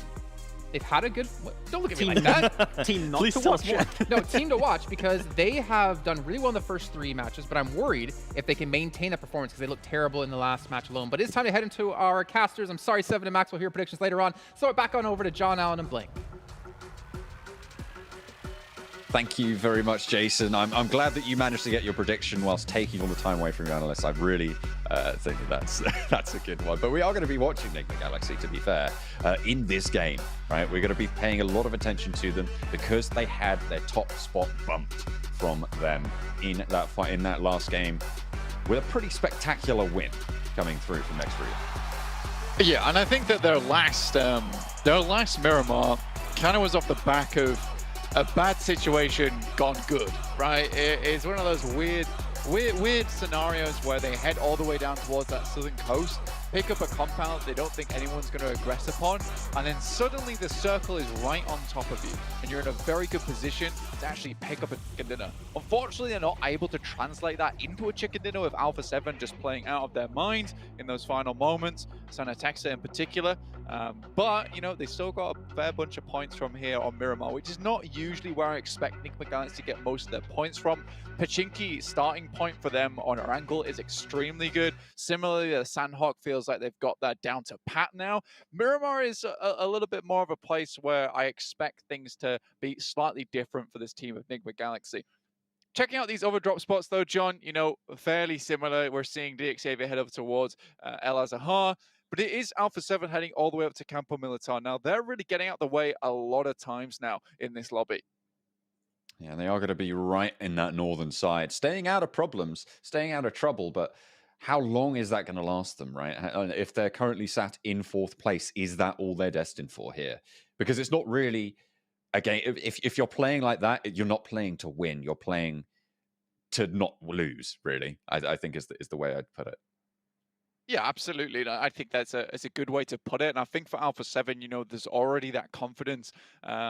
There's lacking almost when they don't go for that fabled boot camp drop over on Sanhok and instead head over towards that northwest island and decide not to challenge there. I don't think by any means Alpha 7's a bad team whatsoever. In fact, I think they are definitely probably the best. In fact, no, I'll rephrase it. I think they are the best in West. I think that there is reasons behind that. They are just one step ahead of everyone else. I think that they can play on par with the Eastern teams. Fenerbahçe coming towards 628 though. Just one player. Should be easy enough for him. Although it did look a little bit ropey. A lot of damage. Look at that pumped into 628, but jeez, they get away with it. They get away with it. They'll be all right. And they're still in loot phase, which means that damaged armor can be replaced, can be just repositioned and get that healing on board as well. Yeah, and with our esports settings, you know, there's going to be a lot more loot lying around for these teams anyway, but Fenerbahçe down to already just 3 is not great for them. You know, they're sat in 13th place with only 15 points total, which is not good whatsoever. But I think we need to start looking towards the middling areas of the table at the moment, because I think we've given a lot of love down towards those players at the bottom, a lot of love down towards those players at the top, but not really towards these middling teams. So I'm looking at Nova, Team Secret, Down One. You know, Down One really dropping the ball that last game. And I know we might have said, oh, shit, don't do this to me, please. Uh-oh. You know, there's 2 in there. He's hiding behind the best time for it. He's hiding behind that OnePlus phone. Watch out, Nox. He's behind the OnePlus phone. Oh dear. Daoshi, he strikes on out, gets a lot of damage, but doesn't find the knock there. Actually going to be chasing this one up. Knows. Doesn't know the floor. Oh my that God. He's been going to. Drops down the stairs instead. There's some crossfire, and the rest of 628 now there for the backup. So Daoshi a little bit more, I was going to say safe, but Sunan gets pelted with a nade there from the side. Doken Machine putting the hurt down. Yeah, really well played. Now, Nox can actually start to get into this fight. Molotov over through the side did actually spell a nasty end to them on their previous Erangel with the Molotov. Daoshi somehow finds that shot. Doken Machine equally takes a bit of damage. Yu Yang spots the Molotov burning out, and they push out the building. And look at that. Goodness me. Daoshi on a tear for 628. So, beautiful stuff from 628 there. Yeah, there was a little bit of clap back. I also love that 33Z just opted not to join the fight whatsoever. He's got his Vector in hand. And delete just the final remaining remember for Fenerbahçe here. Let's see what they can get done, but I think 33Z should have this one. He's full HP. He's not done too much, and he's ready to put his name on the casket. The final player from Fenerbahçe. Don't think they know where he is, though. They're worried about this building, but they've overshot by 1. This is not the sort of neighbors. Yeah, it's not the sort of neighbors you really want here for Fenerbahçe. Yeah, just trying to keep it clean, keep it safe for the time being. I don't think anyone's finding him anytime soon. Fully boosted up with a UMP in hand.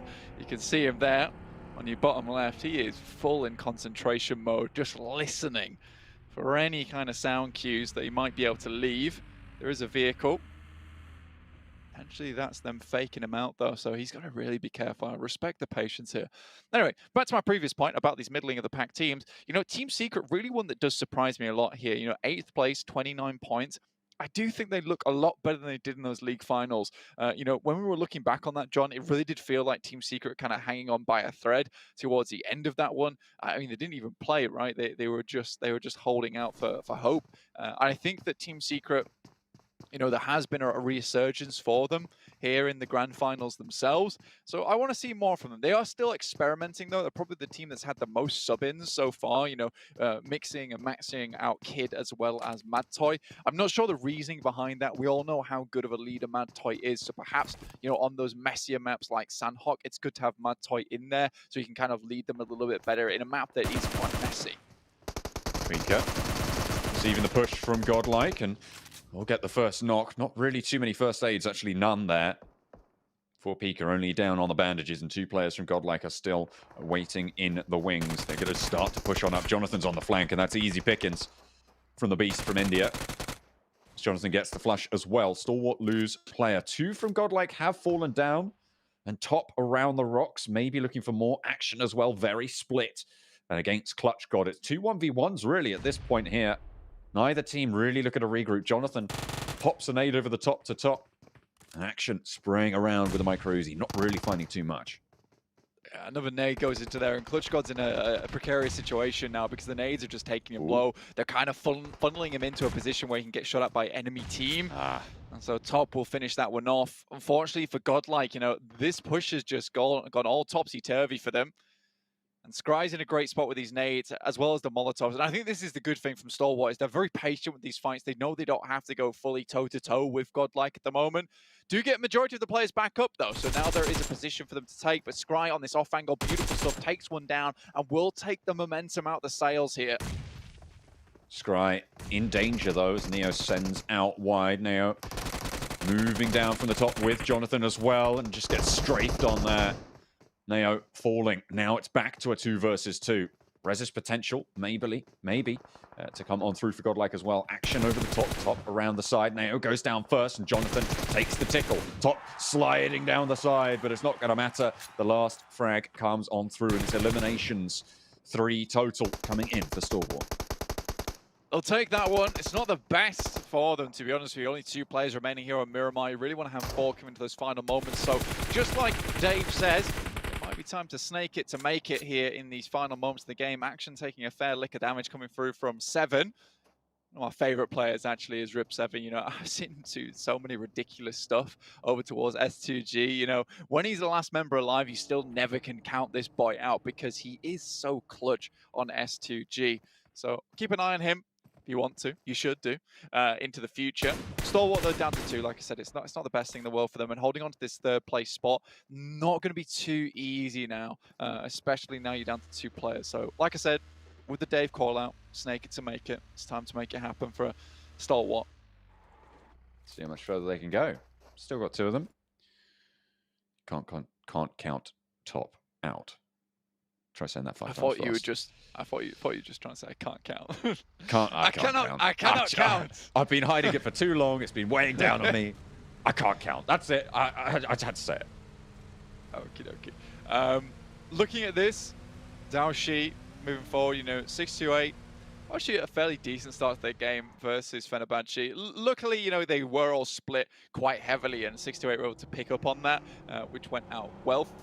Down 1, though, they're in close quarters combat with some players from Nigma Galaxy at the moment. Nigma Galaxy heavily split. You see Frozen there on our screen. The boy who really brought it back to bear in that last match. Really, really good stuff versus Down 1. We have a quick interview dropping in.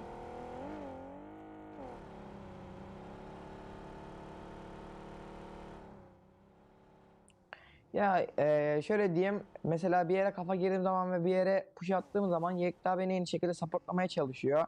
Hani adamları özellikle pick etmemeye çalışıyor ve ben rahat oyun kurabileyim diye. İkinci olarak da Kudur, rotasyon konusunda birbirimize çok yardım ediyoruz. O bana yardım ediyor, ben ona yardım ediyorum. O konuda o beni rahatlatıyor ve Nihat da hani ön kısımda kaldığımız zaman, hani rakiplerle yakın temasa girdiğimiz zaman, hani benim yanımda bulunarak rakiplere üstünlük avantajı kurarak, yani sayı avantajı kurarak onlara alabilmemiz için yardım ediyor yani bana. Yeah, that's pretty good to hear. I mean, really working as a team as well, unfortunately. Maybe not doing so well here. To be fair, he's talking about how... that was pretty bad timing. I'll be honest. That's shocking. Oh, no. Oh, no. I love that. But it's just frozen again. I mean, yeah, That's probably the worst timing for that interview you could possibly have asked for. I think this is the first interview curse we've ever had on a cast in esports ever. A mid cast here, so very unfortunate. I love how Frozen was saying, you know, they really help my rotation. Nihat comes in and saves us, and honestly, they all just die. So yeah, sad news here. But we do get a replay from Frozen. Really good stuff. Honestly, look at the swivel on this guy. And I think this is the main thing for me. Look, it's not that Damwon misplayed this. I think it's just purely Frozen outplaying Damwon in those final moments. Really, really well done. Just huge mechanical skill coming out from this guy. And it makes sense because a lot of what he said there is that the team supports him. So he's kind of like the turret they carry with them around the map. So there's plenty of gunfire going over on the hillside. Then we're around the edge with the M249, but the rest of his team, not so lucky. Freak standing up for Nigma Galaxy. Of course, used to be top dogs, but again, they're suffering. 4 rivals, plenty of them knocked, a lot of damage sent their way, and Nigma Galaxy lose to pretty lickety-split. Blank, he was talking about, you know, it's the tip of the spear that kills you, right? But it's really the shaft that makes it useful. That's true. In what context? When you stab people with spears, which is a regular everyday occurrence, right? That's true. Yeah, I mean, you just thrown this one at me. I like it. From Frozen, I'm going back to the Frozen points. I see. Sorry, yeah, I see. So you're saying Frozen's the tip of the spear, but the team is the one that wields him. I understand now. Really, really good stuff, John. I love your little metaphors you throw in now and again. Feeling pretty Greek about it. Yeah, I bet you are, mate. I bet you are. Looking at the map, though, we are having our circle sent up towards Hacienda del Patron at the moment. San Martin currently held by 628. The Infinity coming in hot on the heels, but not looking too hot in their elimination category, right? 4 eliminations total. I mean, just off that last game, remember they went down in 3rd place? They had 0 eliminations that game, John. So I don't know what's happening with the Infinity, but something's wrong. Something's clearly wrong. Down 1. Just passing by. Nigma Galaxy are rotating in 1 vehicle. Could be bad if the shots go off, but it's more Damwon taking damage than Damwon giving it. Well, they're all in 4 separate vehicles, which means they can't return fire there, which is probably the only reason that Nigma Galaxy were able to stay so close to that rotation. Yeah, they just, I mean, yeah, that's fair. You could roll a little bit, but then you're slowing down. You're a sitting duck for that spray. And as long as the driver's keeping you level, I mean, it's dangerous. It is very dangerous, you know. I completely agree with John. Now, Stalwart right in the center of Hacienda del Patron, so there is opportunity here for Stalwart to actually pick up a few more placement points. Unlikely that they're going to be able to pick up anything else. Max, I don't know why you talk about 4 rifles, man. Like, they're running themselves over now. Oh no. But honestly, look, I'm going to disagree with Max right now. And I don't disagree with Max very often because he is one of the smartest guys I know. And the amount of value he brings to that desk is massive. It's massive, all right? But I will disagree with him on this case because I think he was talking about 4 rivals and how they didn't do much in most of their games in the league finals, yet they were doing something here. But if we realistically looked at them that last game, they started in on Rozhok Hill, they moved down to Warehouse, stood there for basically the majority of the game, and then threw themselves at another team and died. I do think it is the same 4 rivals we're seeing from league finals, unfortunately. And I'm not sure what it is, but there seems to be a sudden urgency placed on them at the 22-minute mark where they feel like they have to do something crazy. And I just wish 4 rivals would keep their gameplay as slow as it is for those first 20 minutes.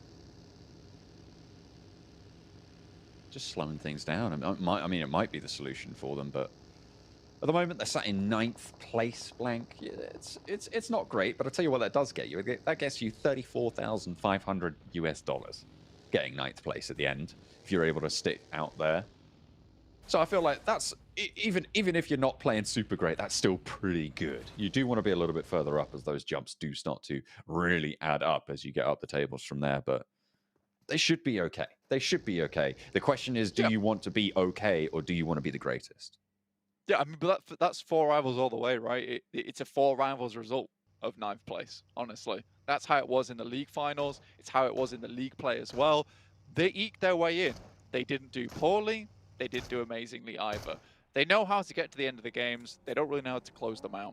Checking out this replay, though. No. How is like he it. knocked himself? Because he got run over by his teammate. So that, and you can't run over your teammates. It's I'm vehicle very right away. confused. It's vehicle right away. It's true, and you're in the way of that vehicle, man. That's all we have to say to you. Down One Gaming currently circling on the Infinity and Stalwart's position. Stalwart trying to go for this this Sun Tzu play, which is act strong when you're weak. And honestly, they're holding down one of the strongest compounds in the circle, just as two, and that's fair play to them. You know, if you can kind of keep people at bay that way, they don't know you're two. You just have to send some warning shots out. But again, that does put you at a little bit of a disadvantage. One of you goes down, there's only one guy shooting. You know, some people might start to think to themselves, maybe there's only two guys in there. Did Sun Tzu say that? That's pretty good. I like that. I like that. Yeah, act strong when you are weak. Act weak when you are strong. Ah, that's pretty. It's pretty enlightening. After you like that? Yeah, I like that. Yeah. You throw it in the shaft analogy. I'm feeling Greek. You're feeling analogy. Chinese. A little bit Chinese. It's good stuff. There you go. We're going all over today. I mean, to be fair, it is the Global Championships. We've got teams from all over the world fighting it out for the top spot. And at the moment, the top spot held by the Turkish team next Ruya. And they've been doing pretty well. They have, yeah. Honestly, this game has gone very poorly for them. At one of the worst times, honestly. And if anyone clips that, I don't blame them because it was very funny. But Furious Gaming trying to get away from Alpha 7 at the moment. Now, I respect Alpha 7's play here coming on from the northern side. Worked out very well for the Infinity over on that East League, playing from the northern side of Miramar. A lot of teams don't tend to play up here, or at least in East League they didn't. But here we're seeing Furious Gaming play on this side of the map. Nova's on this eastern side. S2G's up here as well. So I think there's more emphasis on the northern side of the map. So Alpha 7 might be struggling just a little bit with the West coming in here and filling a few of those gaps on the northern side of Miramar. And I love to see this. It's really shifting up the gameplay of what we're seeing from both these regions combined. Alpha 7 taking shots. Furious Gaming just getting peppered. It's such a difficult movement here on the northern edge, but Alpha 7, they're not out of the woods. They do have to move themselves, and everybody's looking their way. The amount of gunfire that they've been sending out, they've got a lot of attention. Absolutely, and I think Alpha 7 taking 2 knocks here is horrendous, personally. You know, you have a really good little line to play from, yet you're taking knocks back, and that might be just a case of Furious Gaming having a fantastic little rundown for themselves. They've got a few off angles here. Pappy, obviously, off in the distance. Not the greatest position. We will get to see the zone shrink in exactly 6, 5, 4. I'm not going to do it the entire time, guys. That would be cringe. Sorry. But we will see it next. Heads down towards that southeast side. Goodness me. Nova very happy with this one. Ooh, Furious Gaming holding off the push, and 2 players from Alpha 7 go down yet again. Look at this. They're stuck out in the sticks. The shift goes down southeast and away from them, so they're going to have to move again. And they're going to have to move pretty fast out of the settlements. And Na'Vi now on the south side with a chance to control a little bit of ground here. Yeah, really good position for Na'Vi with this lineup. And honestly, when they get rolled in, they really do get rolled. And that's the kind of thing which is go from a snowball into an avalanche from this team. Creo, it'll do a little bit more damage, but actually it's Nova from an incredible distance taking shots towards this fight. You can see Paraboy finishing off Revo there as well. And I think that's a few more shots coming their way too. Furious Gaming, I believe they have 1 remaining player, but it's just so many people with eyes on towards A7 at the moment, and that is the risk you run playing from that northern side. And surprisingly, it's Furious Gaming who outlive Alpha 7. They are going to stay alive. Tiger's in the smoke. I think S2G know there's a guy here. Yeah, look at this. Silas just cooking the nade over the top. Not quite going to land it, actually, there. Rip 7 over the way as well, but S2G can't dally here too long. They have to get on their bikes, or whatever vehicles they have available. A little bit too long on the cook there for Rip 7, and nade sent back, landing perfectly right next to 2 of them. And he's going to get 1. Silas goes down, Rip 7 low, but he's going to fall in the meantime. The blue at the heels, and S2G, they're suffering. They didn't move fast enough. 4 rivals coming against Ralph, the remaining player from Nigma Galaxy, and he ruins 4 rivals before he is taken down himself. But the 2 players that went down earlier for Nigma Galaxy, Ralph gets vengeance, lives out on Sanhok, but frags out here on Miramar. Nova on the east, Na'Vi on the south. Going to be difficult to leave these compounds, to leave these buildings, get towards this open ground. Team Secret, Kid trapped in the blue and nothing to do. Down one gaming, make the cross. Huge amount of damage though for along the way. Infinity taking shots as well, but it's Junie holding this one down. Massive nade comes over his way. I can only believe that was from Stalwart themselves. Just the two players making this one happen. I'm getting flashbacks to BTR, but it's Stalwart now. Trying to hold out Top and Action. If there's two players left that you want on this team, it is Top and Action. Another player from the Infinity falls. They got 6 elims this time around, so they've more than doubled that count for themselves. But they will not be going any further. Down one eliminated as well on the northwestern side. From these buildings, nothing but death seems to come for so many of these teams. 5 teams remaining now, John, and Stalwart's one of them.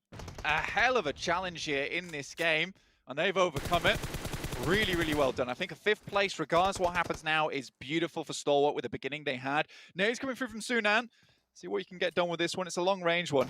I feel really bad for S2G because they whiffed 3 nades, in which case, you know, Tigers In comes back with an absolute corker of a nade, gets almost 2 of them.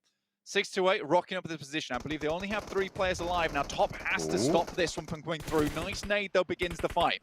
Gets a lot of damage. Action as well, bobbling one up towards Sunan. If he steps too close, could be dangerous. Top back and looking for some healing as well. Sunan doesn't have the info, but he knows where Action is. Pushes around the side, allows him to get the gun out, but it's not going to matter. Sunan gets away cleanly, and Top now looking for some retribution as Na'Vi looking to enter the fight as well. Top has the spray. He's looking good, and he finds one more. Yu Yang, though, puts the final nail in the coffin, gets that final elimination. But in the meantime, Na'Vi have swept this hillside. They have control on the south.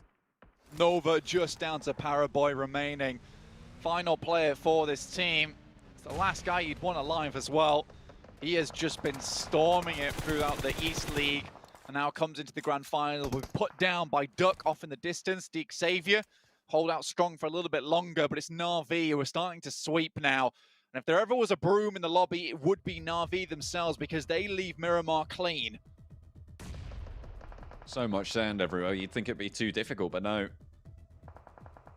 The boys of Na'Vi really strengthening their position now. You can see Tixi covering this angle. Yu Yang looking to get that healing off and will do so, but Tixi giving them the run around. He has a complete broadside view on Yu Yang. Needs to be careful of 33Z and isn't overstepping. This is good from Tixi. I like it.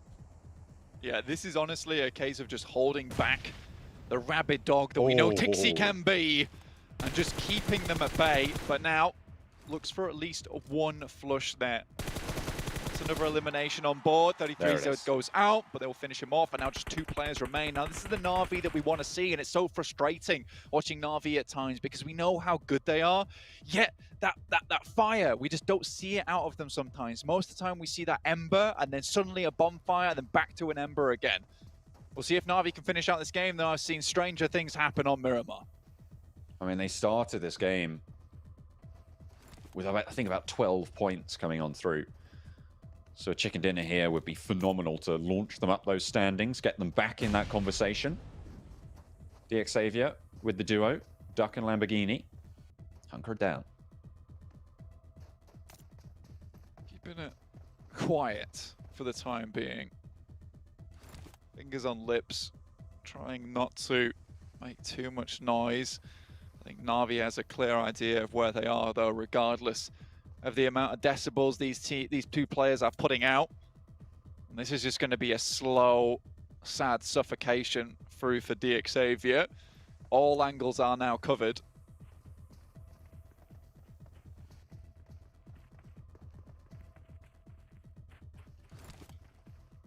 But they're not really doing anything. They're just trying to survive. Maybe they think that there's still other players alive. Still other teams going. Honestly, sadly, at this point in time with the circle we've got here, where DX Xavier have to move out into open ground, Na'Vi's playing this perfectly. They don't have to move.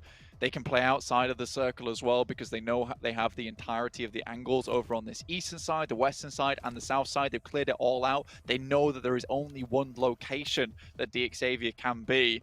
And I really like this. This is very, very surgical coming through from Na'Vi. They're playing passive, and I don't see it going any other way than them just clinching this one down. They get the vision. Kitsune has the side swipe. One does get taken down. Tixi felled. The Lamborghini low and does get knocked. Just ducked now. And they have the off-angle Meku.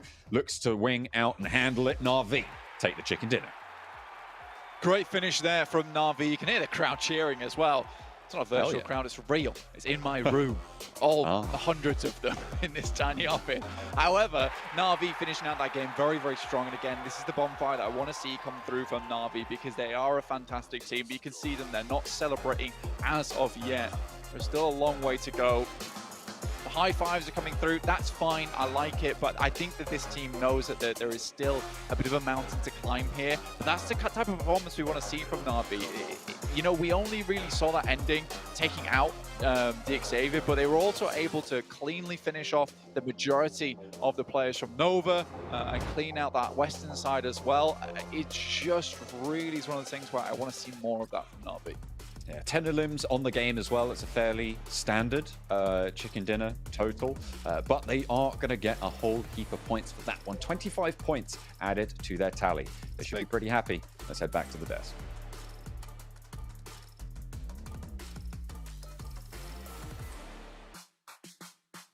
Remember, ladies and gentlemen, it's not the tip of the spear that kills you, it's the shaft of the spear that helps the spear go into you. Wise words of John Allen there. I got so confused. I felt so bad for Blank because I think he had no idea where he's going with, and then I think even John didn't know where he's going with He this found one. logic to it, And Blank found logic and gave it reason. But either way, Na'Vi did take home a chicken dinner, and again, a team that we've been kind of critical of starting stolen events. Of not performing up to the expectations we have. And hey, 7, they get themselves a big victory. The main question now is, are they going to be able to carry this momentum from the win, especially going into the last match before we go to the day 2? I would personally love to see it. How about you, Max? We want to see that Alpha 7 type of momentum built up for the side of Na'Vi. Hopefully that's what's going to happen. This game was a pretty straightforward one too. That big 4-man split that was really well executed. They regroup on, I believe it was Matic at one point in that compound, and they just waited it out. And the moment they saw that circle starting to shift away and they knew the numbers already dwindled, they started getting involved. They started to get those frags and close off the game in good fashion. What I loved as well is that they did regroup, but they also decided to branch out again. Once they realized that there weren't really any teams nearby, they decided to branch out and actually use the terrain changes and use the cover that the terrain was providing for them, and it worked out wonders for them. We can see here our results from the last match. Obviously, Na'Vi taking home the 10 eliminations, so 25 points in total. But for me, what was kind of a letdown actually was Nova.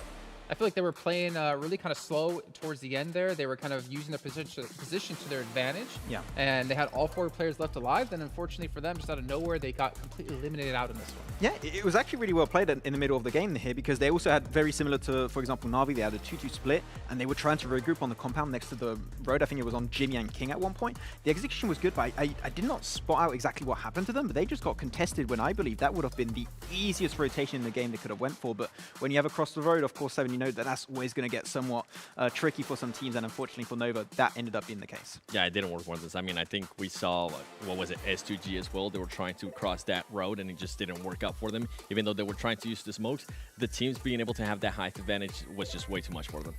Well, we're seeing here, a little bit sad for some teams. Stalwart Esports finished 3rd in league stage, 3rd in finals, and are currently sitting in 3rd in grand finals. So hopefully for them, they can at least continue to grow up here in the rankings. They're only behind by 2 points from Nigma Galaxy, as you can see in number 2. Looking on the list, Nova in 5th place. Infinity able to get 6 eliminations, I believe, in that last 10 match. limbs, wow. 10 limbs, yeah. They still, actually, they no longer have the least eliminations in the game. That's actually Furious at 15th place. Yeah, Infinity actually executed that game pretty well, I would say, in the way that they avoided everything that was happening inside of San Martin trying to play towards the cliffside, but Na'Vi... Really quickly, the fact that Na'Vi won that match, got 25 points, and they only got into 9th place. That shows how lackluster they've been over the course of today. I mean, it was sort of towards the top. It was already maybe a 15-point discrepancy at one point between some teams, so it does take a lot more effort if you want to start moving away from that second page, right? So you're going to need these big results and remain consistent throughout the rest of these games if you want to try and solidify yourself. Consistent. I know I'm not good in math, but geometry, I'm okay at. I'm okay at. That's fine. Yeah, okay. I agree with you. Okay. Yeah, I'm not agreeing with him because I do not trust him when he says he's good in shapes and geometry. What is a trapezoid? Yeah. That's the result I expected from this one. But as we move forward and start to look at a couple of other teams, again, this is well, one match left. It's the final match of the day. That means you're 1/3 through the entire tournament. And as you were saying, Max, and Seven, I want you to take over. Like, there's no room for error for some of these teams anymore. If you're on that bottom part of the second page, if you don't start performing now, your chances of taking home $1.5 million goes out the window. It's going to be one of the teams that you were actually critiquing earlier. It's going to be S2G. I was really hoping they would be able to take advantage of some of the positions they were able to do here in Miramar. It didn't end up working out, so we mentioned the circle shifted away from them. But overall, this S2G, now I'm starting to get a little bit worried, right? Earlier, I was like, okay, they're just kind of playing their game. It's just day one. But they're just not providing me what I want to see out of a championship team. Yeah. They're just not being able to showcase that. Hopefully, in this last game, that will change because it will set them up nicely for tomorrow. But along the likes of what you just mentioned too, Jason, Navi was able to get the win. They only were able to push up to 9th place. These other teams at the top, they're taking full advantage. They're being very consistent as well. Though another team actually just stepped up pretty nicely at the end of this game. Sure, it was not a win. They could have potentially pushed a little bit further. It's actually 6-8. They barely moved this entire game. They were playing the mountains south of San Martin, which was a very strong position. And they get kept so many teams. I'm thinking Damwon. I'm thinking also Xavier. I'm also thinking at one point, I think it was Infinity. They actually were trying to get in strong positions and go aggressive really early on in that late game session. So I appreciate it from 6-8, and they need to step it up because, as we said, if you're at the bottom now, we need to start seeing some results, and they started to get a few points here. Yeah, unfortunately, you know, Fierce Gaming, another team that you kind of touched on, Seven, a bit earlier on today, they are currently sitting down towards the very bottom of the table in the bottom 2. I mean, again, I think for teams like that, like we looked at with Zeus last year, it's a learning experience. I think realistically, you can't expect them to win the whole thing. You can't really expect them to be top 5, though they obviously would love to. But for them in particular, it's the fact of, all right, we're playing against these East teams for the first time. We're playing against these international rosters for the first time. They need to take every single bit of information they get, bring it back with them going into this year now competitive play. Because as we saw from James Young, the prize pool is even bigger this year. Yeah, I think with Furious Gaming, the main thing that we just haven't seen is the 2-star players. The main player, which is Papi Potro, we really haven't been able to see anything out of them. And then the second player, which was able to actually be a huge impact towards the performance in the finals of West, was Scream. None of those 2 players have been able to show up. And I know you were posing a question earlier. What's going to happen if those players don't show up? Well, we're seeing it right now perfectly with Furious Gaming. Yeah, and that's, I guess, the downside to having only like those 1 or 2 players in a roster who can perform, which we've seen a big change up in this year alone of like, if you're going to bring a team to play, to compete, you have to have everyone that can frag out when you need to. You can have everyone who can step up at that given moment. And some teams, unfortunately, just don't have that deep power within the team. Yeah, you got some teams like, for example, I would say Stalwart, and we mentioned Stalwart quite a bit, that they have even their support players, like I think the first game it was 5 eliminations going the way of Scry, and he's the one normally to set up action on top. So if you can have the entire team perform well, that is what you're going to go for. Though, here we're going to be taking a quick look into the clips of this game, and especially on Miramar, the rotation, I believe we're going to take a closer look. Once again on the top team, there's going to be Na'Vi, and we're going to see that split actually, Seven, that was so well executed, the way they regrouped, and as you mentioned also, how they took that position and that little bit of an extra breathing space towards that late game was just so well executed on their end. Yeah, it was perfect with Matic as well. I think it's them. Tell. I think it's them. Wait, what? Okay, yeah. Well, you know what? Let's actually talk about what we saw from earlier from Matic. He was able to hold that compound. He was able to maintain that, and he was able to relay any information to his teammates that were actually towards the top. And as soon as they realized, hey, you know what? We don't have to worry from the south. There's currently not any teams coming to attack us. So why not? You guys push up to where you were and use that height advantage to our advantage, pretty much. Yeah, I think their position's a little bit wrong. Like, they're a little bit further down south to really display what was happening here in this circle. They had that split, and this is the moment that they understood. We are going to regroup in that position where Matic is currently playing, which is a strong compound. Not many teams had an opportunity to contest that position, so just instantly regroup, play from that position, wait for the numbers to dwindle, as I mentioned earlier. And the moment you know you got that man advantage for sure, that's when you start moving out, that's when you start fragging out, and that's when you try and confirm that win. And this is what we want to see out of Navi, right? We want them to be able to put themselves in a position so they can actually showcase their skills. We know they have some amazing players where they're able to frag out. We just haven't been able to see it, and this is perfect right here. Using that height advantage. Boy, I wish I had a little bit more height in my life. I'm really sure. You got you another box. Come on. But yeah, with Navi, I mean, I would personally love to see more stuff out of this. This is the impressive Navi that we enjoy seeing. And we've only seen it one time. Hopefully they can carry that momentum. I think the important thing to keep in mind, though, for Navi is they have had a very lackluster performance so far in this event. But this is a big confidence game for them to really get that confidence back. You know, remind them, yeah, we can compete against the best teams in the world. We have a position in the top echelons of our rankings. And I feel like this was a much needed win for them. I mean, it's a proven fact that they can now, with this game, confirm wins. You know, actually transition it into a chicken dinner. You talked about it earlier, Seven, and that's a very important point. They are not a team that's renowned for their momentum. I want to see them build something bigger around this game. If they can do so, get maybe not even another win, just another top 3 and try and get some extra eliminations here and there. That is what is missing from Na'Vi, and I want to see them step up in that regard. Yeah, I'm glad you mentioned confidence, because in that last game, we actually saw something really big. We saw Stalwart and Godlike. We saw them being able to take the fight, and we actually saw Godlike being able to kind of cause some damage. Stalwart ended up losing 2 players. Ultimately, it didn't end up working out for Godlike, but I feel like the hiatus that they have in regards to international play, this is a team that needs to win those. Even if you're just going to be able to knock a couple of players, that's going to be a huge confidence booster for you. I think for me, one thing I would never say about like Jonathan and the boys from Godlike is a lack of confidence in this team. I mean, we know how strong they can be. We've seen them be dominating in the world actually back in 2019, not too long ago. But ladies and gentlemen, it is time to head back to a short break here. We'll get things ready to go for our final match of the day. We'll see you guys in just a few here for match number 6.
I saw the first light, the first steps. Now I see much more. I capture Earth in all its beauty. I see action. I see drama. And I see it in the finest detail. Moments of inspiration and the first steps. I am the 1+9. All right, well, welcome back here while we get things ready to go for our final match here of our very first day of play. I'm just waiting for this one day to just zoom in so far, just hit Max in the face. That would be hilarious. Just Cap and Max spending several gaming there on the end to start to talk about this last game. And as we ended things off talking about confidence, we're to come back to that yet again here going into the last match. Now, obviously for these teams, very important to have a decent final match, because if you have a bad game, then you're going to be thinking about that all night long, right? And for some of these teams, they desperately start to need it. As we mentioned before, Na'Vi jumping up to only 9th place off of that victory. 25 points, and then we get up to 9th place. That's really a true telling of how unfortunate they have been so far in this event. But a lot of the teams out there, I want to see some big plays out of them. I want to see, again, maybe a repeat out of some teams. Maybe see Stalwart get a second chicken dinner. Who knows? They started things off with one. Yeah. Could they finish off is always going to be the question in my head. Yeah, I mean, one of the teams that I would like to see step up big time here would be Team Secret. That was my prediction of earlier. Didn't have time to talk about it just yet, but this is a team that has so much history to them. You have High Shots, you have also Matoid that's been mentioned a few times, that you don't have many players that played every single world tournament like a PMGC, and yet they did it in 2019, 2020, and now in 2021. So they have not performed as to what you would initially expect from a roster that stacked with so much history, and I need to see potentially them able to bookend it with a good result. But from what we've seen so far today, they don't even get remotely close to those wins, so they need to get consistently to that late game if possible. Yeah, I think for me, the team that I'm going to have to go with is going to be Fenerbahçe. I called them out earlier. Nothing has happened with them, which honestly, this is a huge shock for me with how they were able to play during Wesley, during the West Finals. This was a team that was very consistent. Even if they didn't get chicken dinners, right? They were at least able to get those consistency top placements. They were actually starting to work on their elim strats. They were actually able to frag out even more and push themselves a little bit higher, maintain themselves within those top 6 for the West. But right now, we just haven't seen anything out of them. Yeah, we haven't seen much out of them, unfortunately. But again, there's still time. There's still plenty of time to do so, though the chance to actually, to be able to do that is starting to dwindle away. But you know what, Max? I do have a question for you, and I trust you with this answer. Oh. Who's one of our lovely sponsors here at PMGC? OnePlus. Ooh. Okay, but what's so great about the OnePlus? It's the OnePlus. 120 hertz. Let's go, good luck with that. I'm not going to break. The OnePlus 9 Pro gives you smoothest gaming experience with 90 FPS. It's not that big in real life, though. It would be amazing if it was, because I could fit it in my pocket, but I would carry it on my back with me, and I would probably finally be able to play PUBG Mobile correctly, because I'm just terrible at it. I need every single bit of help I can get. But make sure to check them out here, sponsoring PMGC. They did in the league stage, didn't hear the finals. Maybe they'll sponsor us personally one day. Who knows? I know why you're sending this. I'm waiting for mine. It's coming. It's in the mail. Oh, yeah. Okay. It's in the mail. Yeah. It's in the mail. Yeah. But it was sent to my address, so unfortunate for you. Oh, but maybe we can actually get our teams to watch here a little bit earlier than normal, because I feel like we can really go into this a little bit more than we have in the past. And for you, Max, you already talked about them. I want you to finish off your conversation. I'm going to go on Stalwart for this one. For this last game. Stalwart, yeah, I mean, they started off with a win. I would like to see a bookend here with another win, right? And we're going to break the curse of that third placer, Jason, eventually. So get in second place. I'll be happy to see it. Okay. I'm the exact same. I want to be able to... Oh, I picked the same team, Stalwart Esports. I want them to finish off on a win as well. I feel like that win, and then they ended up with the 13th place with only just one elim. It's not really what I'm expecting to be out of a championship team. If they can finish off here with a win, I think it would be great as well. Yeah, for me, I actually went with Navi, because I don't want them to be a spark in the pan or whatever that saying is.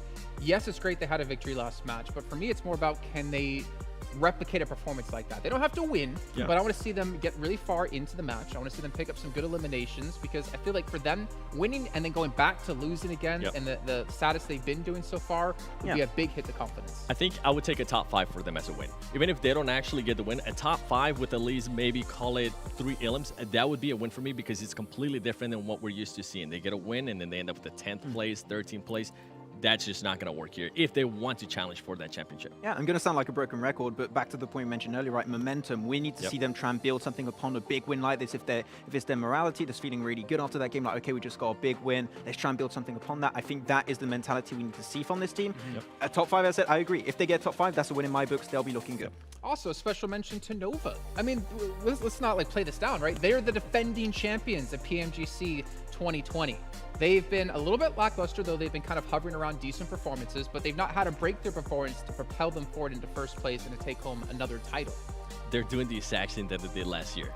They're taking their time, they're gathering information, they're dissecting that data, and tomorrow, especially going into the last day, we're going to see a completely different Nova. Okay, I figured out what it was. Flash in the pan. I'm pretty sure John Allen was going to correct me if I didn't do it myself, so let's head on over to him, and of course, Blank.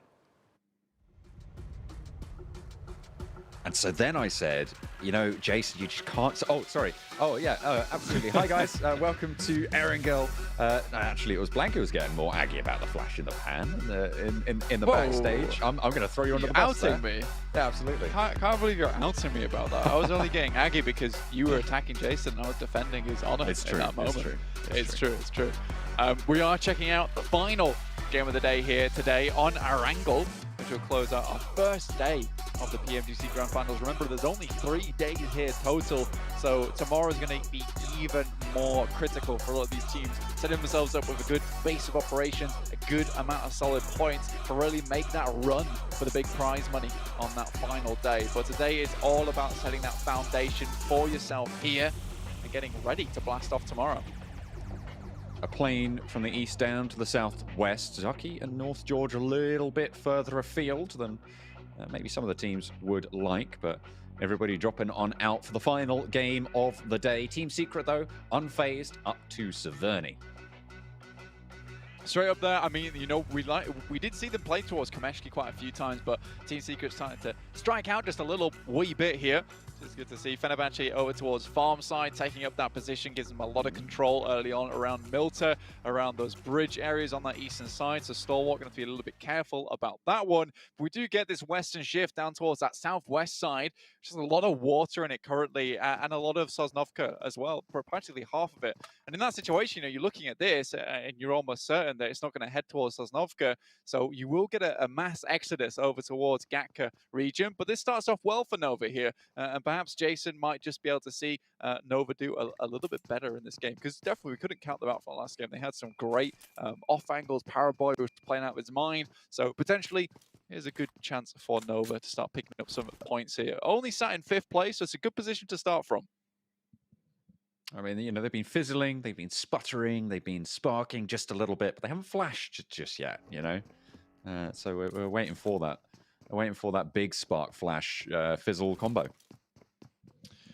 You had to go even harder, didn't you? You just had to do it. Yeah. You can't help yourself in these situations, unfortunately. I had to do it. Yeah, oh well. But hey, you make fun of my spear, I'll make fun. No one's making fun of your spear, dear. Come on, just leave it out. Leave it out. Anyway, I appreciate the rhyme. Looking back at the game, we got Stalwart again down towards. I can't. Yeah, we are. I can see him again now. Down towards Noya at the moment. Obviously, quite the ways out currently. I can no longer see them again. That's fine. Oh. It doesn't matter. I'm getting a nice overview of the map right now. That's cool. Back on board. We also have a couple more teams down here. Navi's actually dropped down towards Sosnovka, as well as the Infinities. It's going to make it even harder for the Infinity to leave this region. With S2G holding out and Navi front-loading this one, you've got a double guard going on, so the Infinity might struggle to move out of this location. And with today, to be quite honest, you're not being hugely confident with their elimination power. It's a bit of a struggle. Again, big shout out to you guys at home. 1 million are watching right now. So pick up your 1,200 tokens over at www.pubgmobile.com/redeem. That's / and get those great awards for yourself, because honestly, they are really cool. They are really, really cool. Oh, when I remember watching TV as a child, and whenever they would put a link for whatever they were doing on the screen, and they would say / and I was like, that's the coolest thing that anyone could ever say. And now we get to say it, Blank. How lucky are we? I know you nearly said it. You put it back in. I was like, you know what? He knows what's up. Yeah, I just wanted to get it out quick and then, make the reference afterwards. It's fine. It's fine. It's not a big deal. Anyway, looking at the map, there are a fair few teams off towards that eastern side. Currently, we do see 628 playing down towards Quarry side, which is very, very typical for this team. S2G are currently on a 2-2 split at the moment, down towards Ferry Pier and off towards the south side of Pachinki on yellows. So they have a fair bit of ground to cover, but right now they should be safe. There's roads, paths available to them to regroup nice and quick, which I think they are currently doing now. And more gaming on the train. Moving down southwest, Nova waiting in the wings. Alpha 7, they didn't have the best of times with that plane path, obviously liking to drop out to that northwest, but at the moment they're just rolling across the hillsides right now. Not too many meds on board for Carrillo. Doesn't even have body armor as well, so a little bit light on loot for Alpha 7. I mean, this team kind of needs to get a little bit of a move on again, because they're starting to slip on the standings. 6th place, it's not a bad position, but you come off what was absolutely fantastic performance over towards that West League, practically blowing everyone out the water in that region. 6th place is not really good enough, in my opinion. I think this team should be at least in the top 3 by the end of the first day, but right now we're seeing them 3 places down from even sitting on the bottom of that podium. So a little bit interesting for me so far, and I do think, you know, there has been a bit of an issue with the sales here, maybe tattered a little bit, the confidence not quite there anymore. I do think that needs to be slight improvement from this team. Still 41 points, still very, very good. That could easily all change tomorrow once Alpha 7 has a bit of better grip on the current region, the way that everyone's playing in this, the kind of rotations people are going for. That's what I'm looking for tomorrow. Looking for adaptation, looking for better grips, I guess. There we go. Yeah. See Lord gripping onto that mobile there. Down the bottom side of the screen. Nigma Galaxy. I mean, they have tumbled a little bit. They're still on 60 points. I mean, that's still a great total for this first day. Even if they don't get any points here, that would put them at a 10-point average on the nose. So it's still a good, solid performance in terms of just raw money-earning potential, if nothing else. Yeah, exactly. I think that the main point I tried to make before I got grippy and slippy towards the end of that little analogy was that, you know, it's just not a position I expected them to be in. And I think that things can change quite easily and quite quickly with the way that the point distribution currently is. I don't think anyone's like far and away ahead of everyone else, especially with that last game with Nigma Galaxy going out early, next Ruya going out early as well. It's really given an opportunity for these teams to start catching up. I think for Stalwart, that was the biggest winner in my eyes, especially for that team, because even playing with 2, they managed to get to that 5th place, which has secured them a nice points total down towards that 3rd place, where they could have easily slipped off the podium. Dangerous waters for them. A couple of teams have headed central. I mean, Damwon and Nova probably the most closely fought right now. Nigma Galaxy sent through earlier, and 628 as well. The crossing from the Infinity has started to come through as Na'Vi got out of the way in the meantime, and Fenerbahçe have actually moved S2G a little bit further out west. Well, S2G, you know, keeping it big chilling on that coastal side by Ferry Pier. Right now, it's this fight between Damwon Gaming and Nova that interests me most, because this is very akin to what we usually see from Damwon Gaming, at least recently, is a very quick exchange towards that central position of the map. Let's go for an A. King takes it right on the feet there, blows up in his face. That's a great start for the fight here for Damwon Gaming, and I can start to try and push the advantage a little bit further. Paraboy tries to head towards that position, gets the smoke out in hand. Clean knock there, but King moving down that hillside, getting back towards the rest of the team, but in comes Junie. The forward guard getting rattled just a little bit and sprayed down. A nice hold on that push against Damwon as they step a little bit too far forward. They weren't prepared for those off angles. You can see Fabian there getting peppered away. Paraboy looks for the shots with the DP. Gets back in the buggy. I'm not sure about that one, Fabian, but he's got to go down behind that position.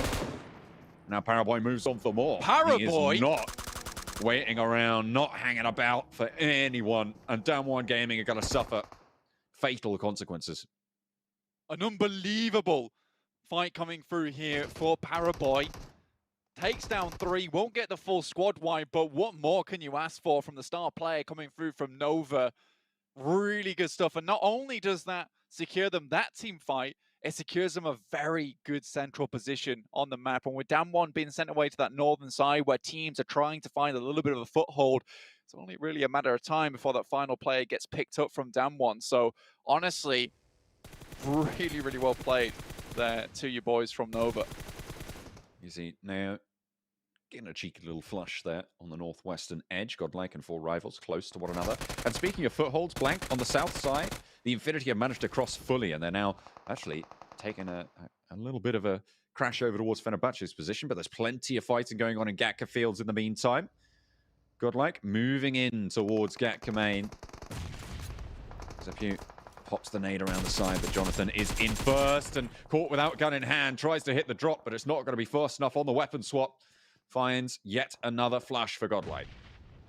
Godlike made this one look a little bit easy. With Forrest coming through as well. Taking down one of the players off in the distance. Now it's just Lift remaining for this team. I don't know for how long. Doesn't look too happy about it. Do they know he's up on this balcony? They're scanning all the buildings. Jonathan being careful. being tentative, spraying down the door, and yeah, they're going to know now. They know exactly where this guy's playing. So much damage being poured on through, and it's Clutch God to deal the final blow. Eliminations taken away. 3 now total for Godlike in Gatka.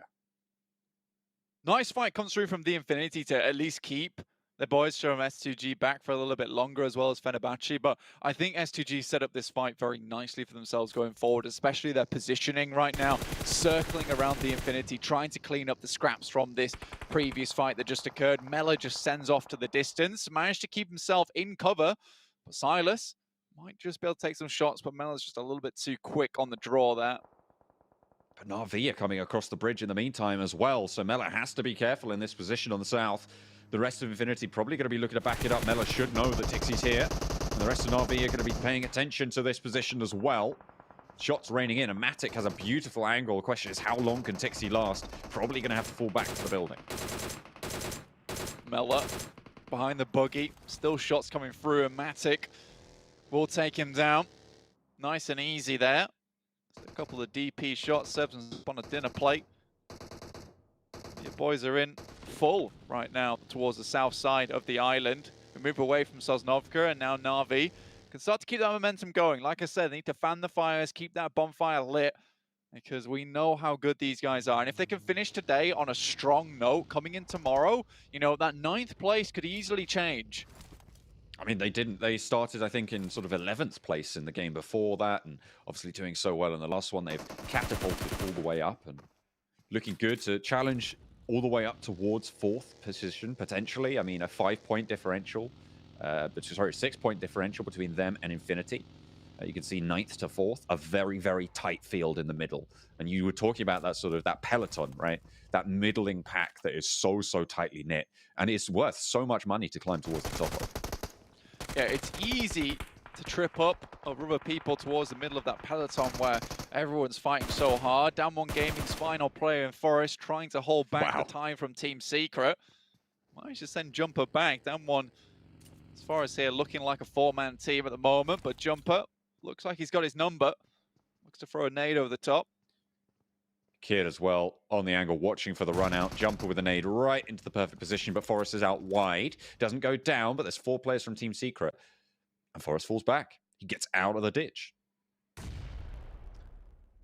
Stalwart, I mean, they've found their way in on that western bridge too, but they do take a knock. See how much further they can get here, but they are up against Na'Vi at least. Now Team Secret just looking to finish out this final player. Down 1. Not much longer to live here for them, I don't suppose. Forrest is still biding time, waits for the swing, but it's not going to work. Fredo finds the final down 1 player, and they will be going down and out. 7th place at the moment, 39 plus 1, so 40 points going in right now. Stalwart lose one of the place to Na'Vi here. Beautiful nade comes through. Godlike once again trying to go up against 628. It's either way. Nox coming through.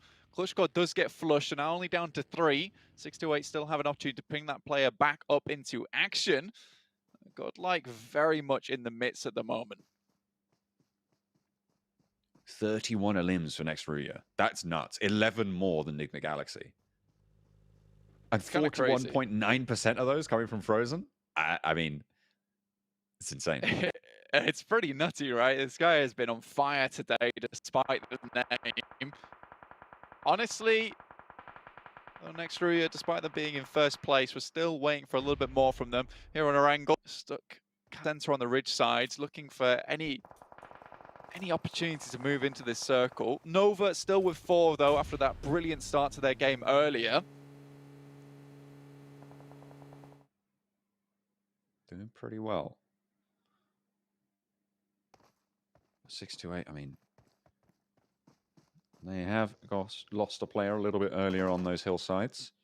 Alpha 7 now starting to be a part of this conversation on the hillside at the top of Godlike. And Zigod sending in towards Yu Yang here. 33Z on the backup as well. And there should be backup coming through from Godlike, but that's a low HP player right there. Yu Yang drops the nade at the feet, and it's actually Zigod who takes both of them down. It's 2-team Nox. It's disaster for Godlike. These nades have not been playing well for them today, Blank. Maybe they should keep the pins in next time. I think so. I think it's so awkward as well when you've got a guy jumping around the corner, you've got a nade in hand, you see a nade at your feet, you drop it right in front of yourselves, blow both the teammates up in that situation. So just playing under pressure there, Z-God lets it get the better of him. Unfortunate stuff, and 628 live to fight another day, yet they are on this southwest edge. So still got further to move in. Next Ruya though, this circle actually favors them, as well as Furious Gaming and a nice compound towards the northeast, but a lot of teams still have to make their way in. Nova looking to hold out that western side. Still a lot of field in this final circle, so slightly awkward to play. You can see S2G just trying to make their way through the wheat fields. Nigma Galaxy as well, regrouping towards the top of the hillside. Right next to Ruya.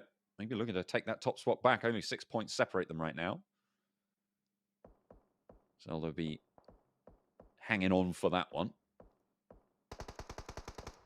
No one really making that first move. Fenerbahçe low, close by. The Infinity split up as well in the fields.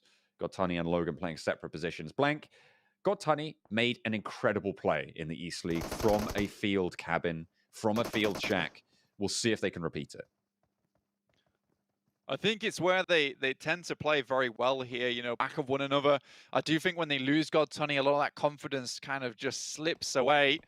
I like the ebbing tide for this team, so really they do need to keep that boy back up in an action. Eagles right getting in my face there, but hopefully it's the beak from 628 that finds its mark here versus S2G, but it's the nades instead. Oh my goodness me. I mean, what can you do? You're just completely left out in the open there. Eliminations coming on through thick and fast. 7 now on the cards for 628. A really solid total. Down in 10th at the moment, looking to jump up a little bit higher. Plenty of its highest elimination so far in the lobby.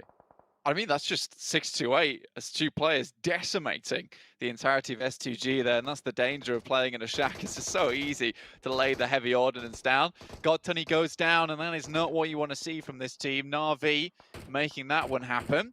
Nigma Galaxy, you know, they were in a slight scuffle with next Ruya. You know, first place and second place respectively. Fenerbahçe also looking towards the position, but it's Team Secret taking down 2 here, hopefully. Team Secret and Alpha 7 on this northern edge, and Nigma Galaxy retreating from this fight. Alpha 7 take first blood there into the fight, and a nade comes in the back. Team Secret taking some flak back, but it's not going to quite break them just yet. Looking at Team Secret, you know, they're going to have to back off of this one. Next Ruya has a good position with the smokes and the trees to actually pick up both their players, get back into position. Godlike does go down. And will be them seen back up to 22 points. In 14th place currently. It's not a great place to be. Again, all these players just trying to warm up to this massive field of incredible teams. Not to say that Godlike is not an incredible team either. You know, the amount of experience coming through from that team is unreal, and it really does feel like a match made in heaven. Strays down from next Ruya. Team Secret still holding on. Still have Kid a little bit further out for the backup. The core 3 on the forefront now. Next Ruya going to have to move towards Nigma Galaxy. One of whom is knocked at the moment, but very resible in their position right now. Alpha 7 taking their time, John, on this western side. Actually able to chime into this fight, which is great news for them. You know, ringing the bell of death for Team Secret. See if they can get away from this one, but the more I think it's Alpha 7 looking like they are on top. Kids off in the distance could prove to be a bit of an issue, but now they start to move in. And I think if they can dismount Team Secret from this spot, potentially there's a chance here for Alpha 7. An opening, a sliver, a glimmer of hope, but is it enough? Will they realize that hope, that desire, as the crash comes through? 1, 2 falls, and the third pacing around as Carrillo looking to stand tall. Might be able to find Kid on the off angle, but iShots moves on in, and they want to wipe out Alpha 7. This threat at their back to be able to take on next Ruya, and Carrillo will go down. That's Alpha 7 eliminated. 3 players for Team Secret to move on forwards past this bastion. Really good stuff coming through from Team Secret there to hold off versus Alpha 7, and not good news for Alpha 7 at all. You know, the best of the best coming through from West, losing against Team Secret, who we've always felt like kind of was a lukewarm pick over towards the East League. You know, they've really started to bring it back, and I was a massive fan of the Team Secret roster changes, but it feels like finally they're starting to glue together now and make those massive performances actually reality. A knock over towards Nova slows them down on the south side of Nigma Galaxy, and it couldn't come at a better time for them. Knock sent over. 2 of them are down right now, and they have to be worried about Na'Vi, so no great pushes coming on through for Nova on the south. Again, though, Na'Vi playing from the south. Great position for them. Played it last game over towards Miramar, starting to make the sweep. And it's a great identification quite early on because we are seeing a massive amount of players over towards that northern side of the map. Nova takes a fair heavy hit there. Lord, the last remaining player here for Nigma Galaxy. 2 players from Nova, and they're trying to send it in because they can feel these players starting to get back up on their feet. Team Secret finally eliminated now, and next Ruya have an open path to this next circle. Nigma Galaxy looking to put back the pieces as Ralph getting res. Nova slowed down with a couple of knocks coming on through. 628 behind Nova, slowing them down. Fenerbahçe still in the middle there. Furious Gaming in the compounds that they've had, in the buildings that they have controlled, get the shift towards them again. This is great news for Furious Gaming. They can continue to hold on to this spot. And if it didn't have a compound here, perhaps there'd be players sending shots back towards their way. But with this compound, it just gives them free reign over the circle going forward. EXCLUSIVE down towards that south side of them on the east. Probably their biggest threat. Nigma Galaxy back upon their feet with all players to a respectable amount of health. Amodi takes a big hit. Nova's just hanging on by a thread. Paraboy crawling out wide. Should be able to spot 33Z pretty soon. The question is, what is he looking at? He drops up out of the tickle of the blue. Might have seen 33Z there, not sure. I think they both missed each other by a mark, you know. You saw 33Z look the other way and Paraboy look the other way at the same time. So it's kind of just one of those gentlemen's agreements not to take each other down. You know, Nova really needs this time. Amodi goes down, Nigma Galaxy tries to send away, and I think this is the smart thing to do in this moment. You know, getting a few more placement points is really good for you. Jimmy sends around, distracts Amodi, and the rest of the team is there to pick up the pieces. They moved through, and Ralph down on the front. It's just Lord now for Nigma Galaxy. His next Ruya, they're down to 1 as well, so this push through for Nova could look even better to move straight on in, and in goes the crash. Jimmy runs him down, and it's Lord taken out. Nova 4 players strong. They want this top spot. I mean, they've been hanging on by a thread, but that thread must be made out of Kevlar because, Jesus Christ, this has been one hell of a run from Nova. You know, it felt like it could have been over at any moment in time, but it's never over for Nova. EXCLUSIVE on the south side. Nova on the west. Furious Gaming on the northeast, and they haven't really had to do too much so far. They've been pretty good at holding this corner, but they will have to leave it. Pretty certainly. Fenerbahçe does get spotted, and more eliminations going over to the Nova tally. 8 so far. A really good elimination count for them. Order's moving up forward, tries to look for more of these players. Rebellion out in the midst. Could cause problems, but he's quickly dispatched by Paraboy. Makes a mockery of his position now. EXCLUSIVE off in the distance. Will be holding pretty. Was just on a warpath. Lamborghini gets spotted out. Paraboy able to take that knock easily. More damage pouring on through. Furious Gaming, in the meantime, have used this opportunity to move out into the fields. Very solid decision-making there. But Nova into the double digits on the elims. This is unbelievable stuff at the moment. The reigning champions looking like they deserve to reign here. Boosters on board, but not many meds. Realistically, these eliminations mean a lot more to Nova than you might think because the actual loot they'll drop from these players is going to be incredibly important to Nova's endgame. But look at this. Furious Gaming, in the meantime, they've taken control of this next circle. This next phase is theirs. Frankie, I wonder how many meds he has. Stuck bleeds out. Frankie remains now. We have a pretty clear idea of where he's hiding. Furious Gaming not opting to take any initiative here. Instead, just take the zone itself, which I guess is initiative in of itself, but they're not looking to clear out Nova as of yet. Very smart stuff here. Get behind the loot crate, get a bit of cover available for yourself, and put any other team in this circle in an awkward scenario, because they've got these forward scouts, they've got the members in the back that can play flank with some really good cover available to them. I think Furious Gaming is in a beautiful position. They just have to leverage it. Bottom of the table's not where you want to be. As Frankie goes down. Another elimination. 13 total so far for Nova. I think with the guaranteed 12 points as well, they might just see themselves towards the top of the tables at the end of the first day. It's going to be close. Furious Gaming. One way to end it. One way to end it. If you are the reigning champions, you want to be on top on that first day. Strike fear into the hearts of the other teams. Strike fear they have. I mean, they've had their way with quite a few of them in this circle, giving them nightmares. Furious Gaming looking to be next, but with the skull as the logo, this is also a team to be feared from the West. They've given up these back positions, though. I'm not sure about this. They're looking to suppress this line, but they're allowing Order to get this side swipe. They don't have cover on that angle anymore, Blank, as you say. They've given up that backwards position. Shots going both ways and damage is good. Order's running breaks out and he gets to the tree. This is crucial positioning now, Blank. This causes so many problems in the pipeworks now for Furious Gaming. You can see them start to panic, throwing nades over towards the position, but he's too far out, and now Nova just need to creep their way in.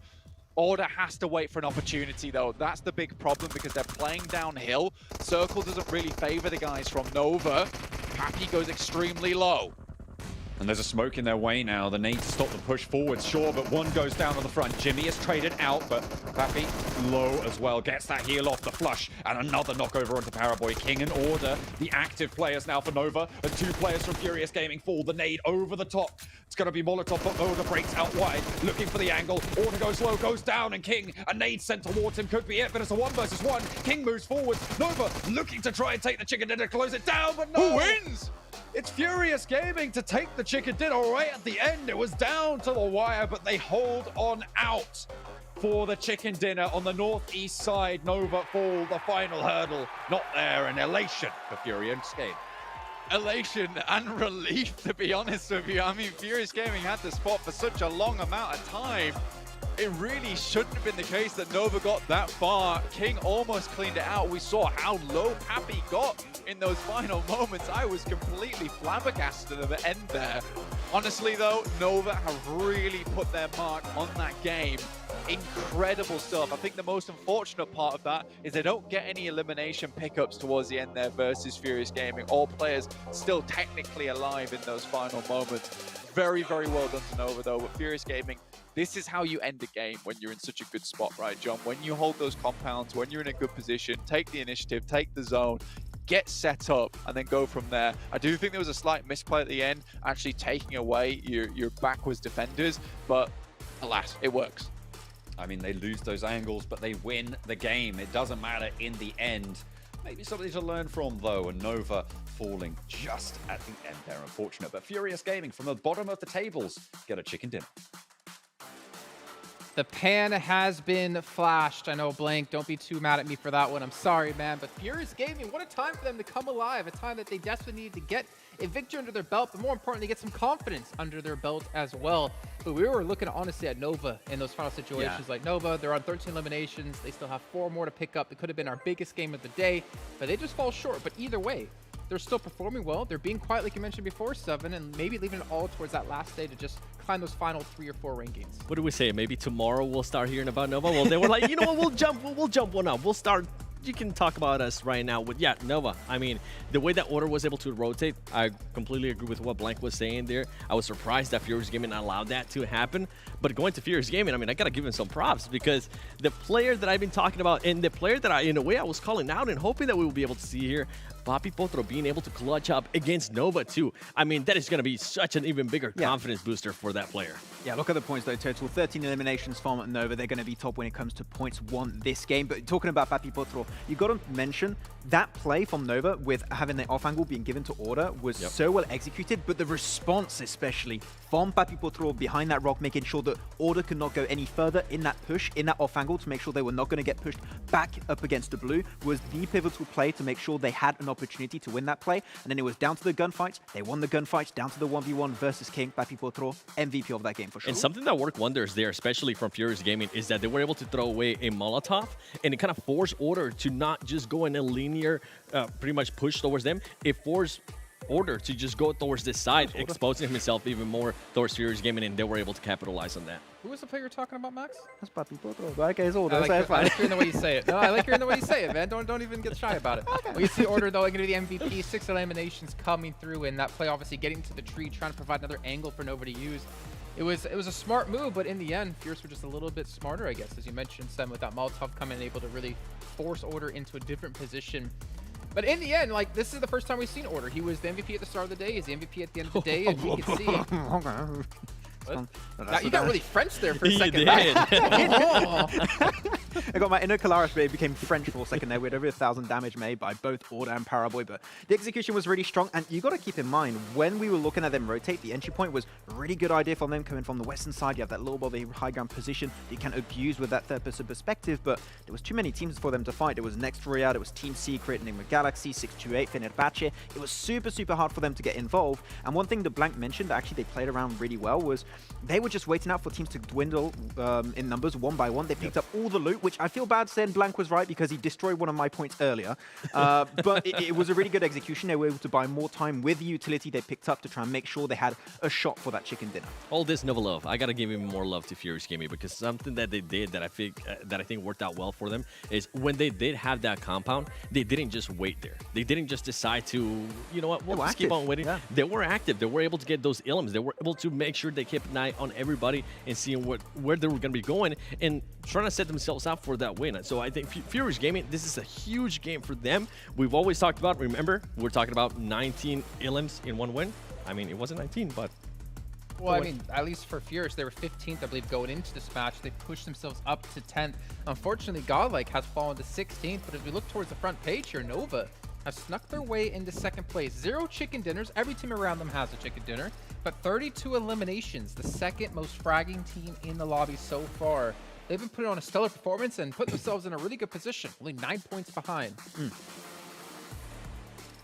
That's 9 points. Okay, I thought we were checking, making sure it was 9 points down. But okay, because I take a little bit longer, so I just need to make sure the math was right. But yeah, Nova, and especially looking at that, it's pretty even between the eliminations and rank points they're able to get between their games. So you can say every single time is about 50-50. You're going to be a team that's really high in the overall ranking. So happy to see it. And looking at our elim rankings in this game too, well, not in this game, so throughout the entirety of the day, Frozen's going to be on top from Turkey. Amazing thing to see once again. But Nova, able to be consistent at the end of the day, was Paraboy able to get himself 14 and Order 12. Really, really big step up from Nova. If they can continue that in day 2 and day 3, then they are a team that can significantly improve on a day-to-day basis. They could be gunning for that first place easily. I'm not gonna lie, I need to cough too looking at this one. 7 Frozen leading the way here over Paraboy. I mean, this is his first like big international global event. He was like 15 years old, I believe, when he came into the team. And he's on 15 elims. Like, this is a phenomenal performance out of him. What's crazier is he's currently tracking to actually improve on the amazing performance that he had on West League Finals. He ended up with 24 elims. Right now, he's only just 10 elims with 2 days remaining, with 12 games remaining in regards to that. And it's crazy to think that we were talking about Nova, we were saying how quiet they were being, but how consistent they were being as well. And here they show up on this final game and just kind of any doubts that we might have had, any doubts that the viewers might have had, they are the champions. They are the defending champions for a reason. And once again, Paraboy showcasing that he is, in my book, I'm going to put it out there, he is currently the GOAT. But does he follow you on Instagram? No. I just follow you. Does he follow you? Of course not. Who's gonna follow me? At least I got like a Gluxy follow me. I'll take that. No. I'm pretty sure he follows Zute at least. So you know, Zute's who doesn't? Not over on us.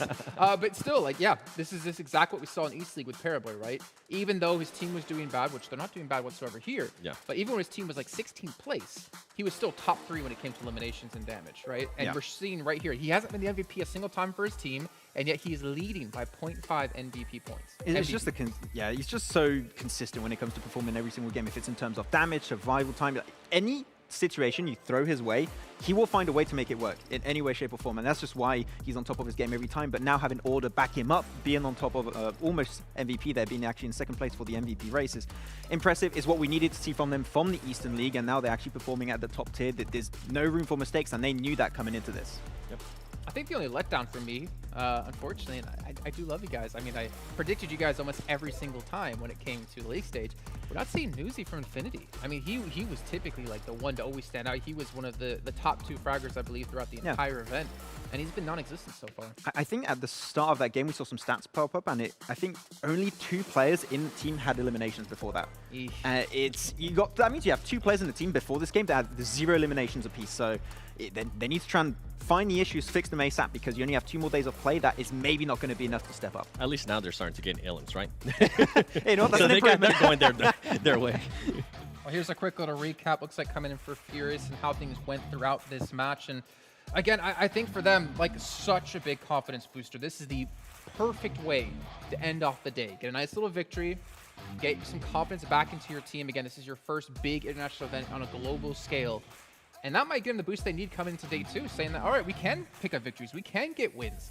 Let's continue this momentum into day 2 and shoot up, even further in the rankings. Yeah, one thing that I'm able to see actually with this map feed that I wasn't able to see actually in the games itself, their response time to every single circle shift is insanely fast. Yeah. The execution on that end, they see circle, like, boom, okay, we have a game plan, we're going to execute it, we're going to get in position, and that's what we said also earlier. They had that strong position towards the end. Yep. You might think some teams would maybe play a little bit too passive, but here, they were willing to take shots. I think they even took a huge third party, what was it, versus Team Secret versus Next Ruya, getting those extra eliminations left and right. I like seeing that proactiveness towards the late game, and they made sure also that worked out in that fight versus Nova. I was impressed. I think this is a good performance from these guys. And this is exactly what we were talking about, right? We were talking about them being in the compound, but they were still making sure they were active. They were still making sure they weren't hiding away from a fight in a way. They were making sure they were keeping track on anybody that was maybe moving their way, covering their angles, and it ended up working wonders for them. And this is the second match today so far that they actually performed really well in Erangel. On the first match of the day, they ended up in 6th place with 1 Elim. So this is a bigger improvement considering how much we're going to be playing Erangel for the next 2 days as well. This can be promising for this team. Yeah, what was said earlier on the cast, I think it was act weak when you're strong and act strong when you're weak. But what happens to act strong when you're strong? Just do it, go for it. You have a strong compound, teams literally have nothing to defend themselves from. Just take shots, and even if you're not going to get eliminations, you're not going to win any ground on you. You're keeping that space built up for yourself. Yep. I think John and Blink were talking about Furious here in the position they took towards the end. Blink was saying like they're not being proactive, but they are getting into the zone, which is proactive in itself. And we see them taking that zone was obviously a very crucial point of them even winning right against Nova here. I mean, if you're going to be proactive, sometimes not taking any fights might actually be proactive. If you're not in a situation where you are allowed to be given the patience to just wait and keep an eye on what everybody else is doing, I feel like that's not a bad thing, especially if you're also causing some damage out there and telling teams, hey, don't come near us because we are here. Don't even try it. Yeah, we've even heard of like faking there's more of you than there actually is sometimes, where you just rattle off shots just to make everyone say, oh, whoa, we don't want to go over to you, we want to back off and sit back. But then again, I think for Paraboy, he'd be like, I want those. Maybe like, that's like a mating call for him. He's gonna come over there and decimate 1v4, your team. I like those odds. It's just bad. It's bad odds for the other team when it's 4v1 against Paraboy. But in the end, I mean, I think today's been really productive. I think we've seen a lot of good things out of a lot of different teams. I don't think we've had that like really dominating team come to light just yet, though we are seeing obviously a couple of the teams towards the top be consistent. But I think this really opens up the tables for all the other teams out there. Going into tomorrow, I can't wait to see which teams might step up there, or maybe what teams can finally create that little bit of a bolster, that little bit of a lead going into obviously our further and further matchups. Now, we got a little bit of a snippet from this man earlier on during the cast here on Miramar. We're going to hear a little bit more from Frozen coming in from Next Ruya right now.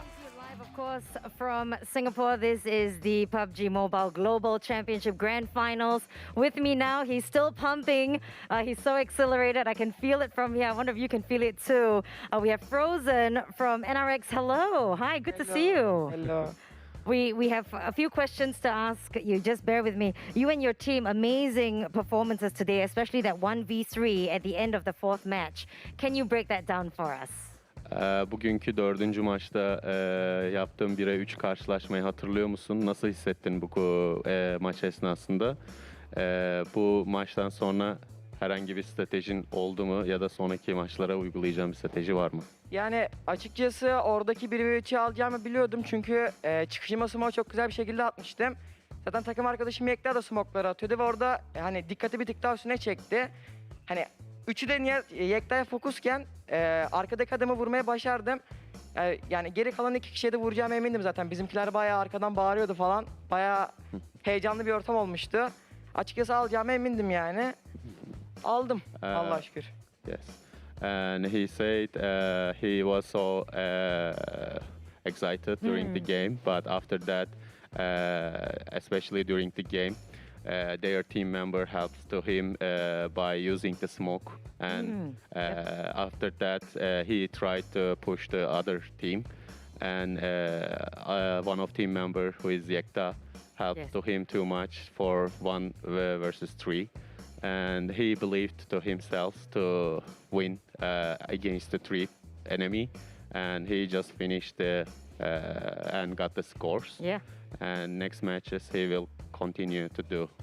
I can see the excitement in his eyes. It's amazing, right?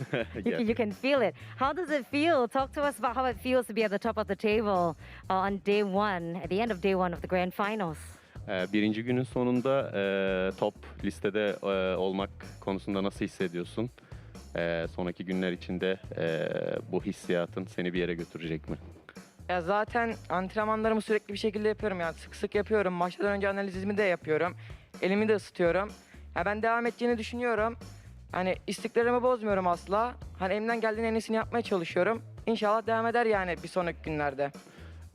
I'm doing my training so hard, and I will continue to do training for the next days, and especially I'm doing my hand exercises to warm up, and for the next 2 days I will still continue, and I will be the best. Awesome. I mean, that was going to lead into my next question. What are you going to do to prepare for the next 2 days? I think aside from those exercises. Yeah. Can you ask again? For those other things, anything else in particular that he will be doing in the next 2 Özellikle days? sonraki 2 gün için yapmayı düşündüğün herhangi ekstra bir çalışman var mı? Özellikle el ısıtma egzersizlerin vesaire, stratejin. Yani açıkçası öyle bir şey yok yani analizimizi yapıp elimizi ısıtıp oyuna giriyoruz. Farklı bir stratejimiz yok. Sadece kendimizi motive ederek heyecanlanmayıp hani rakiplerimizi çok büyütmeyip yolumuza devam etmeyi düşünüyoruz. Ben açıkçası Allah nasip ederse 1-2 gün sonra da aynı performansı vereceğimizi düşünüyorum yani sorun olmazsa. We will still continue to do our hand warm-up exercises and do our analysis with my team. And if anything, if we have luck, and we will work hard, we still believe we will be the first team for the next 2 days. All right. It sounds good.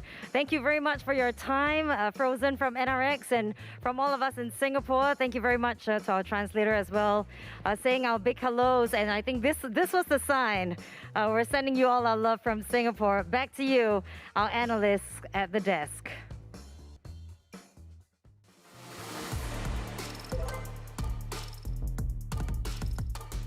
Excitement is definitely something Frozen has an abundance of there, as you saw there on the screen. And, you know, to be fair to her and to them, we should do our little...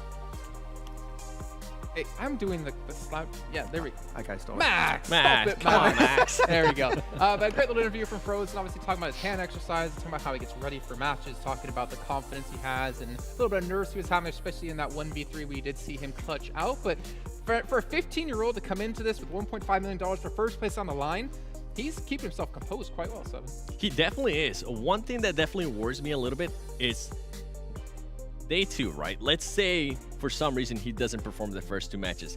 How is he going to react to that pressure on his shoulder? Because at one point, if I'm not mistaken, I think in regards to just Illims alone, he was controlling 41% of it, which is just absolutely insane to me. So if he's not able to perform in a way, Max, I feel like that's going to hurt them big time. Yeah, it's going to be a little bit of an issue. Hopefully they can try and work that one. But I like how he's also mentioning during the interview that his teammate was doing a lot of work to try and set him up. He's like the true anime protagonist of this PMGC Grand Finals right now. He understands the power of friendship, and he's getting to that point. But I'm sad. If they can build upon that, it's going to be huge. I think I said my name. I was looking for That's me. I was looking for a JA in there, and I think it didn't win. But because we did hit 1 million viewers, we were giving away 51 + 9 devices. Ooh. So if you see your first 2 letters of your name and it matches up in terms of numbers or letters, then hey, you might have won one of these lucky prizes. I don't think we're allowed to actually even to participate in this, unfortunately, because we're working on the show, and in our contract, it's like you're not allowed to win things that are on the show, no matter how hard we try. But obviously, big congratulations to everyone who did win one of those phones, and we expect to see you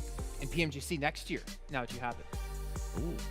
Maybe they'll definitely. I was about to say no, that's not happening. You give him a 1+23 Pro, and he's still not going to be able to qualify. But there is no PMCO anymore, so. True. Yeah, you might have a chance. It doesn't exist anymore. I'm fine. You might have a chance. You're saying I've got a chance. You definitely have a better chance than me.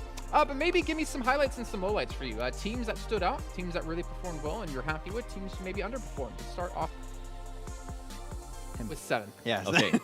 Performance, I think it has to be next Ruya. I was not expecting them to perform this way. I was not expecting, especially Frozen, to perform like this, considering, as you were saying, it is his first major tournament. So I'm really impressed with what next Ruya was able to do. Now, on to the not performance. It has to be S2G. I was giving them a break, and then all of a sudden it just went downhill. And it's to the point where you don't want to be in that position, especially if you're gonna be even wanting to challenge the top 3. Right now, they're seeing that top 3 get farther and farther away.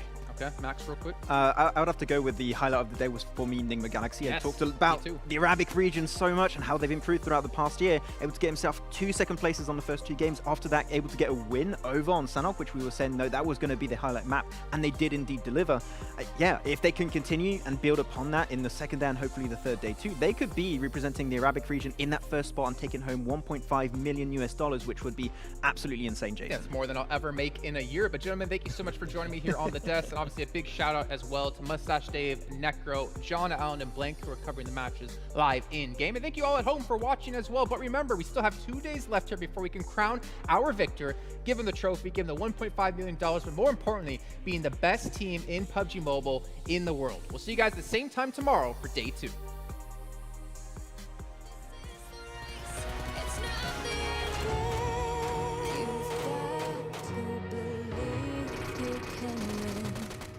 The world, it won't give you the time. It's now or never. We pick our arms for the battle. It's time to hunt, and one thing I know, this is the moment to rise. Oh, I'm caught in the fray one more time. Let's go. The battle. One for